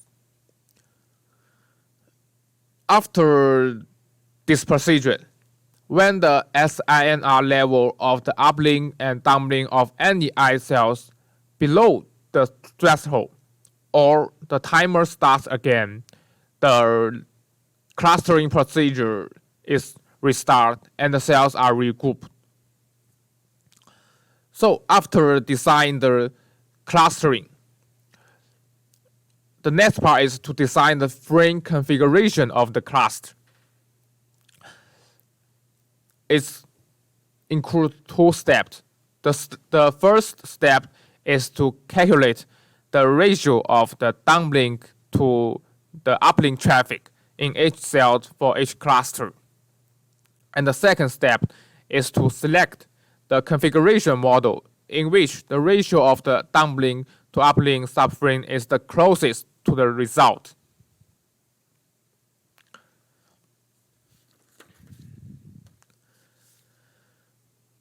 After proposing the new clustering schemes, we carry out the simulation in double-tree building model, and the simulation parameter can be found in Table 1 in the paper.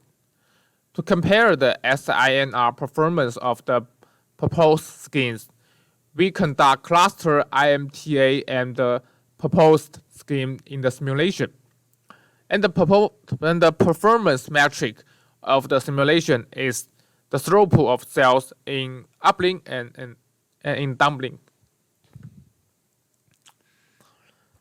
Figure 1 shows the change of downlink throughput with the number of cells in three schemes. With the continuous increase of the number of cells, the downlink throughput of the three simulation schemes shows an increasing trend. When the number of cells reach to a certain number due to serious cross-link interference between cells, the downlink throughput of original cells increased slowly or even decreased. The traditional cluster IMTA based on base station to base station coupling loss can slightly improve this situation and has a certain gain on the downlink throughput, but it cannot solve the interference problem well to make the throughput of cells continues to increase with the increase of the number of cells. The proposed schemes can significantly solve interference problem and greatly improve the system's downlink throughput, especially in the case of a larger number of cells. And figure 2 shows the change of uplink throughput with the number of cells in 3 schemes. With the increase of the number of cells, the uplink throughput of the cells also becomes slow. Both the traditional cluster IMTA schemes based on base station to base station coupling loss and our schemes can improve the uplink throughput of the system largely. And specific data are listed in Table 1. Under the condition of the distribution of 120 cells, original cells without interference coordination have a total uplink throughput of 1,700 mbits. Traditional cluster ITMA can have a 16.7% gain in uplink throughput, and the proposed scheme has a 17.3% gain. For the downlink throughput, original cells without the interference coordination have a total downlink throughput of 2,400 mbits. Traditional cluster ITMA can only has about 4.5% gain in downlink throughput, while the proposed scheme has a gain of 25.2%. Under the condition of the distribution of 240 cells, original cells without interference have a total uplink throughput of 2,800 mbits. Cluster ITMA can have a 18.9% gain in the uplink throughput, and the proposed scheme has a 19.3% gain. For the downlink throughput, original cells without interference coordination have a total downlink throughput of 2,400 mbs, and the schemes we propose have a gain of 53.3%, while cluster ITMA can only have about 10.1% in downlink throughput. So the conclusion of the paper is listed on this slide. Firstly, this paper proposes a new clustering criterion, considering both the user equipment to user equipment interference and base station to base station interference, and realize dynamic clustering of the cells. Secondly, simulation results shows that the proposed method can simultaneously solve the uplink and downlink interference problem to improve the system performance. The last but not the least, compared with the traditional clustering algorithm, the schemes proposed in these papers has certain improvement in the SINR and the throughput of the system, especially in the downlink. So, thank you. That's all of my presentation. Thank you for your listening, and I will appreciate any valuable questions and suggestions from you.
Hello everyone, my name is Zhong.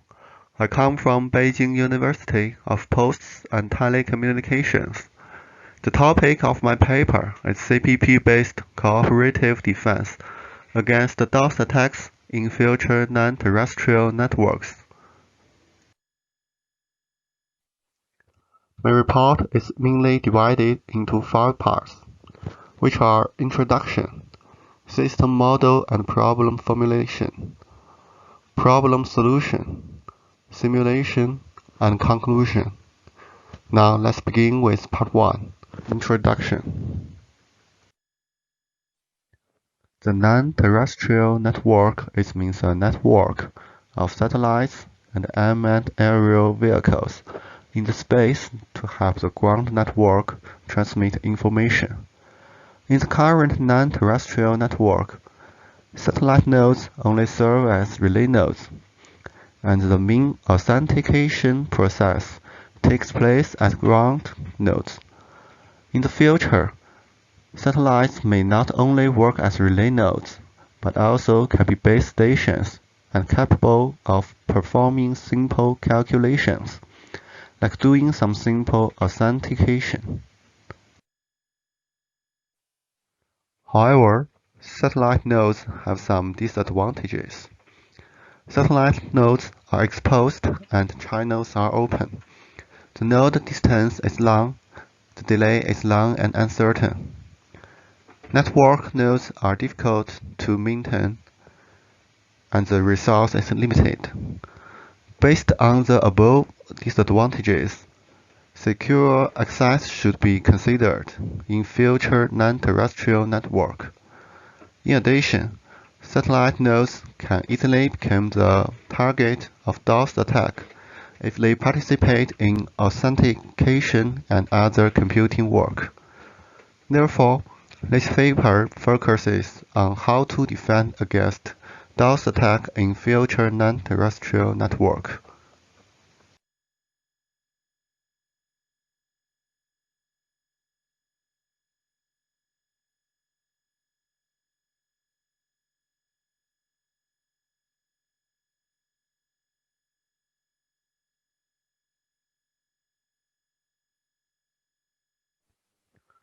There are some common methods to defend against DOS attacks, such as strengthen the stability of the operating system, use firewalls, bandwidth limitation, and QoS guarantee, traffic load balancing, and client puzzle protocol. Among them, client puzzle protocol can defend against more dangerous DDoS attacks. So we study CPP in this paper. The client puzzle protocol process is like this picture. First, the attacked node receives more requests than it can handle. Then, the satellite node generates puzzle and send to the applicants. Next, applicants solve the puzzle and return the solution to attacked node. Finally, the satellite node verifies the solution. Nowadays, most of the research on CPP is about how to improve safety. For example, some research focuses on improving the structure of puzzle to adapt to more scenarios, or defend against more types of DOS attack. However, in future non-terrestrial network, the computing capacity of satellite nodes is limited. The ability to withstand attacks is not good as ground nodes. On the other hand, the propagation delay of satellite network is large. Authentication may increase the access delay of normal users and affect the normal communication. Therefore, security is not the only factor to be considered. The optimization of users' access delay also needs to be addressed. Motivated by above analysis, we design a weak access authentication mechanism for NTN based on CPP and load balancing. The overall secure access process is shown in the figure on the right. This picture is the non-terrestrial network scenario that we designed. It contains one attacked node, several auxiliary nodes, an attacker, and a legitimate user. The process of the weak authentication is, firstly, a satellite node detects it has been under attack. Secondly, the attacked node gets the information of surrounding nodes and constructs the auxiliary node network. Then, the attacked node determines the difficulty of puzzle and the distribution strategy. Finally, use client puzzle protocol and defend against the DOS attack. In this paper, we use the queuing theory to build the mathematical model. Time for attacker to solving puzzles is represented by this formula, where F means the cost to solve the puzzle, whose difficulty is G, and C means the attacker's whole calculated resource. The total average arrival rate at a given puzzle difficulty is lambda 0. It consists of two parts, the normal users and the attackers. The attacker's arrival rate is determined by the time which the attacker solved the puzzle. When a solution is verified on an auxiliary node, the total delay is composed by three parts: the transmission delay between the attacked node and the auxiliary node, the processing delay, and the propagation delay in space transmission. In this paper, we use MM1 to model transmission delay and processing delay. Because the above two delays are independent of each other, we use two MM1 in series for modeling, which is shown in the figure. Our goal is to minimize the average access delay for legitimate users. The probability that a typical user's access request processed at node Ni is AI, so the average access delay of the users in the system can be expressed by the following formula. The first two qualification conditions indicate that the available resources of the current network are greater than the required resources. The third condition indicates that the difficulty is an integer, and the last condition indicates whether the node is selected as an auxiliary node.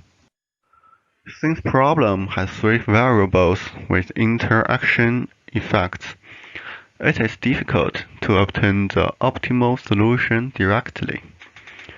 To simplify the problem, we first traverse the puzzle difficulty.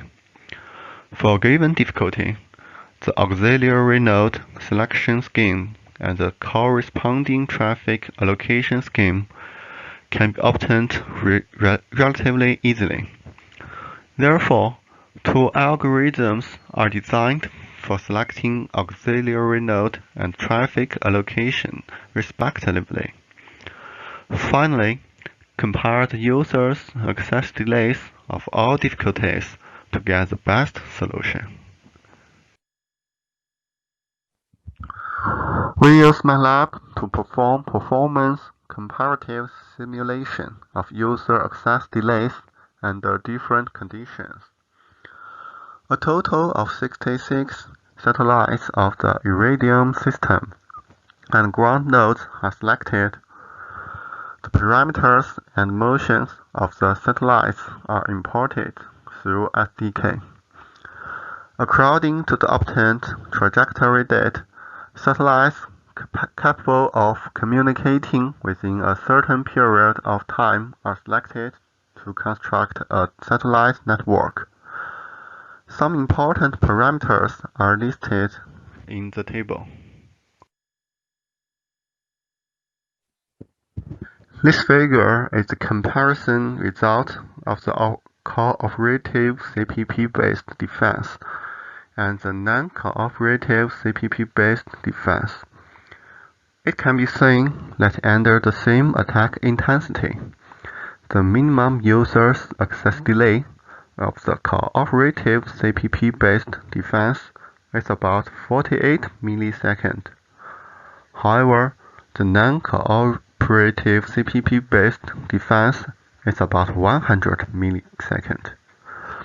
In addition, the difficulty corresponding to the minimum delay of the cooperative CPP-based defense is 6, and the non-cooperative CPP-based defense is 12.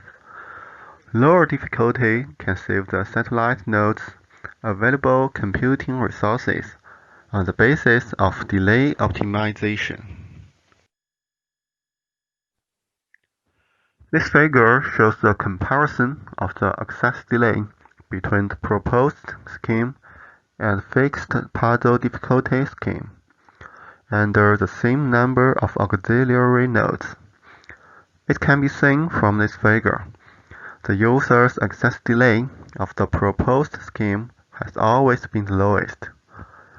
In the case of small precise difficulty, the user's access delay will rapidly go up with the increase of attack intensity. Small difficulty may even cause a crash due to insufficient computing resources of the satellites.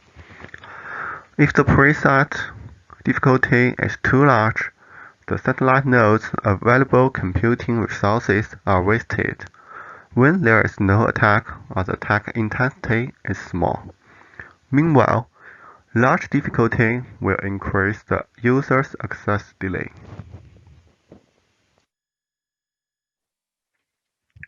This figure is a comparison of the user's access delay and a different number of auxiliary nodes. From the simulation result, it is clear that under the same condition, the larger the number of auxiliary nodes, the smaller the user's access delay.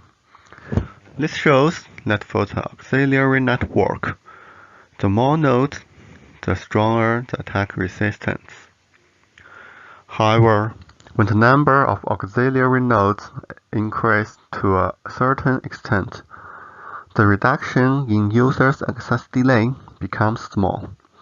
The reason is that at this time, the available computing resources of the entire network have far exceeded the resource consumption for processing requests. In this case, the main factor affecting the access delay of users is not available computing resources anymore, but transmission delay and other factors. In addition, if the nodes with less available resources are used as auxiliary nodes, the access delay of the legitimate user may be increased. Therefore, using the algorithm to select suitable auxiliary nodes can obtain the optimal user's access delay. In this paper, we focus on the potential DOS attacks in future non-terrestrial networks, where satellites can perform access authentications. First, we studied the method to define against DOS attacks. Then, we proposed a model for resisting DOS attacks through the CPP and load balancing technology. After that, an algorithm is designed to defend against DOS attacks, including auxiliary node selection algorithm and traffic allocation algorithm to minimize the access delay of legitimate users. Finally, the simulation results verify the effectiveness of our proposed scheme for reducing users' access delay and computation pressure of satellite nodes. In this paper, we made two main contributions. Firstly, design a weak authentication process and a CPP-based cooperative defense. Secondly, reduce the extra delay caused by weak authentication and ensure the satellite communication can proceed normally. My share is over. Thanks for your listening, and any question is welcome.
Hello, ladies and gentlemen.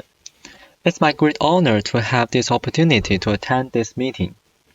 I'm Xin Wenhe from Beijing University of Posts and Telecommunications. The title of my paper is Location-Based Multi-Site Coordination Beam Tracking for Vehicle Millimeter Wave Communications.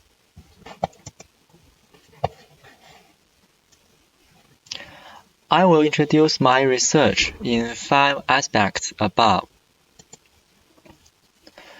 In recent years, the 5th generation mobile communications developed rapidly.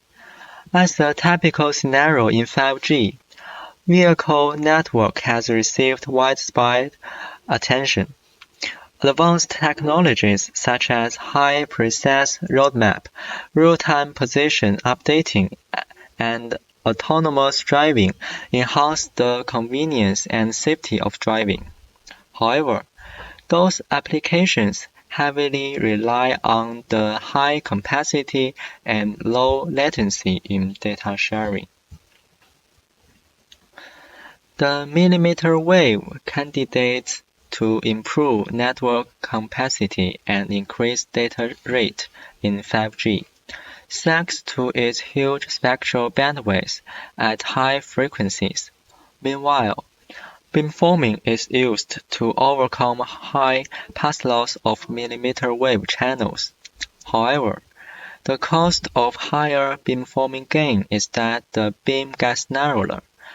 Vehicles with high mobility may leave the coverage of one beam easily, which results in frequent beam misalignment, and the frequent beam sweeping increases overhead of pilot.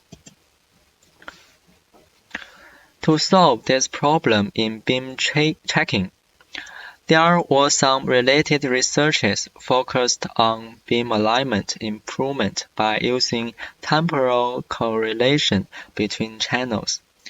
A new concept called beam coherence time is defined to measure beam alignment frequency, and Kalman filter is used in beam tracking to reduce pilot overhead. Different parameters were predicted in these researches. In order to meet the rapidly growing demand for mobile data service, a network architecture called ultra-dense network is proposed. The dense deployment of small cells extends the signal coverage effectively and leads to higher traffic capacity. However, the vehicle communication in UDN has new challenges. First of all, limited pilot results cannot support a huge number of densely deployed base stations. What's more, the handover between base stations causes large signaling overhead of core network in mobility scenario. Consequently, a multi-site coordination beam tracking method in UDN is needed. In order to solve the problem above, an effective framework in UDN called hypercellular network is proposed. The control coverage and data traffic is separated, which is taken care of by control base station and traffic base station respectively. The overhead of core network can be decreased in this way, and the beam direction of TBS can be inferred based on the CSI of CBS to reduce beam training overhead. The system model of our proposed method is HCN with one CBS and several TBSs, as well as UE moves in high velocity. Due to the uniform planar array is deployed on both base stations and UE, the steering vector in channel model can be written as the Kronecker product of two steering vectors in vertical and horizontal direction. The 3D beam steering codebook is adopted to generate beam pair, and WRF and FRF denote analog combiner and precoder vector. The optimal problem is to maximize the spectral efficiency from TBS to UE by selecting WRF and FRF. The basic idea of our proposed method is divided into two stages. In the first stage, the CBS predicts UE's position by extended Kalman filter with UPA, which reduces beam sweeping overhead. In the second stage, based on the predicted position, the CBS selects the best TBS and serving beam by using geometric method. In this way, TBS can perform narrow-range beam sweeping with UE, which reduces pilot overhead further. Next, I will introduce the proposed algorithm in detail. In position prediction stage, CBS predicts UE's position based on the EKF algorithm. The state vector in EKF is composed by the x-coordinate and the y-coordinate of the vehicle, as well as the velocity components in the x direction and the y direction. We consider that UE moves in constant velocity straightly, so it has linear state model. However, the measured parameters are distance and angle, which have non-linear relationship with the state vector. So, the measurement model is non-linear. According to the formula of EKF, the CBS can predict UE's position in each slot. In the multi-site coordination stage, CBS identifies not only the candidate beam for each TBS, but also the optimal serving TBS. First of all, the CBS selects candidate beam site for each TBS based on the predicted position by geometric method. Then TBS performs narrow-range beam sweeping in the candidate beam site to find the best beam. In this way, the overhead of beam training can be reduced effectively. Secondly, the CBS needs to control TBS handover. When UE moves to the edge of serving TBS, TBS handover may happen.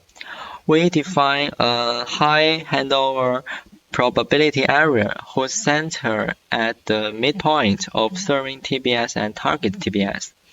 If UE moves inside the HHPA, TBS handover based on RSRP report from serving TBS and target TBS. Otherwise, TBS handover based on estimated distance between TBSs and UE.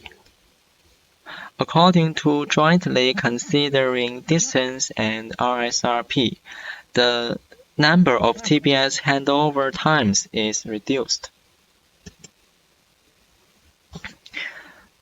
The procedure of the proposed method is shown in the flowchart. CBS predicts UE's location by EKF with UPA to improve accuracy. Based on the predicted position, CBS determines candidate beams for TBS based on geometric method, and then CBS judges whether UE locates in the HHPA. If the result is no, CBS chooses the nearest TBS as serving TBS, and then sends candidate beam indexes to the serving TBS. Finally, The serving TBS performs narrow-range beam sweeping with UE to find the best serving beam. If UE locates inside the HHPA, the CBS sends candidate beam indexes to each TBS and UE. Both the serving TBS and the target TBS perform beam refinement with UE on candidate beams to find the best beam. Finally, the CBS selects the serving TBS with higher RSRP. In order to make our simulation scenario more realistic, the ray tracing channel for a practical urban environment is generated by wireless insight. CBS, TBS, and UE are equipped with UPA, whose number of antennas is 256, 64, and 16. The carrier frequency is 28 GHz, and the bandwidth as well as subcarrier spacing are 100 MHz and 120 kHz, respectively. UE moves with constant velocity as 20 meters per second. Firstly, we evaluate the average EKF performance when UE moves along a fixed road. Figure 1a and Figure 1b show the MSE of distance and angle estimation versus UE's transmit power of pilot.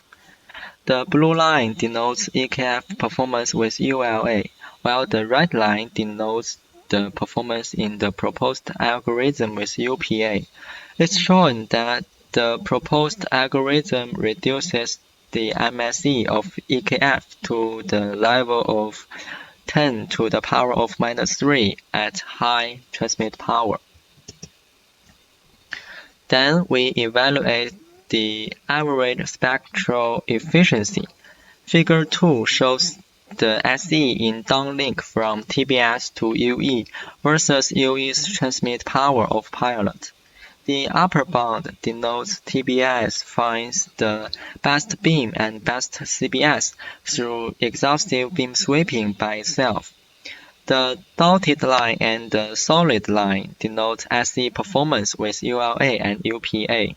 The solid line in purple denotes the proposed algorithm that performs TBS handover based on the HHPA with UPA.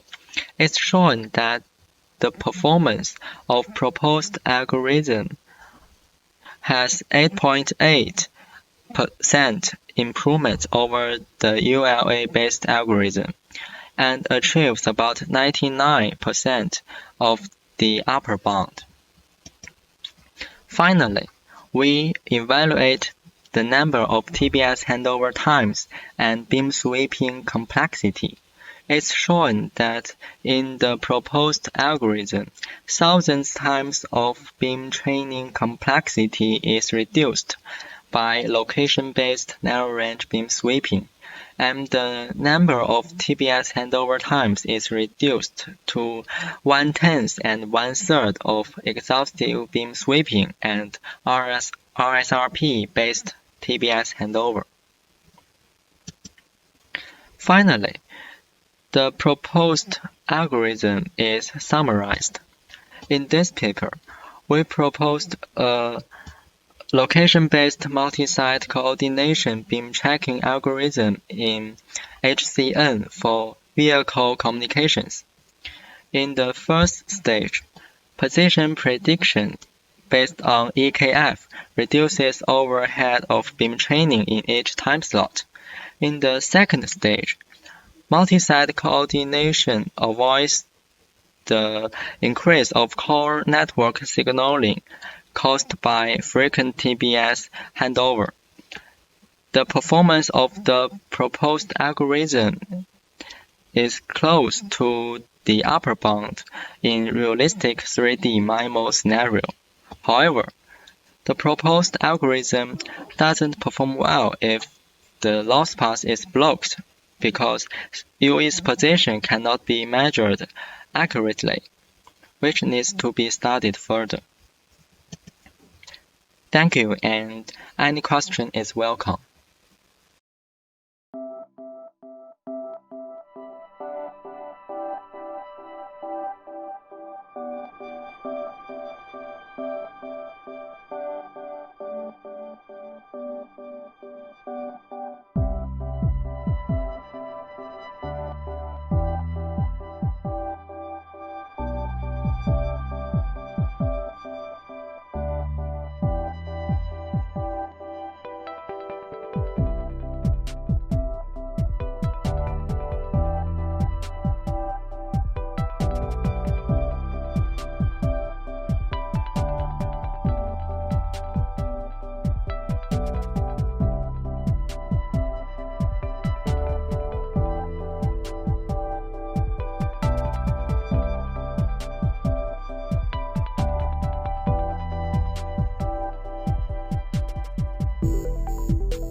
Hello everyone, today I will introduce my paper, Content-Aware Proactive Caching and Energy-Efficient Design in Cluster Small-Cell Networks.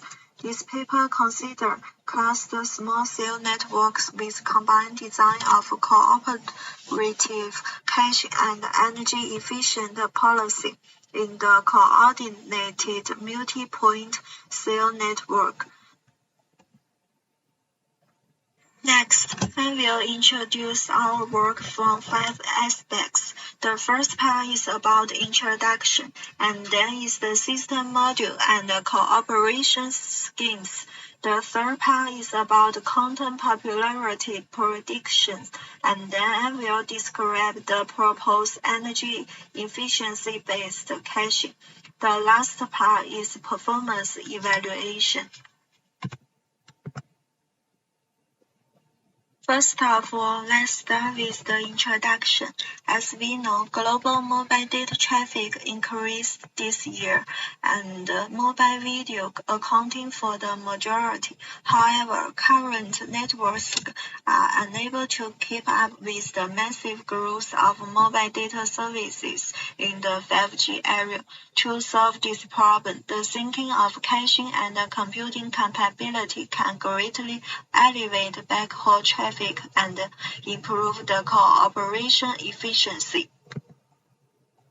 Proactive caching in each allows base station to prefetch contents from data center during off-peak hours and deliver the cached content to the user during peak hours.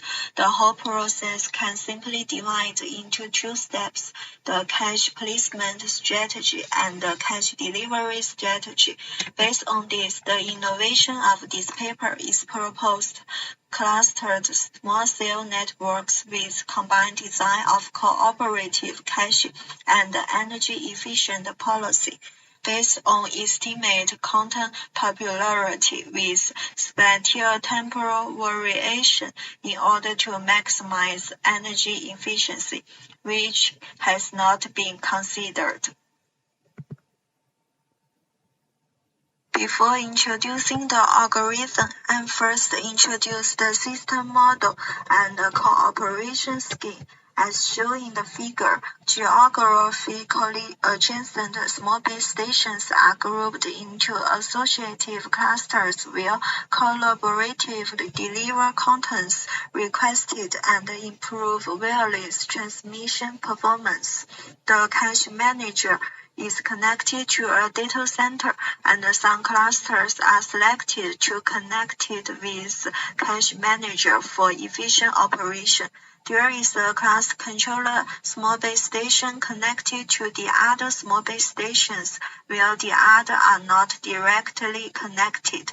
Some controller small base stations are directly connected with some are not. The result of clustering is that all small base stations are clustered. Based on the system module, there are 4 cases to deliver content to a certain user. If the requested content is the most popular content, each small base station in the cluster store intel content. Thus, content is jointly transmitted by small base stations to user. The purpose is to increase the received signal-to-interference plus noise ratio to enhance the content delivery reliability. If the requested content is the less popular content, each cooperative small base station in the cluster stores disjoint partition. Thus, the different partitions need to be transmitted to the user by streams. It can increase the diversity of the caching. If connecting user requests content which cached in neighbor clusters, the cluster controller small base station retrieves from the controller of neighbor cluster and shares the disposed contents to the remaining small base station with parallel transmission mode. Meanwhile, if Connecting user request content which is not cached in the local clusters. In this case, the cluster controller fetch content from the data center through backhaul link and transmits it to user with parallel transmit mode as well. Before we design a caching strategy, we need to determine what contents will be cached, which is to predict the popularity. Hence, this part is about the content popularity prediction. Some articles indicate that a small number of features can also show obvious effects in improving the cache hits. We expand the thought and the features are extracted to construct a connection between contents and the user's favor. The extracted features meet low redundancy between features and a strong correlation between the features and the user.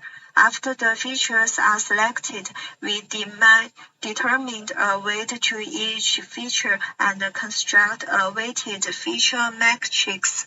The initial weight feature matrix is determined by the number of historical requests, as shown in Formula 6.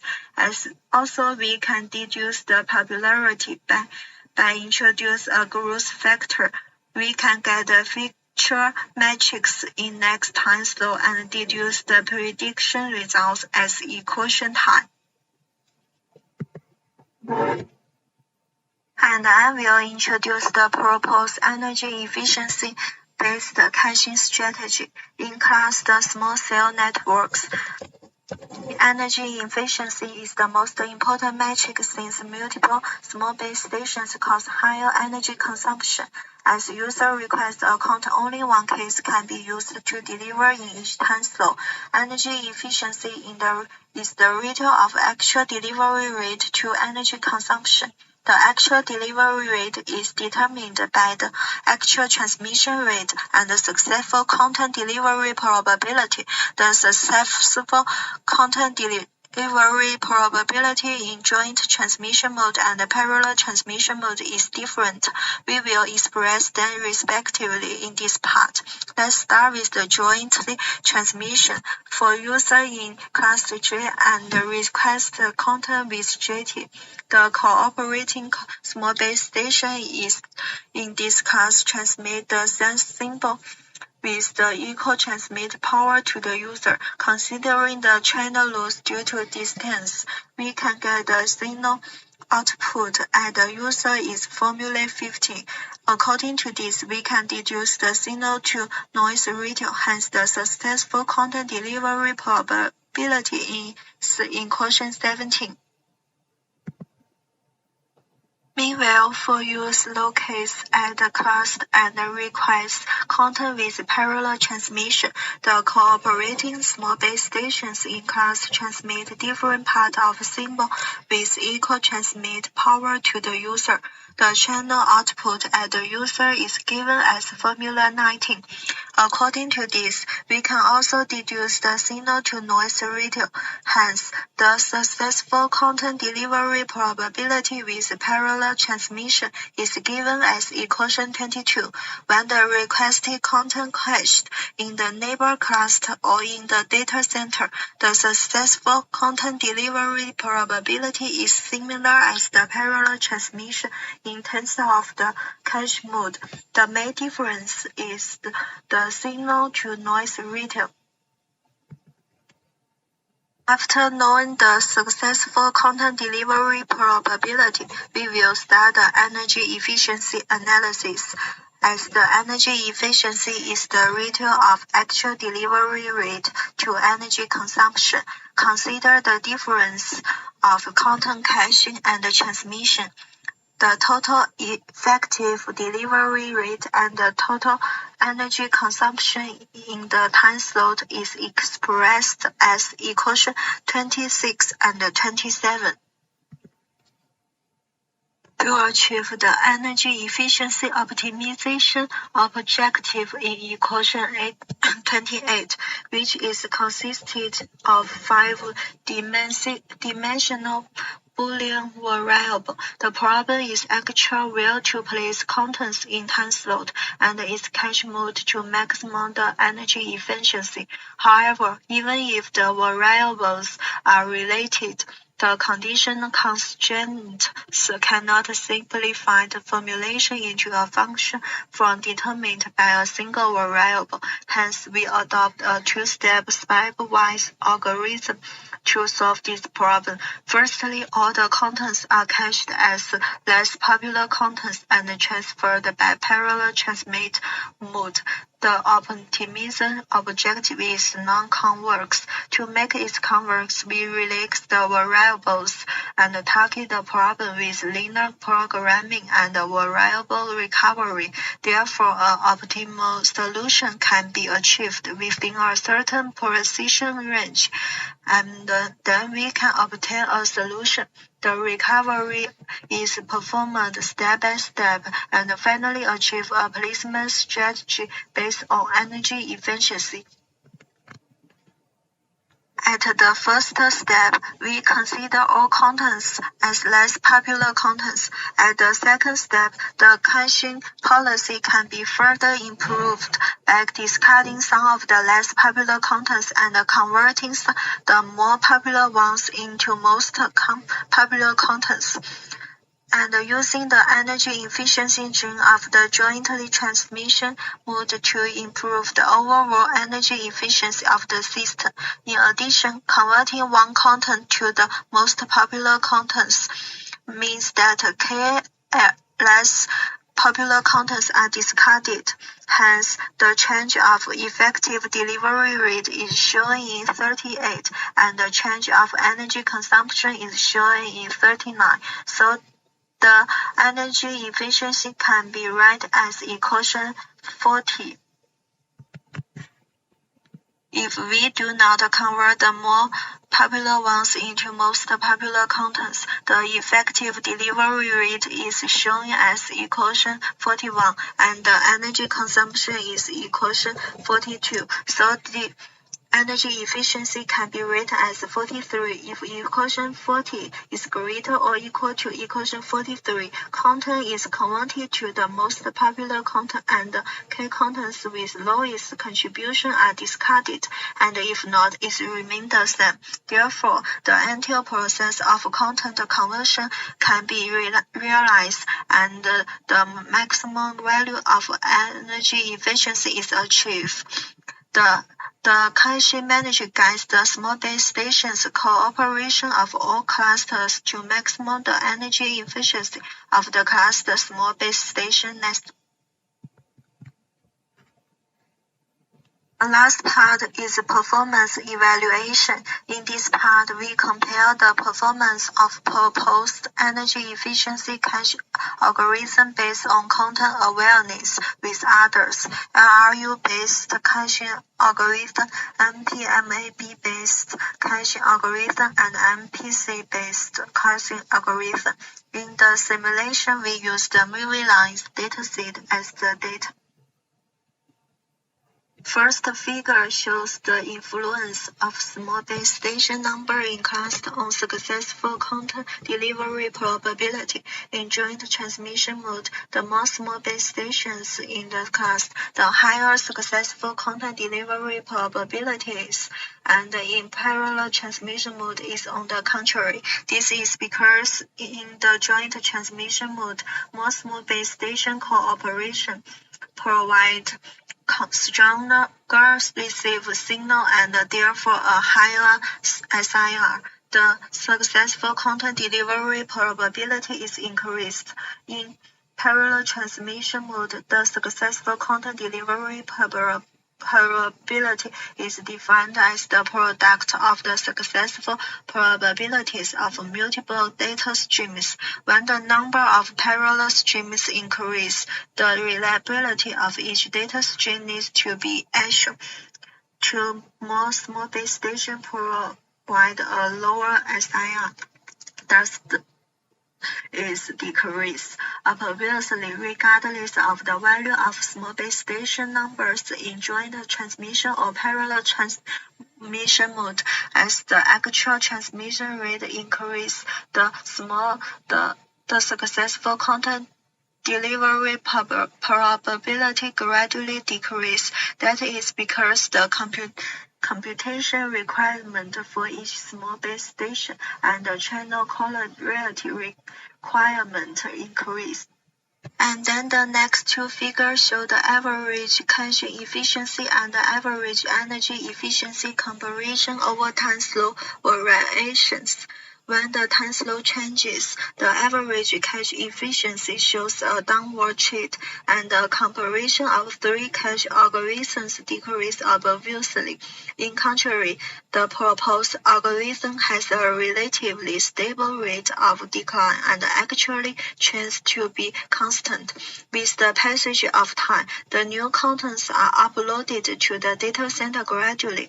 The combination of the historical contents and the new contents improved difficulty of popularity prediction. This may prove that the popularity prediction based on content awareness has a relatively high prediction accuracy than others. Meanwhile, the average energy efficiency saw a downward trend as well. With the time slope changes, the proposed cache algorithm outperforms than the other three algorithms.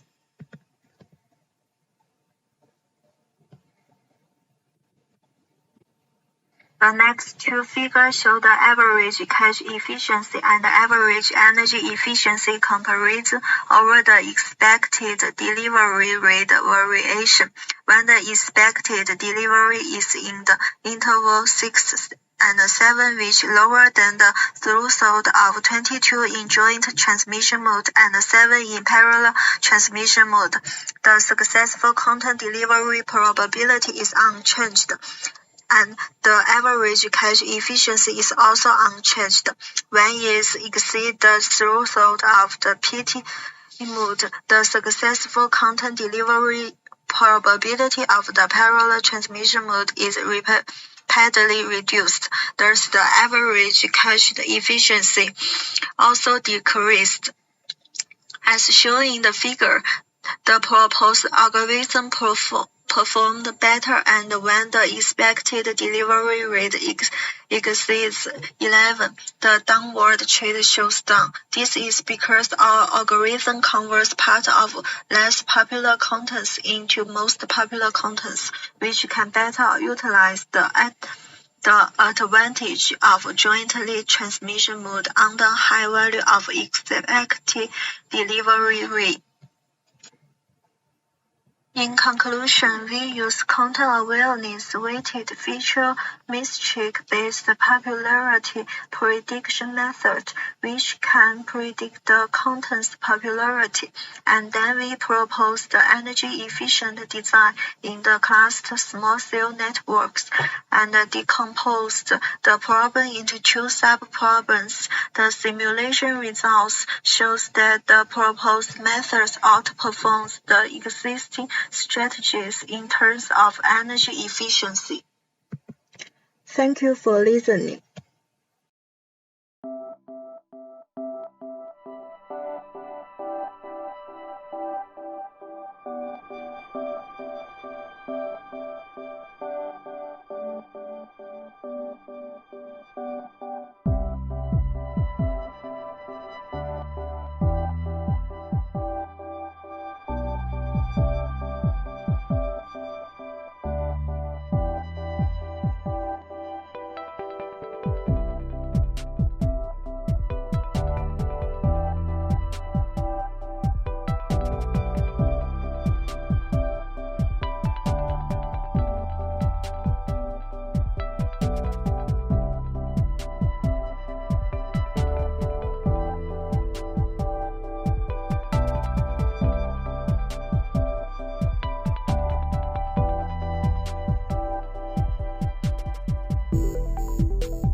Hello, everyone. My name is Alicia Kunz. The topic of my speech today is land cover classifications and curious evaluations based on object-oriented spatial feature of the governance number tools.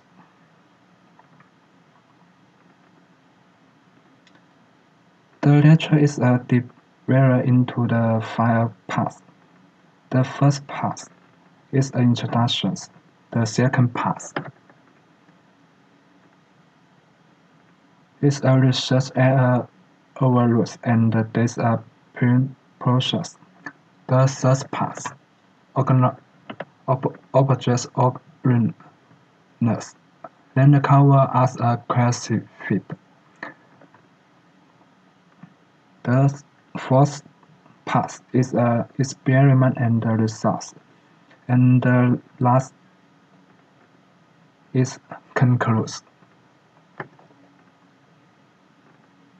The first part, introductions, will repeats include the population and the development of urban rural areas. The depends on the land use had so a trace of repeat expressions comparing the past. Nowadays, grants in the use and the land information is the most necessary play to implement by the states and the government, so as to make model efficient adjustments and division when China economics development place. The path in the organize is follows. Section 1 is an introduction. Section 2 describes the dates used for the research. And introduction of the proper research areas and image process. Section 3 introduction objects oriented classification measures. In section 4, the results obtains a premise the product measure to select the data set and report and discovers. Finally, section 1 summarizes the makes a conclusion and suggests some possibility for the future research. Then, the second part, research area the overruns and the data process. Once a data processor and starting area the overruns. The government number tools there is a confusion with the tools and multi-spatial CCDs, cameras, sensors, PMS with a resolution of 1 meter spectrometers, 4 meters multi-spatials. Government number tools imagine and 2 meter and 8 meters scale obtained from the sensor PMS ones and match tests. 10 and 19 with are used in their areas. Government number has a good performances in the information extraction between urban and rural areas. Therefore, these paper sets some urban area in the government number to image Yangshuo County green cities as the experiment research areas. Thus, a cover image of the study areas is so the figure ones.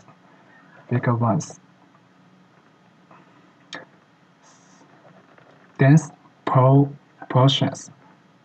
Remote sensor imaging processes is to process remote sensor images and release the data through the computers.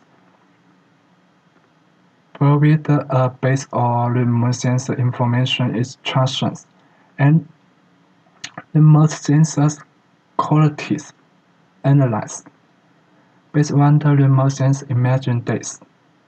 Thus, papers carry out the imaging day print process such as orthographies, questions, imaging registrations, imaging filter, and clippings. The base of our chance on this print process is a show of figure tools. The third part, object-oriented render cover as classified.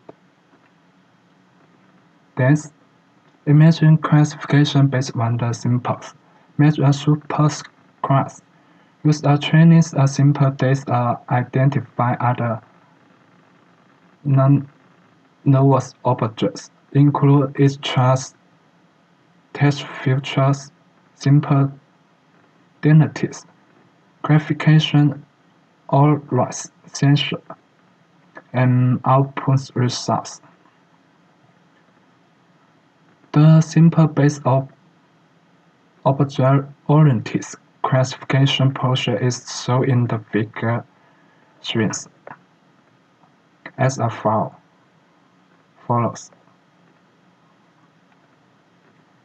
Then, imagine segmentations and the matrix.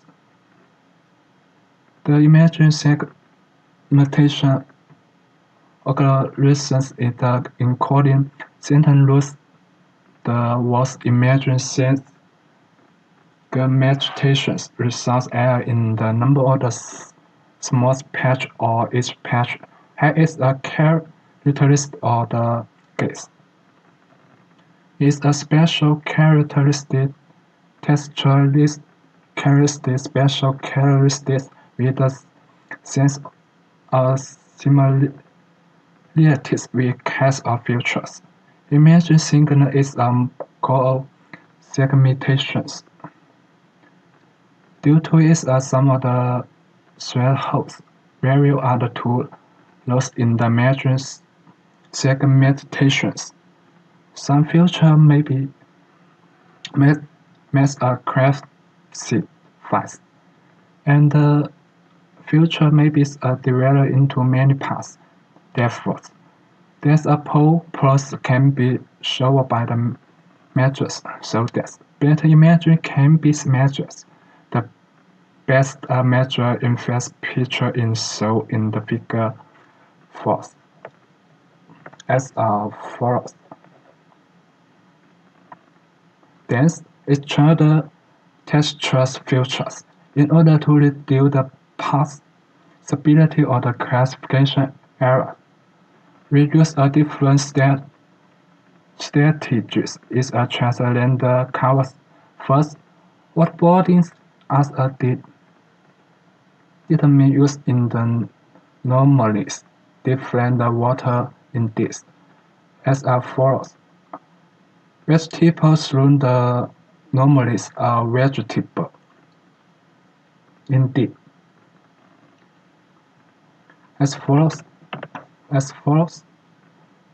Urban renders used in the identify use spatial information as follows is texture filter and trapeze and contrast or other render as N2 classification process.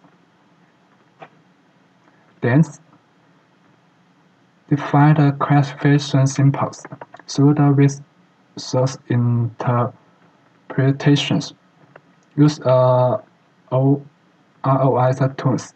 The class are the imagery such as urban land, water bodies, wood land, air ables land, road, and other lands. In the paper, the land covers a classification stand shown in the table 1 will be a desk. The interest area shown in the figure 5. Use means urban land. Level means waters. Caijun means woodlands. Yellow means air able lands. Browns means rows, and line orange means other lambdas. Then HVMs. In the super classified system, SVM is a base statistical learning, and SVM is used for the classification and restricts SVM classic specialties test or the trainings. In the training set, it then had multi-pay attributes and Tigas variables. In the past, SVM used a partial governed number to data. The linear super with the metric mass is used in the past, as shown in Figure 6, as follows. Dense classification pro and accurate evaluations. The computer measure is the step 5 for the classification accurate evaluations or the remote sensor images. For the classification confused measure or remote sensor images. The base statistics or the classification accurate evaluations in this includes overruns accuracies. The classification class a number divided by the sum of the field numbers. K-pass is a standard value of the classification accuracy, risen from the 0 to 1. It's so then it's a classification matrix. It's much better than returns assigning each patcher to any class. The first pass is experiment and results. The first classification results. The classifications result shows in Figure 7. Figure 7a and B. As a result, without textual information and with a textual information respectively.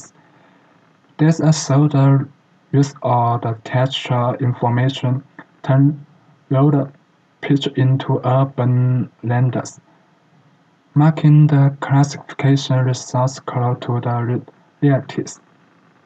It can be accessed from the classification results. These are some objects or the rows as classified as urban renders, which made the display of the urban render more complex. Second, accurate classification performance. The simple post used to evaluate the curiosities or the object-oriented classification measures. Table 2 shows the curiosity results of the object-oriented classification measures with and without text information in SVMs. From the Figure 8 and 9. It can be clearly find the use the accuracies and products accuracies or class of the objects with the textual information have good performance. The finalist conclusions. Based on the object-oriented measure to its spatial characteristic of the lens cover. Classifications cover number 2 is the measure in alternance to each other urban land covers information. One based on images, segmentation or object used in cover future information. Thus, this is the premise or the classification syntax to classify urban lands, woodlands, air balloons, and other lands since a land cover and evolute is the curious. The results of the classification effects with the texture future information is better, and dense classification accuracy is high as 97.41%, but its object-oriented measure still has some errors, which may be caused by the setting or the segmentations in a host. The availability of supervised classification and the complexity of the lens.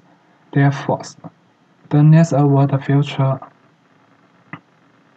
refine the classic syntax to the improve the accuracies and increasing the segmentation and recognitions or other TP or data.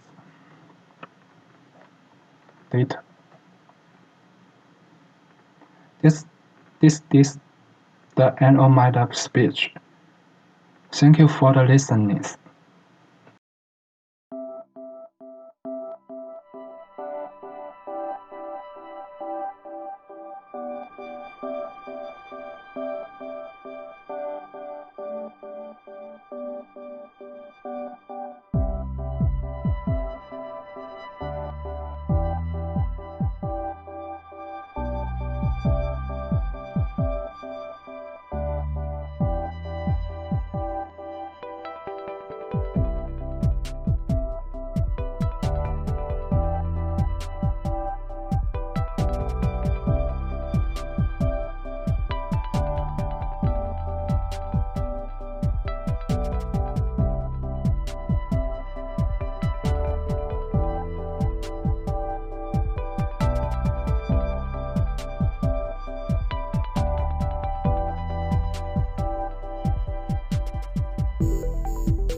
Hello everyone, it's a great honor for me to attend this conference.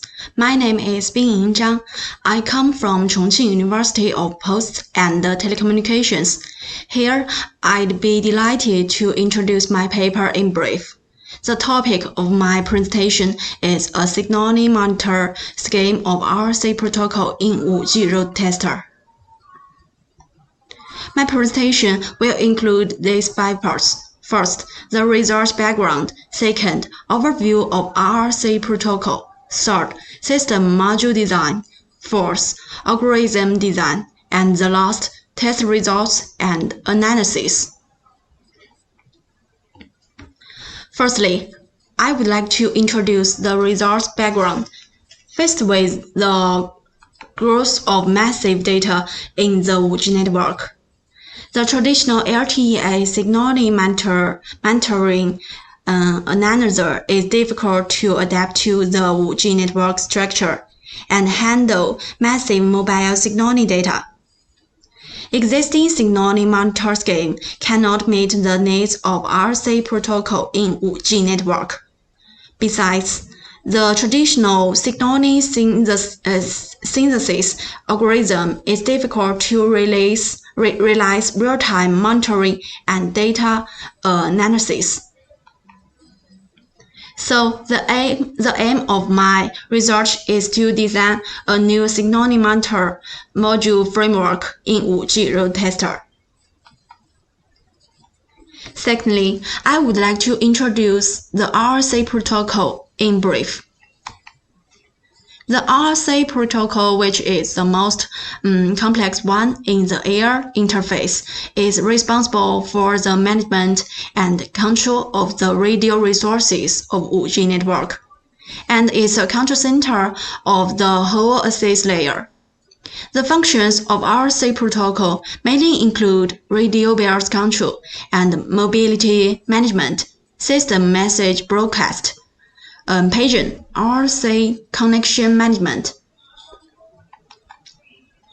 In order to meet the requirements of low power consumption and large connection, a new RC state has been proposed in 5G systems. This new state enables the UE to maintain a connection to the core network at all times, and save the UE context so that it can quickly return to RC connected state. Then, I would like to introduce system module design. This is the signal monitoring module framework in 5G road tester. It adopts the sort of module design greatly improved independence of modules and the subsequent extensibility. The whole system includes 4 submodules: data pre-processing, protocol decoding, CDR synthesis, and statistics module. The function of data pre-processing module is mainly to receive the original signaling data from the data acquisition module and convert them into data structures such as binary code string. This module includes 3 units of data elimination, protocol recognition, and storage. Firstly, eliminate the underlying protocol data irrelevant to subsequent RC protocol decoding and synthesis. Secondly, identify the channel type to judge data type of messages. Then, the message is respectively stored at the end of queue for country plan data and user plan data.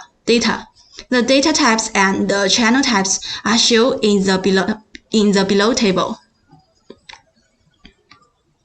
The next is protocol decoding module. The whole decoding process is shown in the left picture. The module uses the abstract syntax notation 1 standard definition format, storing the protocol in a specific format in the description text. and using the corresponding compiler to generate C+ code from the file and loop it to the top level data. The corresponding data types of a valid RSA message is obtained by judging the channel type, and the decoding function of the data type is called to decode the message.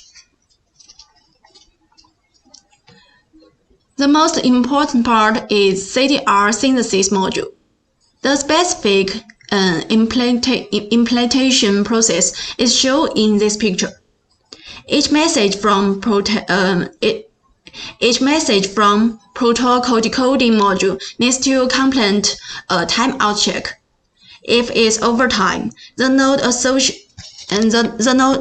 associated with the key value in this message will be deleted and exit the synthesis process. Otherwise, extract the key value and the CDR attribute. The message type is determined by the key value. Then, judge whether the CDR structure caching corresponding to the key value exists. If it exists, the message will be placed at the end of the corresponding CDR structure queue and modify its CDR attribute. The end of CDR synthesis is determined by judging whether the message type belongs to a CDR completion event in RSA signaling.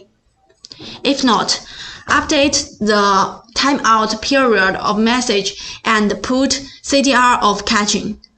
Otherwise, the CDR synthesis process is ending.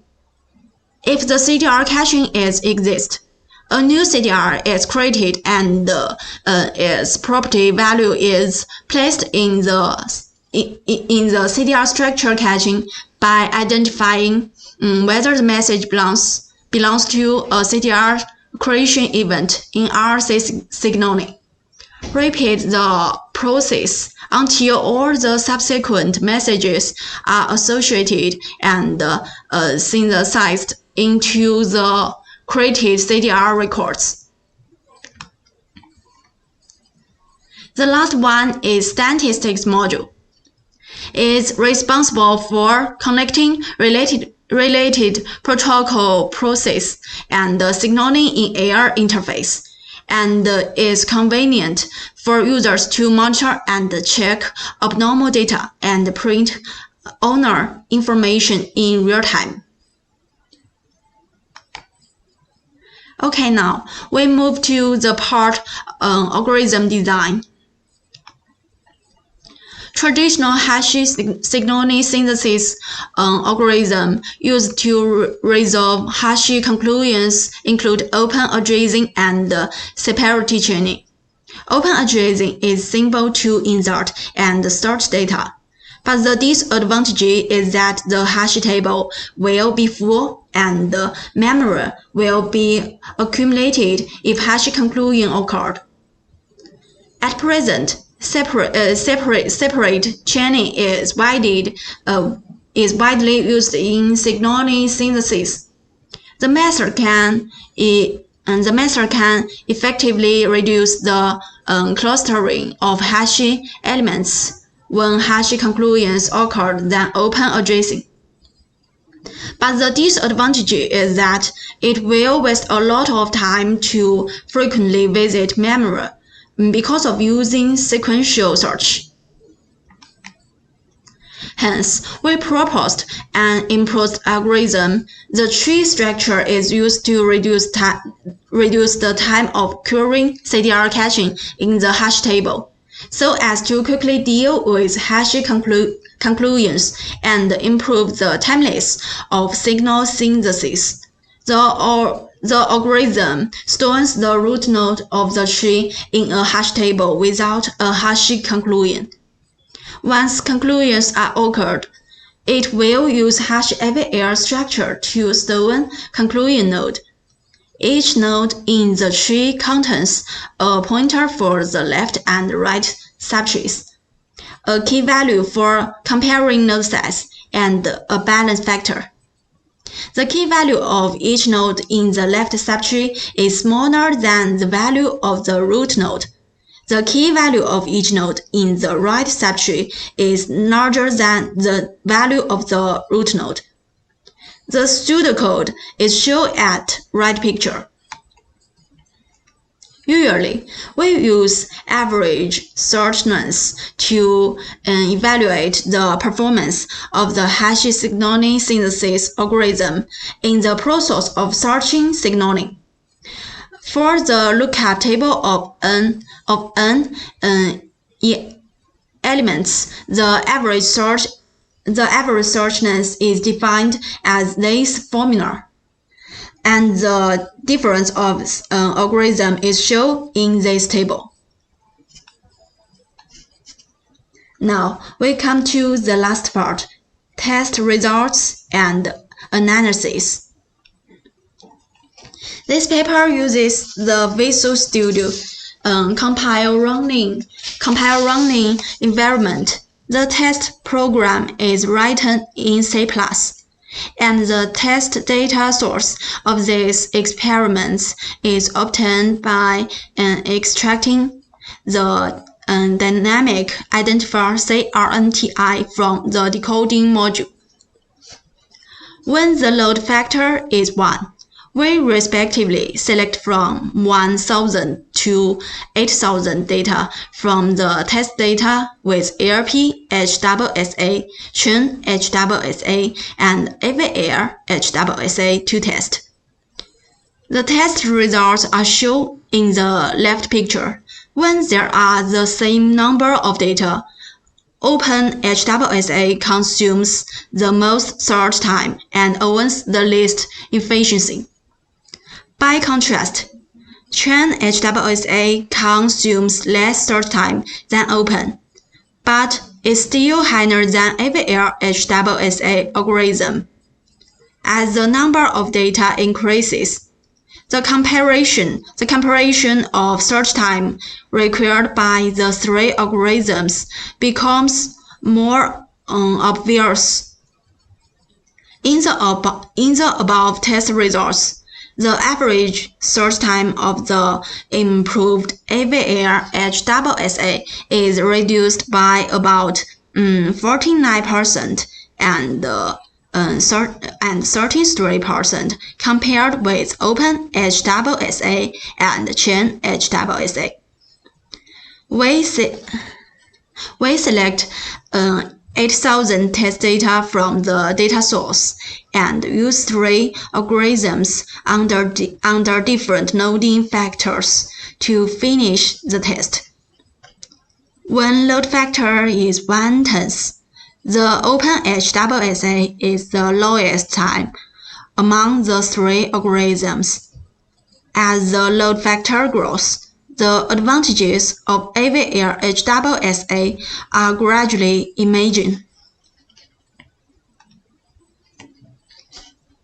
About memory consumption, the ARP HSSA algorithm will consume the most memory because of memory accumulated when the number of data sources is more. The memory of the Chen HSSA occupied will increase with the more number of test data. The improved AVR HSSA uses hashed AVR structure to stone collision, realizing the dynamic reuse of memory resources and save more memory resources.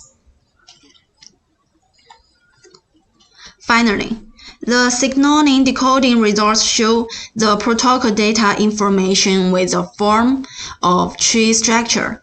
According to the definition of RRC, BCCH, DL, DCH message in the CPP standard, each field in the decoding tree matches the definition of the message, and all detail fields are shown in the right picture. That's all for my presentation. Here is my email address. Thank you.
Welcome everyone, my name is Marco Polverini and in this video I'm going to present this work which is titled Snoop through traffic counters to detect black holes in segment routing networks.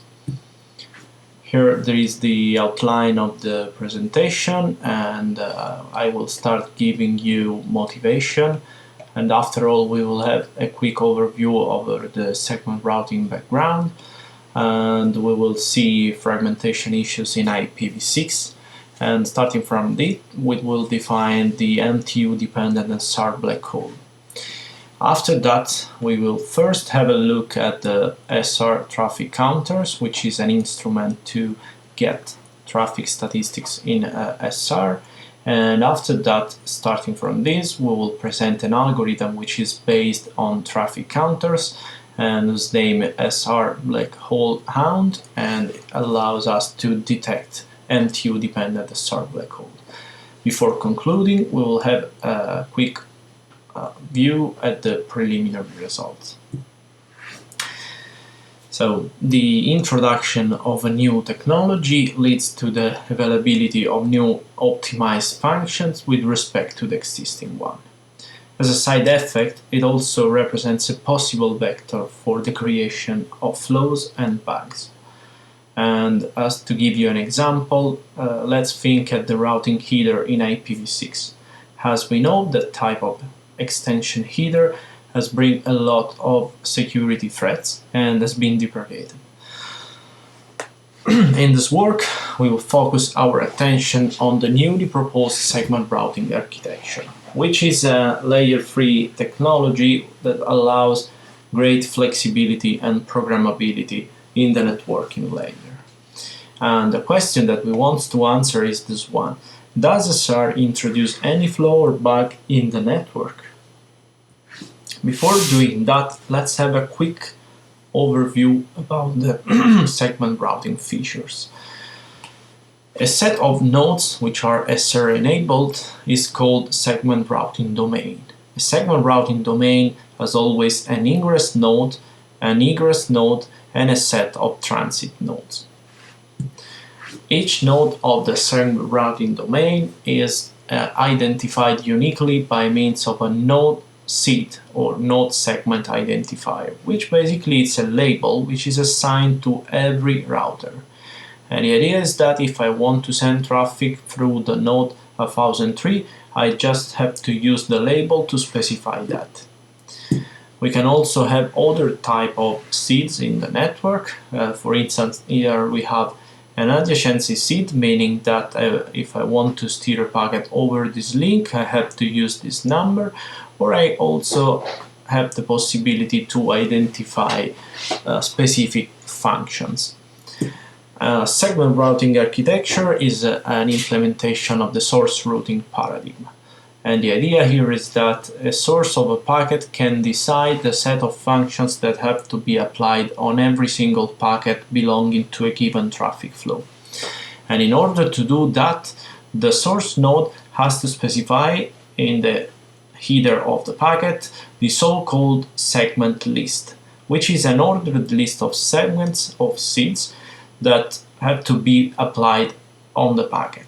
As an example, through this segment list here, the packet will be steered over the orange path that we see. And the first seed on the segment list is the so-called active segment. And all the transit nodes that we will receive the packet will send it toward the node identified as 1003. So it means that the packet will be sent over the shortest path to get the node 1003. Segment routing completely reused all already existing data planes technologies. And we can have SR over MPLS, which completely reuse the MPLS data plane.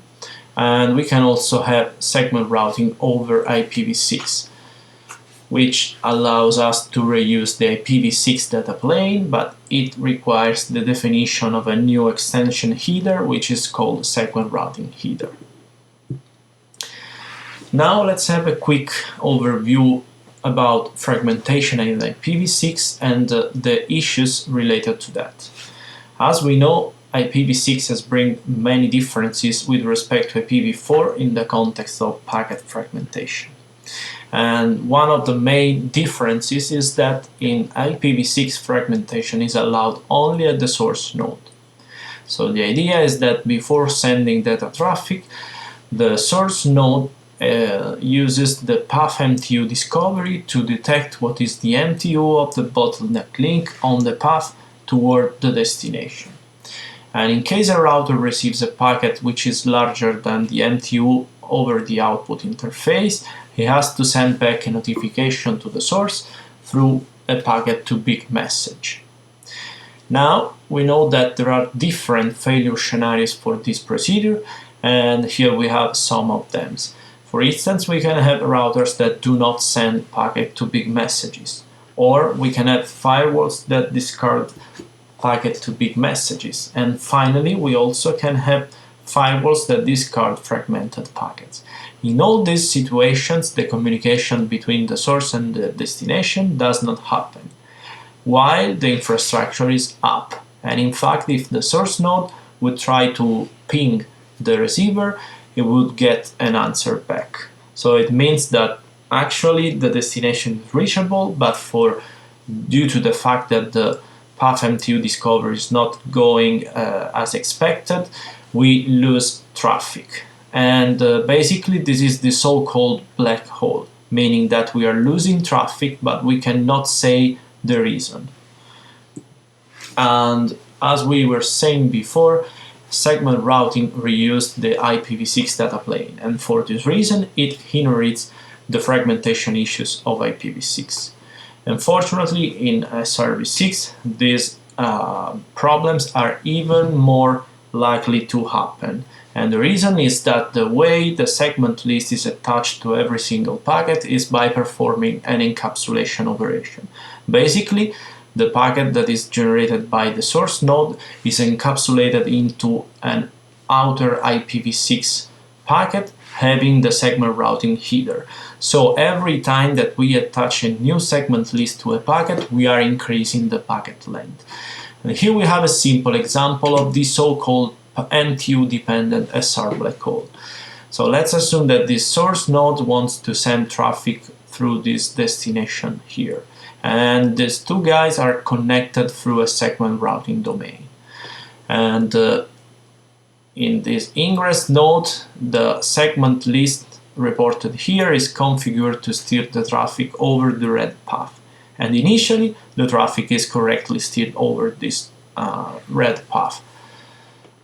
After a while, this link goes down because of a failure, and for this reason, this node uses another segment routing encapsulation to bypass the failed link. But doing another encapsulation means to increase the packet length, that in this case might overcome the MTU over one of the three links belonging to the blue path. Now that we have presented the segment routing black hole, we want to have a quick overview over this important mechanism in segment routing, which is the segment routing traffic counter. And segment routing capable nodes can collect statistics on the traffic by using different types of traffic counters. The first one are the classical interface counters, meaning that each interface is able to measure the amount of traffic sent and received over a given link. At the same time, a segment routing capable node also has the availability of based P counters.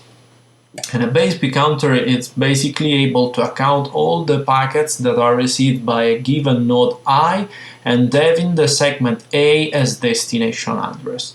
The notation that we use to refer to this counter is YB, so the base P counter instantiated at node I for the destination A. So let's have a look on how it works by using this example. In this network there are two different flows, F1, which is the blue one and is steered over the segment list 5.8, and the green one, which is F2 and is sent over this segment list 6.8. Now let's refer to the base P counter at node 2, which is accounting traffic for the destination node 6. Looking at the blue flow, when it passes through the node 2, the destination address is actually the node 5, and for this reason the packets of this flow will not be accounted by this counter. On the opposite, when the packets of the green flow will pass through the node 2, since the first segment is the 6, so those packets will be accounted by this counter, and for this reason the value of the counter will tell us the amount of packets belonging to the flow F2. And at the same time we can also get other statistics on the traffic, because for instance we can get the summation of all the two flows that we have in the example by looking at the counters in the interface connecting the node 2 and to the node 5. And in fact here it is reported that this counter is actually measuring the summation of these two flows. Starting from the traffic counters, we can create an algorithm which is a passive monitoring system for detecting MTU-dependent SR black holes. And we have called this algorithm SR black hole hound, and the idea is to exploit the dependencies that arise between different traffic counters instantiated in the network, either in the same node or in neighboring nodes. Here we have, let's say, the basic idea behind the segment routing black hole hound algorithm, and we have three different flows that are passing over the link connecting these two nodes, and of course passing through this node here. So we can get this, let's say, this summation of these three flows either by using the segment routing counters and also by using the interface counters. And ideally, it means when there is no black hole over this link, these two quantities, so the amount of traffic sent over the interface and the amount of traffic that is received by the node I and is supposed to be sent over the link ij, they should be equal. If the equality does not hold, it means that we are losing some packets over this link. And one of the possible causes is because of the black hole. Starting from this intuition, we have realized the algorithm and we have tested its performances in a simulated environment using MATLAB and over two different networks. The first one is the France Telecom topology having 38 nodes and 144 links, and the other one is the Brain network having 161 nodes and 166 links. For those networks, real traffic matrices are available. And what we did has been to repeat several tests, and in each test we assume the presence of a single black hole in the network, meaning that there is a flow which falls into the black hole over a given link. And we have tried all possible combinations of link and flow. As performance indexes, we have used the precision and the recall. Precision is going to tell us the number, let's say, of false positives, meaning the flows that we say that fall into the black hole while they do not.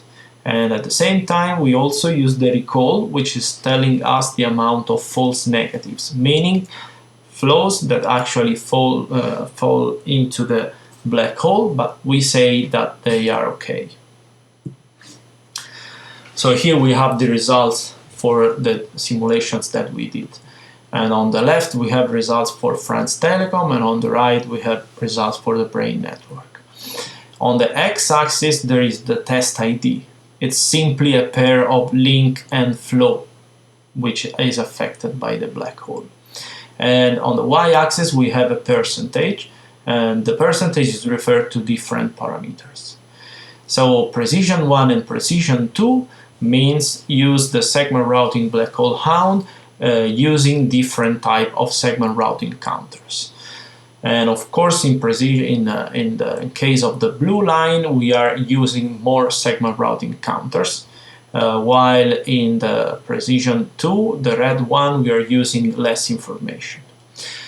As we can see, the recall is always 100% for all the tests that we have performed. This implies that the algorithm is always able to detect the flow which is affected by the black hole. So this is a great news. But at the same time, we can see that the precision in both the cases that we have considered is rather poor. And the point is that we need to use, we have lots of flows that are passing over a single link, so it is hard to say which among those flows is the one affected by the black hole. But as we can see, the precision in some cases is 100%, while in other cases is quite poor. Similar results can be obtained or are being obtained also in case of the brain network, where once more the recall is 100%. In order to get an idea of how many flows are suspicious to be affected by the black hole, we have produced this cumulative distribution function. And as we can see in the France Telecom, in 80% of the tests, we suspect that about 60% of the overall number of flows in the network is affected by the black hole, when we know that actually is a single flow, so the precision is rather poor. A different situation happens for the brain. In the brain network, we can see that in almost all the cases, the suspicious flows are less than 1% with respect to the total one. So in general, we can say that the algorithm is able to detect the black hole, is still suffering in detecting what is the flow affected by the black hole. But anyway, it allows us to greatly reduce the set of suspicious flows. To conclude, in this paper, we demonstrated that a new type of failure related to MTU can be generated in an SRv6 network. And we also have proposed a passive monitoring system to detect it. The results that we have presented have shown that the algorithm always detects the black hole and it reduces the set of suspicious flows that might be fallen in the black hole. As a next step, we need to improve the precision because currently it's quite poor, and we also are working in the realization of a real testbed implementation of the SRPH square algorithm. So thanks for watching, and if you have any question, please do not hesitate to contact me.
Ladies and gentlemen, my name is Liu Haodong from Chongqing University of Post and Telecommunications. First of all, thank you for the recognition from Chinacom. It's really my honor to have the chance to introduce my work. The title of my paper is Network Select in 5G Heterogeneous Environment by MFU Hybrid Algorithm. This catalog includes the following aspects: introduction, algorithm description, performance evaluation, and conclusion. First, let's focus on the introduction. As we know, handover is a key technology in the research of next-generation wireless mobile communication systems. Handover processing and optimization have a great impact on improving the effectiveness and the reliability of the entire system, and play an important role in modern communication systems based on the development in recent decades. Domestic and foreign scholars have never stopped the research on network switching algorithms. With the deployment of 5G networks, many new challenges have been brought. First, frequent handover. In ultra-dense network architecture, the radius of cell becomes much smaller than the current size. The time that the mobile terminal stays in each cell becomes shorter, resulting in frequent handovers. Secondly, different network layer switching. In conventional mobile communication system, handover is performed between two identical network layers.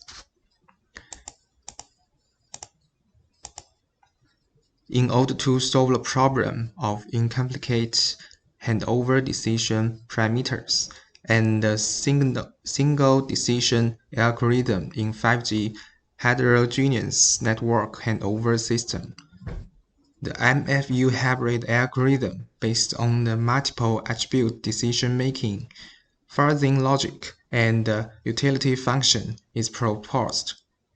First, the decision parameters are divided into two parts, which are calculated by the multiple attribute decision-making and fuzzing logic methods. The result obtained as an input of the utility function. Secondly, the risk attitude coefficient is introduced into the utility function to describe the user's tolerance for switching risk. Then, calculate the value of the comprehensive utility function. And finally, choose the optimal network scan according to the comprehensive utility value. We can see the picture. 8 parameters are selected as the switching decision parameters, and different processing methods are selected according to their characteristic.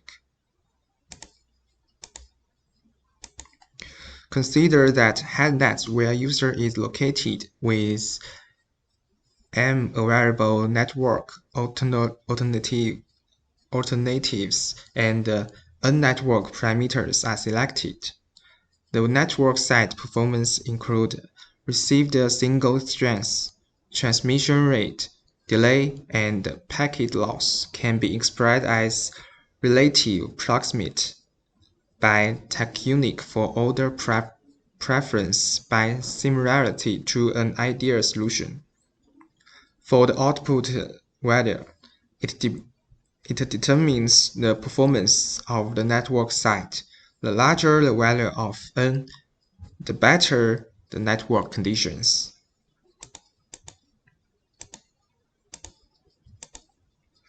We can see the velocity, power consumption, battery life, and the coverage calculated as by the above formulate through fuzzing inference system. The value of velocity is defined within the range of 0 to 50 km per hour, where the range of power consumption is defined from 0 to 3700, and the value of m is from 0 to 1. 3 fuzzy membership functions, low, middle, and high, with trapezoidal shapes, are used to indicate each of the input variables, where, in the case of output variable, 3 fuzzy membership functions with triangular shape things. They are 2 variables for 2 fuzzy sites at the input of this model, and each of them has 3 fuzzy membership functions. Need 9 fuzzy rules to specify the behavior of the mentioned fuzzy engine.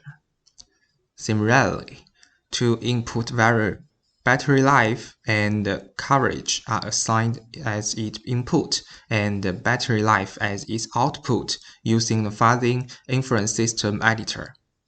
The value of battery life is defined within the range of 1 to 5, where the range of the value of coverage is defined from 0 to 2000, and the value of B is from 0 to 1. 3 fuzzy membership functions with trapezoidal shapes are used to indicate each of the put variables, where, in the case of output variable, 3 fuzzy membership functions with triangular shape, since there are 2 variables or 2 fuzzy sites at the input of this model, and each of them has 3 fuzzy membership functions. It needs 9 fuzzy rules to specify the behavior of the mentioned fuzzy engine.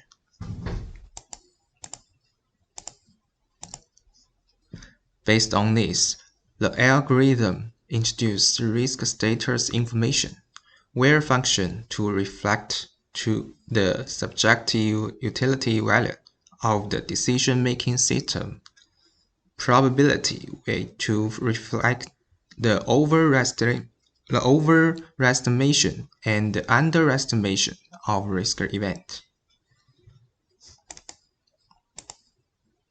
We consider a network's risk state site, include handover failed, unnecessary handover, and so on. We change the risk state decision matrix to real number, where μx, delta x, and pi x expressed as a membership, non-membership, and hesitation for fuzzy set of evaluation information.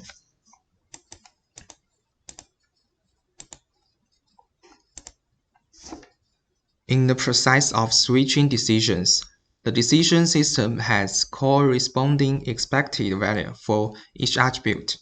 This expected value can be used as a reference point for system decision making, and the reference point reflects user preference where. When the attribute value is higher than the reference point of the decision system for this attribute, it will be regarded as a loss to the user, and the higher the reference point, the greater the loss. Conversely, when the attribute value is lower than the reference point of the decision system for the attribute, the user will consider it to be profitable, and the lower the reference point, the greater the value of the income, where alpha beta indicate the risk attitude coefficient, where P is the objective probability of risk occurrence, the coefficient of risk return attitude, and the coefficient of risk loss attitude can be expressed as gamma and delta.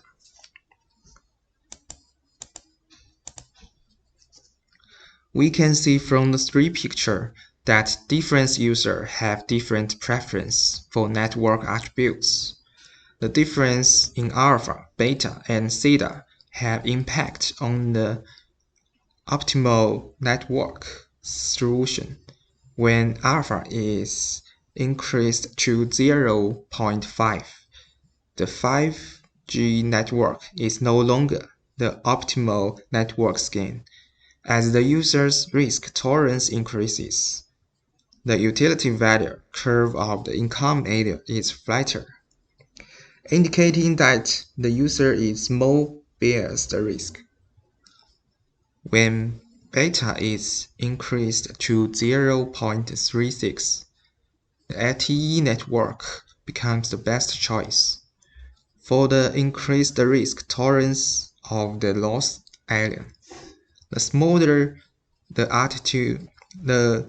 utility curve of the loss area, indicating that the user also prefers risk, and the value of theta become larger. Users are more sensitive to losses, indicating that the user will be more conservative when facing risks. Therefore, as the value of decreases and the value increases, users are more inclined to avoid the risks. If the utility value of the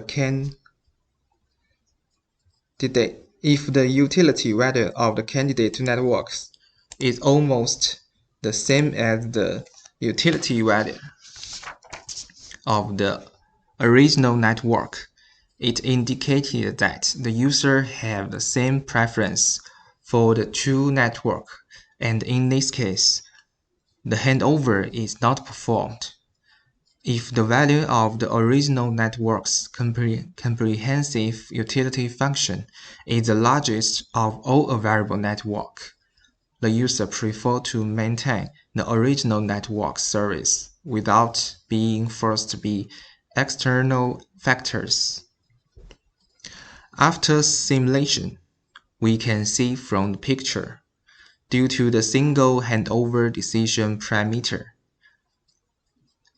the RFID-based handover decision algorithm has the shortest execute time, where under the condition that the same number of decision parameters, the MFU algorithm has a performance advantage of about 0.4 seconds in execution time compared with the single phasing logic algorithm.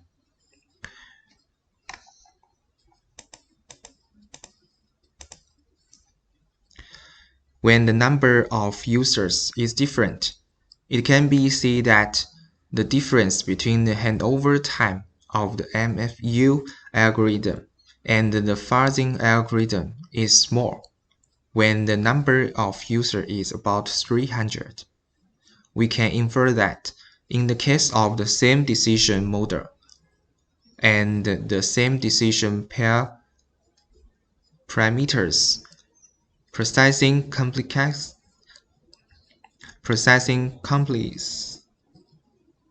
complexity is almost equivalent.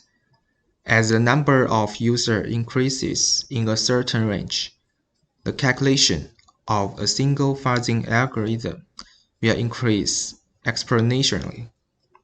The results show that the MFU algorithm can effectively reduce the number of handovers and improve the accuracy of handover. The algorithm balances the weight of the network and users. In the evaluation of the network, the value of the S-step utility function is introduced into the decision-making process. The S-step utility function is used to express user preference, which assists the decision-making system to make more reasonable decisions and reduce decision risk. So, decision-making can be more scientific and effective compared with the traditional handover algorithm.